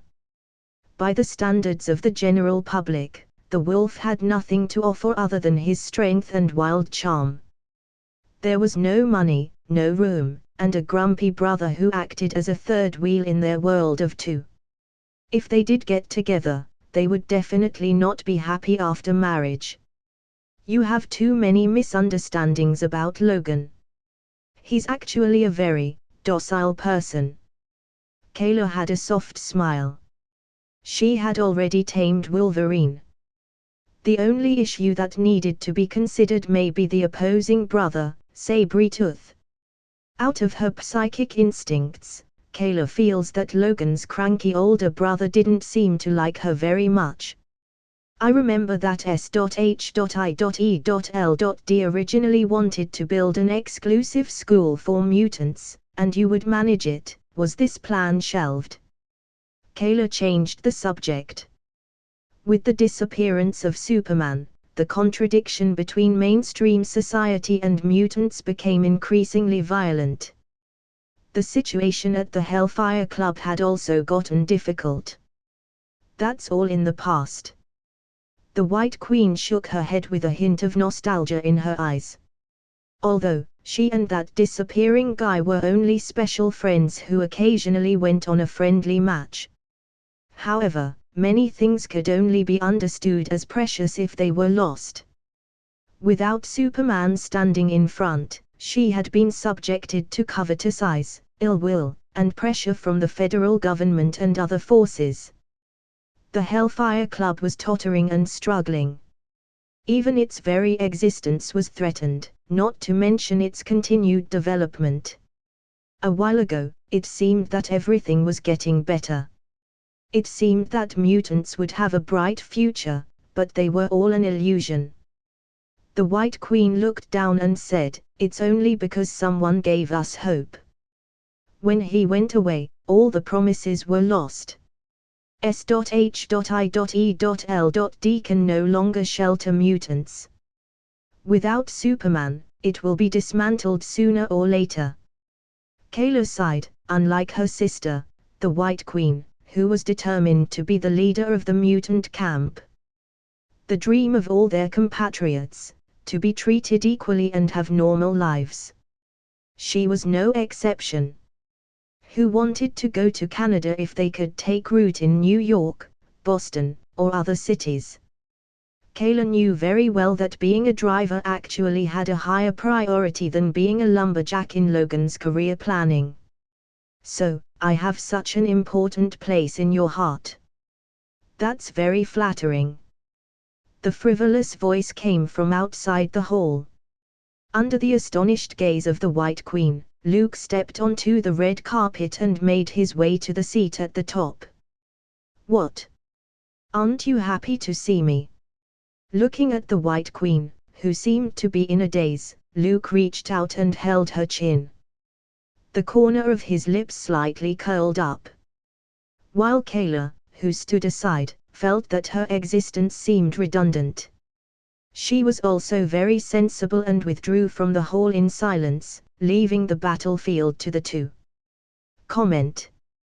12 comments. Vote. Chapter 326, Chapter 323 Meeting. The two people in the hall didn't start a fierce battle, as Kayla imagined, or had an indescribable sexual encounter. First of all, their relationship wasn't to that extent. Luke and White Queen, at best, had a pure friendship of appreciating each other's skills and body, without any deep feelings. The former was interested in the driving experience, while the latter was interested in the driving skills. To a certain extent, each could be regarded as having their own needs and satisfying each other. Therefore, as soon as they met, they hugged excitedly, then shook their tongues, kissed each other breathlessly, and then talked with each other about love. This wouldn't be in line with their true feelings. They weren't the type to directly do the deed unless they were too eager and hungry. Luke wasn't a Robinson who spent 28 years alone on a deserted island, relying on handicrafts or living like a caveman to pass his days. He had a few friendly matches with Magic, the Queen of Limbo, during the Sorcerer Supreme battle, and it was a wonderfully fulfilling and enjoyable experience for both sides. Without the urgent need, there won't be an impatient impulse. "Is it really you?" When the White Queen saw Superman, who had disappeared for a long time, she subconsciously released her psychic powers. And then, like hitting a solid iron wall, she was slightly dizzy, but her eyes were full of surprise. The president publicly announced your death on TV, and a few days ago, there was a national day of mourning.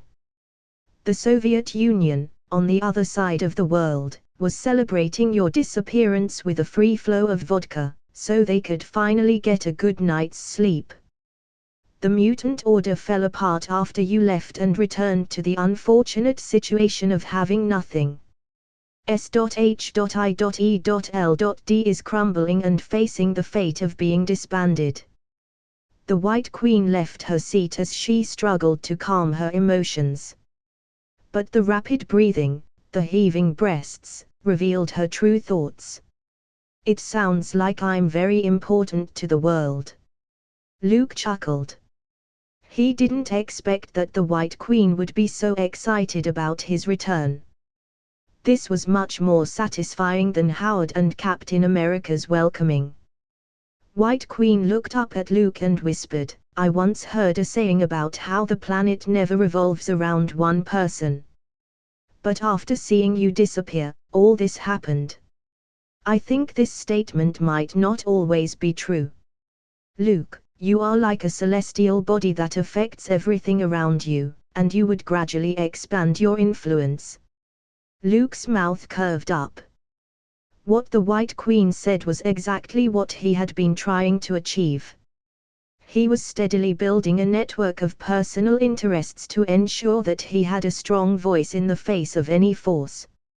From a war hero, a military mascot, to a strategic deterrent walking nuclear weapon, and a smooth transition to power. Luke saw himself as a player at the world's gambling table and wanted nothing more than to pocket all the good cards so that he could control the direction of the future and keep everything from spiraling out of control.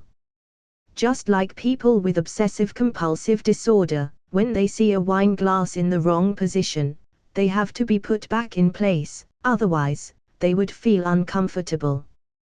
He believed that this was some kind of common problem of travelers, or rather, the psychological problems left behind by the once weak. Hating the unknown and unstable, as well as sudden changes and trouble.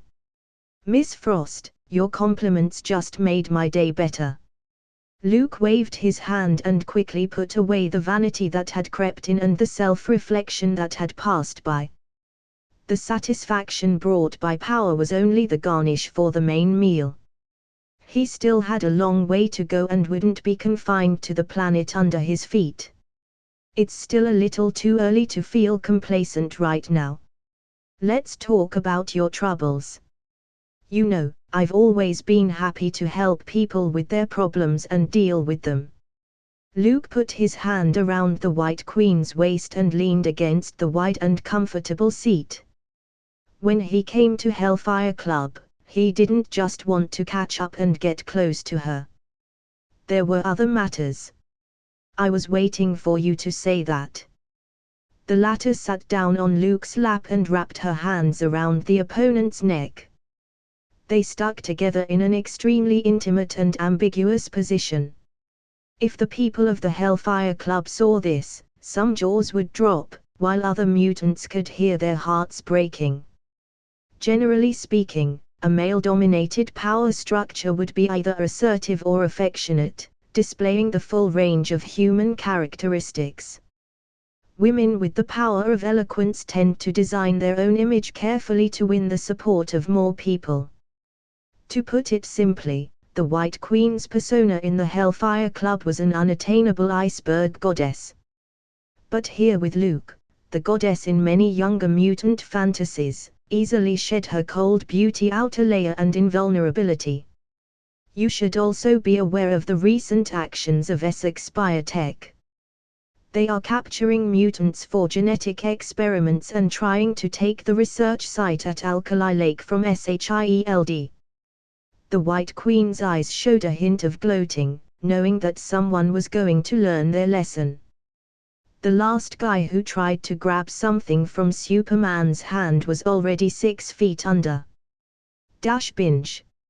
Read next 60 chapters on Patreon.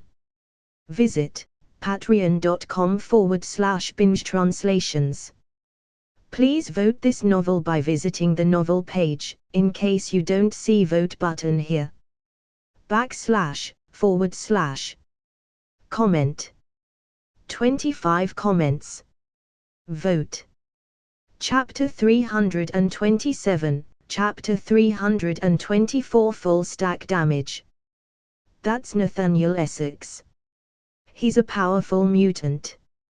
He once followed Apocalypse, but now, he's mixed up with the government.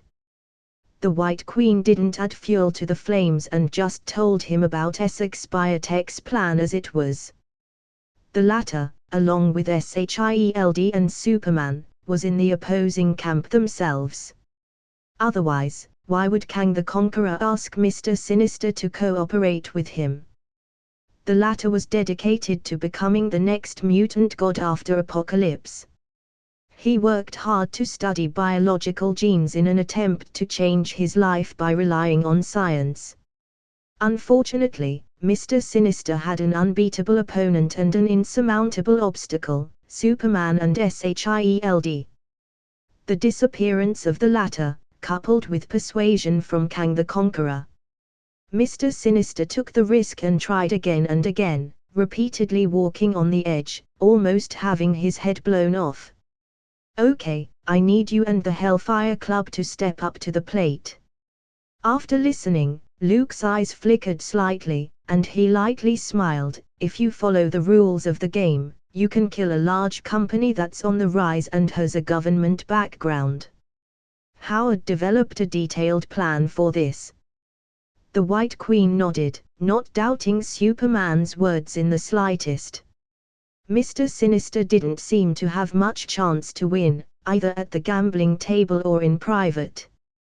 This time, he bit off more than he could chew. The White Queen smiled lightly and then blocked Superman's lips passionately. In this way, she announced that the work discussion was over. Next was a private entertainment session. 2 days later. Essex Building. This 45-story skyscraper was one of the landmarks in Manhattan. Originally a top-class apartment, but Mr. Sinister bought it outright and used it for office space. It's nice to look down on all beings from above. Mr. Sinister, dressed in a high-end suit, clasped his arms in front of his chest and expressed his sentiments. Those people boast of being elite and high class, like tall buildings, because they enjoy the experience of having the city under their feet. I used to focus on experimental research, cold data, and cold corpses, but I forgot that life filled with power and money is actually quite interesting. Mr. Sinister, now at the helm of Essex Biologics, had such a dull thought. With the support of the White House and Kang's future technology, this company had made a name for itself in just 6 months. Many media and newspapers believed that Essex would become the second Stark Industries. Such a statement, in Mr. Sinister's own ears, was more like a joke. Howard Stark is just lucky. Mr. Sinister looked down on the world-class genius, partly due to a mutant's arrogance and partly due to his personality. He was once a serious scientist of the same era as Darwin but was later rejected and discarded by mainstream academia for his extreme theories and racially charged speeches. This past had made Mr. Sinister psychotic, cynical, and jealous. Since then, he hated any scientist who was sought after and approved of by the mass media. Especially a genius like Howard Stark, who was recognized by the world. Maybe Kang is right. I should do it myself to make sure that nothing goes wrong. Mr. Sinister rubbed his chin. The clone fighters sent a few days ago failed. Howard Stark was obviously not as simple as he seemed. His hidden cards were unknown, and they helped him handle the clones that could all be called super soldiers. Ring ring, ring ring dash. The urgent ringing of the phone interrupted Mr. Sinister's contemplation. He turned around, approached it, and picked up the receiver. Mr. Essex, there are many mutants downstairs. They're protesting. The female secretary's slightly alarmed voice reached his ears. What protest? Mr. Sinister felt surprised. Since when did mutants have the audacity to appear in public and launching a protest? They said that the company captured and imprisoned mutants and conducted illegal, inhumane, and cruel experiments. Perhaps the female secretary had never seen such a scene before and spoke in panic. The security guards tried to drive them away but failed. It attracted a lot of reporters. I see. Mr. Sinister said lightly and hung up the phone. Did the White Queen come up with this trick? I have the support of the president. Did she really think she could shake Essex by gathering a bunch of mutants who were rejected by the public and tell them to chant a few slogans? Naive. Mr. Sinister spoke with contempt and didn't take it to heart. It wasn't until half an hour later that he saw the news playing on TV. My brother Bob has always been a good kid. He never did anything bad. Just 2 days ago, people from Essex Biotech broke into my house, and they were ready to forcibly take Bob away just because he's a mutant. Those fierce thugs, armed with a government work permit, pinned him to the ground with extreme brutality. Poor Bob, he's just a young teenager. There was no way he could have resisted. He was crying out for his mother. On TV, there was a dark-skinned man whose voice carried the bloody and tearful accusation. Mutants also have the right to live in this country and should be treated equally. This is a free country. We breathe the air of freedom, so we deserve to be free. The black man shouted with his arm up and won the support and applause of the people who surrounded him on the road outside. Although they weren't paying attention to what they were listening to, they all shouted along with them. He's a good kid, helping others, and also joined the Animal Resume Union. Such a good kid, should have had a better life, but that was destroyed by Essex Biotech. The black man added. He should have had a better life, but all that was destroyed by Essex Biotech. Discriminating against mutants and discriminating against blacks and marginalized groups and animal lovers and religious people. A full stack of damage. Binge. Read next 60 chapters on Patreon. Visit patreon.com/binge translations. Please vote this novel by visiting the novel page, in case you don't see vote button here. Comment. 31 comments.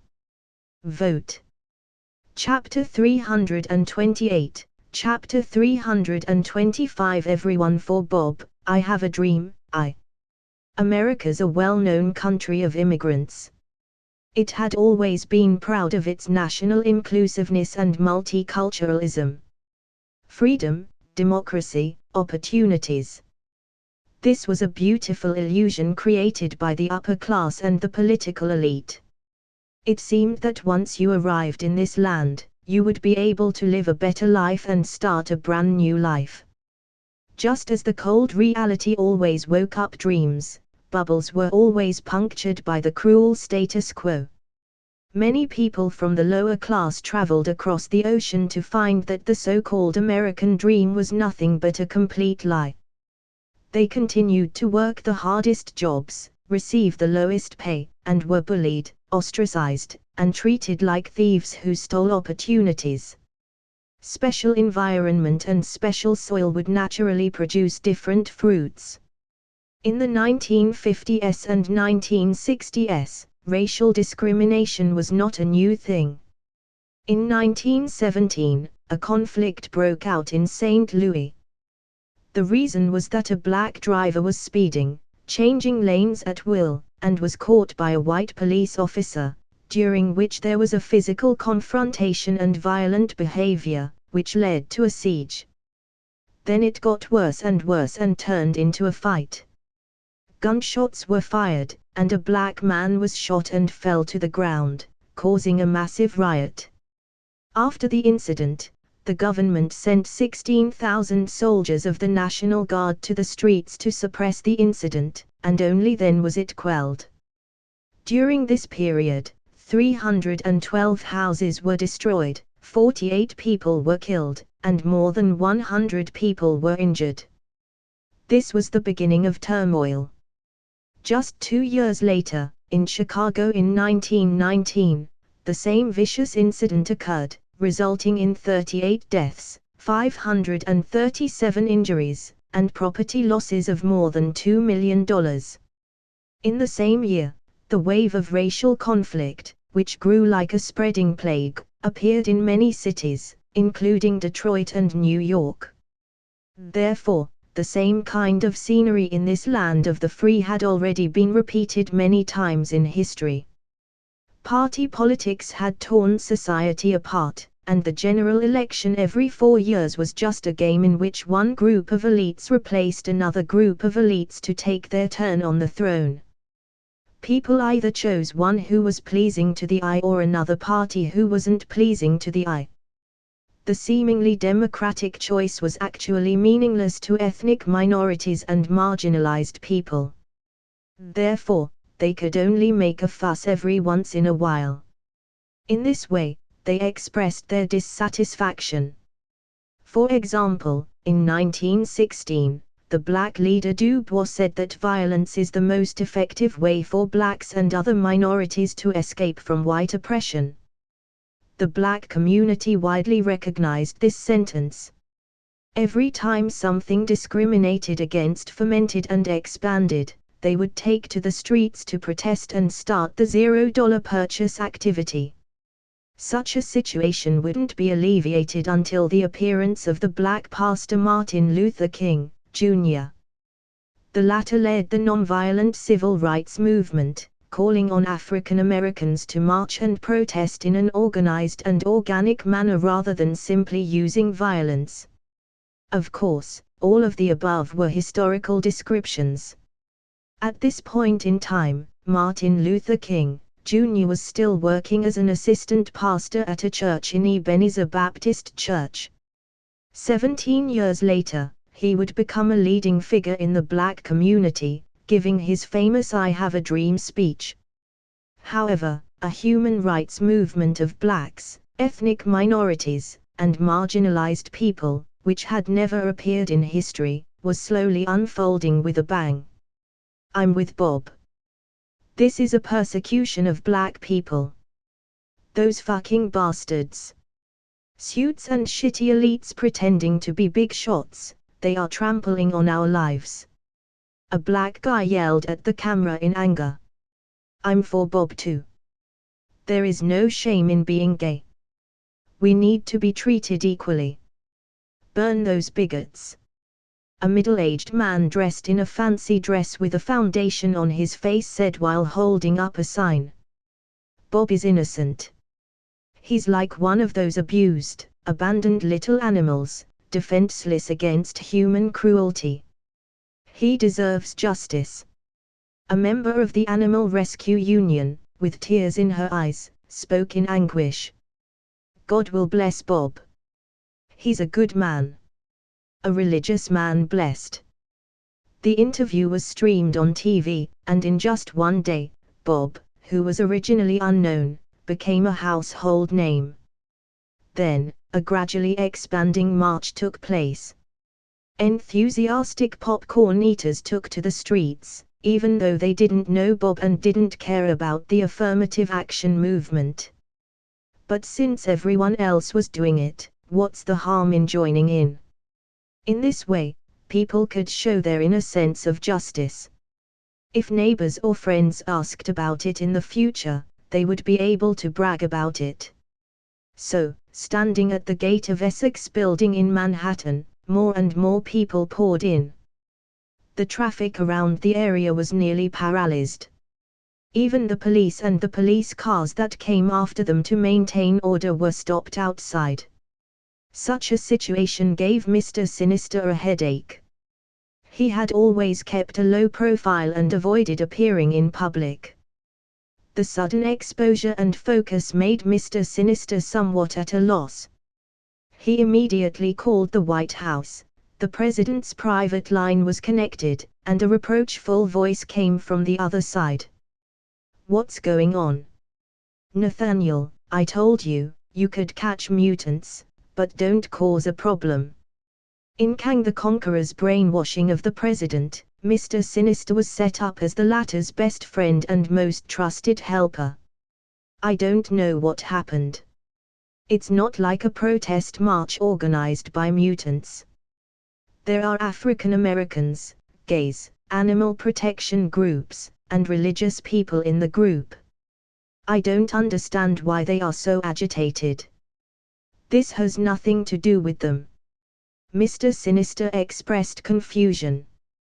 For the guy named Bob, mutant became the most inconspicuous label on him instead. "Respond as soon as possible, issue a clarification, and tell the people of New York through the media that you have nothing to do with this persecution." The president, thinking clearly, spoke in a deep voice. "Even if a similar incident did occur, Essex Biotech and the government must be the uninformed ones. Everything was handed over to an outsourced team that committed this heinous crime, a deranged temporary worker." Mr. Sinister noted down silently and then spoke a few words before hanging up the phone. He went to the French window, looking down at the crowd below, with a hint of coldness at the corner of his lips.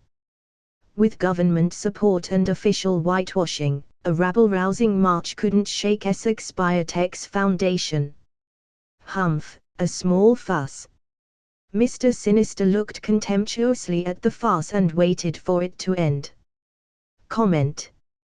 12 comments. Vote.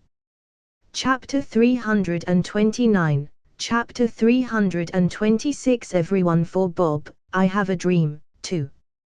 This is just the beginning. Luke slowly and methodically cut the beef on his plate with his knife and fork while Howard sat across from him. Mr. Sinister and the federal government have underestimated the problem of racism. It's more like a stack of powder kegs that, when ignited, can explode with devastating force. In the 1950s and 1960s, racial violence in urban America was primarily between African Americans and Caucasians. It was rooted in the political oppression and economic exploitation of blacks by whites under a historically segregated system. This led to a growing nationalist sentiment among blacks in the 1950s, which reached new extremes. Robert William Smith, the black leader who was currently active in major cities, had long made it clear. "We cannot tolerate those who treat us unjustly in court. We must penalize them. If it's necessary to use lynching to discourage lynching, then we're willing to take that approach. The only logical and successful answer we have is to fight against large-scale organized violence is to fight back with large-scale organized violence. Molotov cocktails and sulfuric acid bombs can be widely used. The war for minority self-defense will be won." All these were the opinions expressed by the black leader. In fact, before Martin Luther King Jr. came along, every so-called leader advocated black power through violence. The simple and rude way not only conformed to the mindset of black people but also quickly accumulated popularity. Are you going to turn this farce into an equal rights movement? Howard realized that Luke didn't just want to win public opinion and drive Essex Biotech into the dust. "I'm not trying to be a popular leader, I'm not trying to get votes, and even if I wanted to do that, the ones I have to unite are the white elite. They are the votes that every president needs."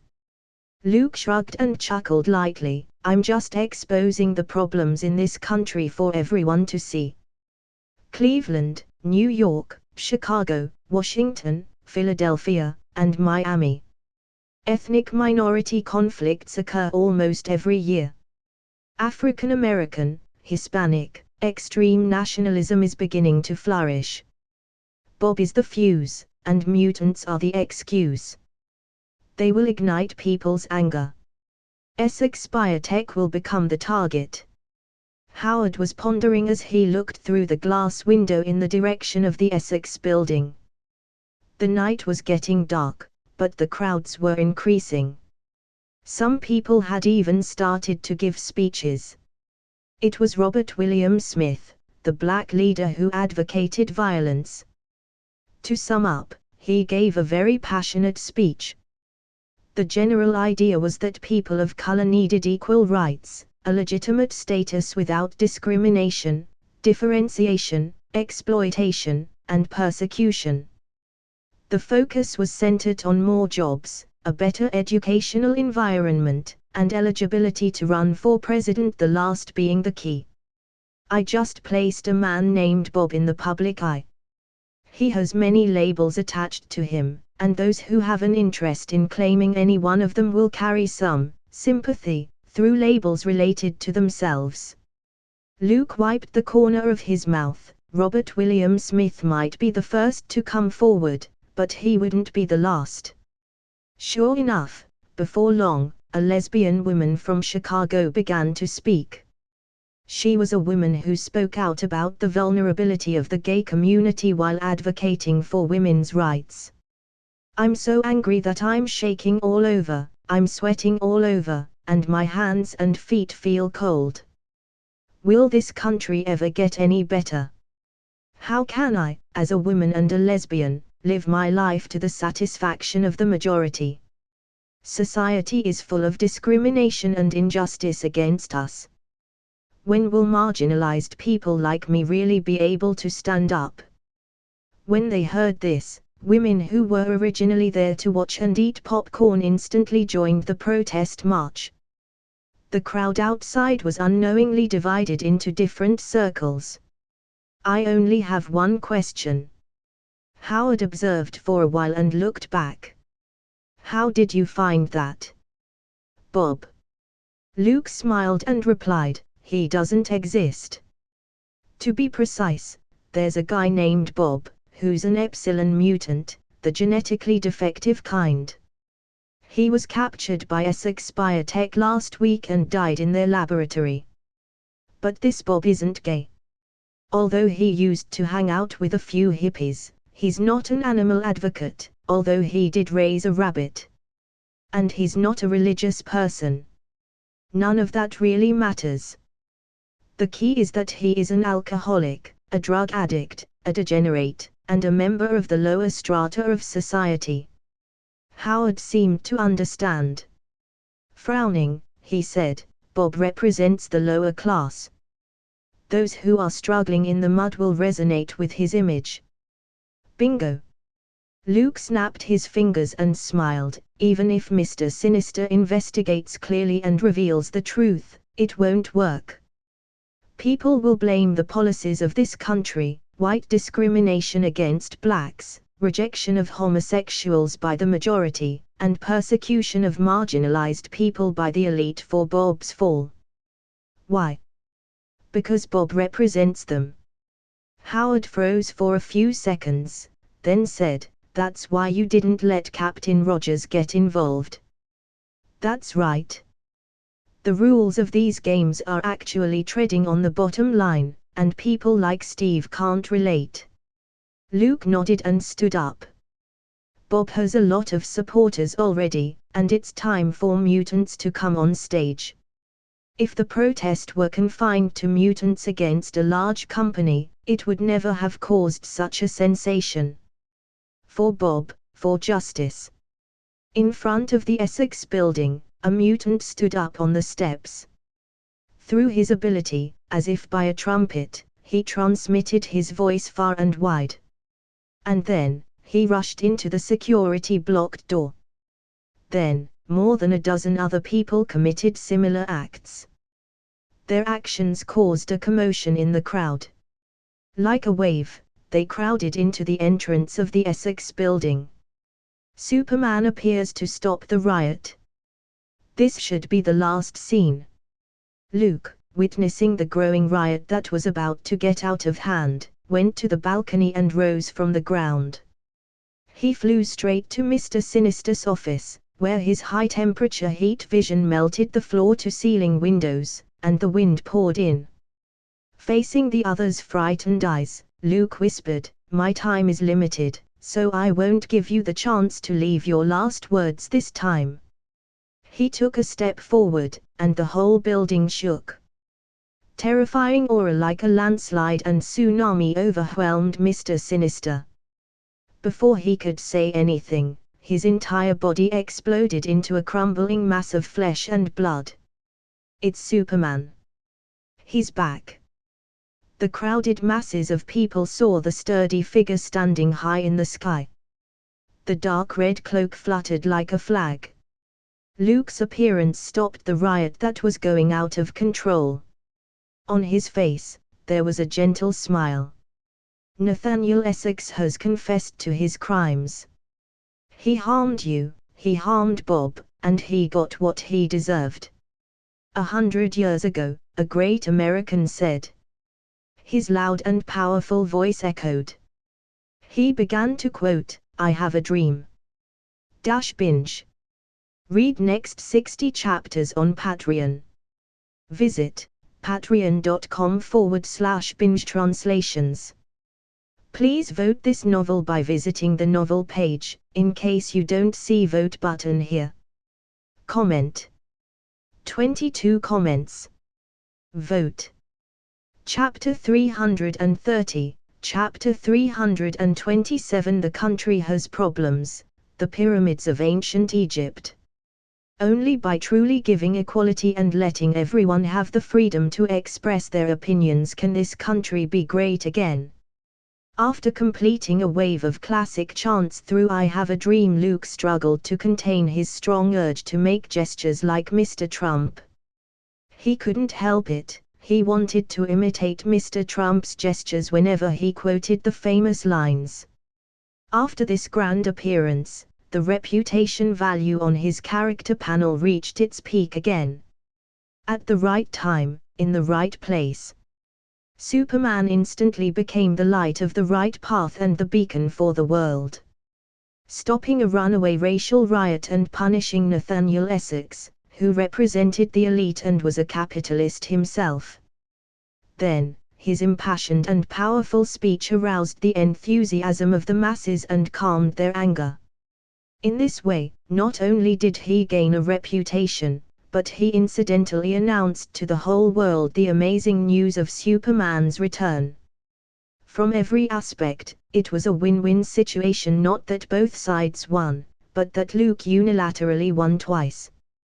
Making such an important contribution, Mr. Sinister should smile contentedly and die without regret. Luke thought so. Go home. Go back to your family, go back to your friends, all your problems will be solved. Superman spoke plausible statements that could be interpreted in various ways while returning to the top floor of the Essex building. The expensive dark carpet was covered with a thick pool of flesh and blood. Limbs and organs, as if they came out of a blender, were mixed into the colorful and vividly colorful canvas. The only thing that remained intact was the demonic ruby. Pa.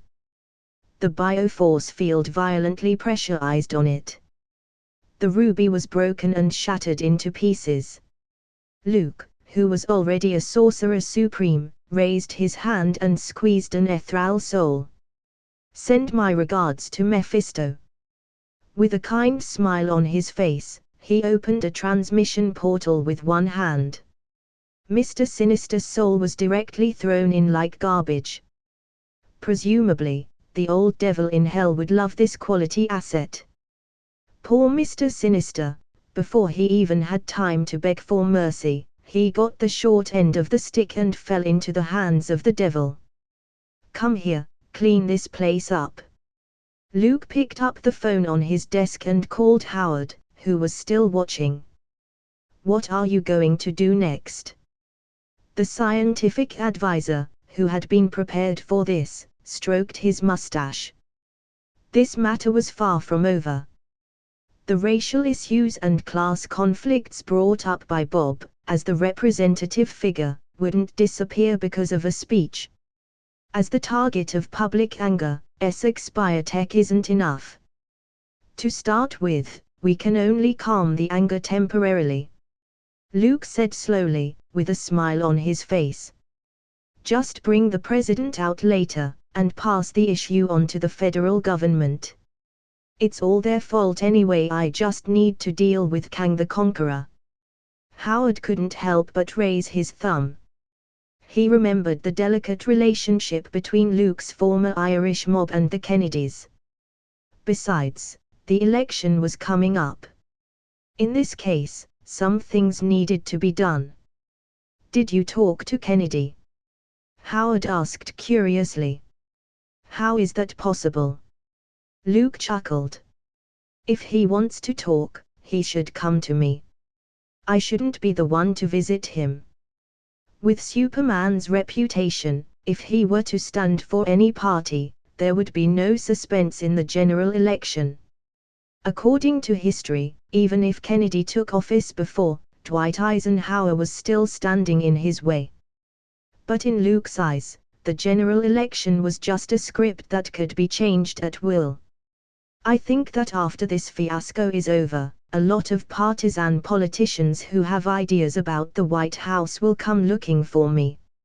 Luke smiled. He's not interested in these things. Only those who didn't approach the gambling table would be the real winners. Superman would be bound by more and more rules if he was too involved in politics. Nathaniel Essex has been sent to hell. Only the last one remains. Mr. Sinister died under Superman's iron fist. Last time, Luke only shattered half of his opponent's body. This guy, with his tenacious vitality, continued to fish in troubled waters. This time, he learned his lesson. Not only did he shatter his body, but he also threw the guy's soul to hell. One-stop funeral service, everything done cleanly. The culprit that caused S.H.I.E.L.D. to fall into a passive situation, and Mutant's tragic kidnappings, had been dealt with. Only one other person was waiting for Luke to deal with him. Can you locate Kang the Conqueror? Howard was a little surprised that Superman, who had only been back for a few days, was able to grasp such important information. You haven't found Kang after so long. How could I? Luke shook his head and said, but Mr. Sinister did call the White House earlier.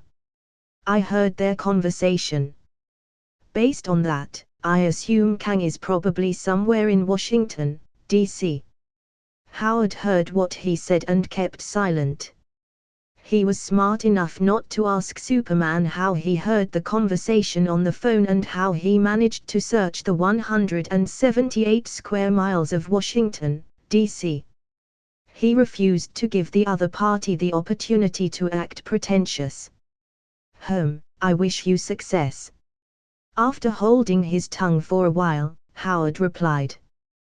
By the way, I arranged a press conference, so remember to make up a complete story to explain your disappearance and return.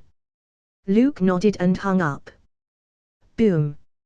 Suddenly, his figure punched up to the sky. It didn't take long for Luke to appear in the sky over Washington, D.C. Supervision took a panoramic view of the city, and his super hearing captured those tiny sound waves. Superman let go of the limits of his senses and expanded as much as possible. Like a humanoid surveillance machine, he searched for the information he needed. I knew that the secret base was set up under the White House, really lacking creativity. Luke belittled Kang the Conqueror's old way of thinking. Even if he didn't have strong senses, he might be able to find the location by searching on the spot. After determining the location, Superman didn't smash the White House like a cannonball, penetrated the ground, and pulled Kang the Conqueror out. This would make him look like a powerful villain or a dangerous man. Luke preferred to solve problems in a low-key and stable manner unless it was needed. With a single hand gesture, magical sparks flickered, forming a portal that cut through space. The only advantage of being a master of the mystic arts was that they didn't need to buy tickets or own a car no matter where one went. So many clones. Luke arrived in Kang the Conqueror's underground base, and the nutrition cabins leaning against the walls on both sides were all opened. Clone fighters, all with the same face, stood in front of him. Like a neat army, it formed a solid defense line. "I can smell your fear, Kang." Luke chuckled in a low voice, like the ultimate villain with a sure victory, releasing a strong pressure. "If you weren't scared to death, why would you consider sending out such cannon fodder and expendable goods? In addition to looking like they outnumber me, they seem to have a visual impact. What else can they do?" Delaying for a few more seconds, so you can write down your last words. The unbridled mockery angered Kang the Conqueror, who only had one brain left. In the monotonous mechanical voice, had a trace of anger. "How could I be afraid of you? I exist in many timelines. Even the Sorcerer Supreme can't kill me. What can you do?" The near-exasperated roar made Luke laugh. He enjoyed watching his opponent, who was acting like this, losing his cool. "Kang, why delude yourself? No matter what, you will be kicked out of this timeline. Those other you are not your doppelgangers or cloned copies. So, if you're dead, then you're dead." Luke's eyes slightly moved, and his bio-force field suddenly activated. Terrifying pressure instantly took shape. Like a bomb detonated, those clone fighters who hadn't moved were all reduced to crumbling flesh and blood. Without resistance, the defense line collapsed. At the All-Father level, such a fragile tactic was meaningless. Luke's feet slightly hovered off the ground. Without stepping on the scarlet and pungent carpet of blood, he floated in front of Kang. "Do you have to struggle?"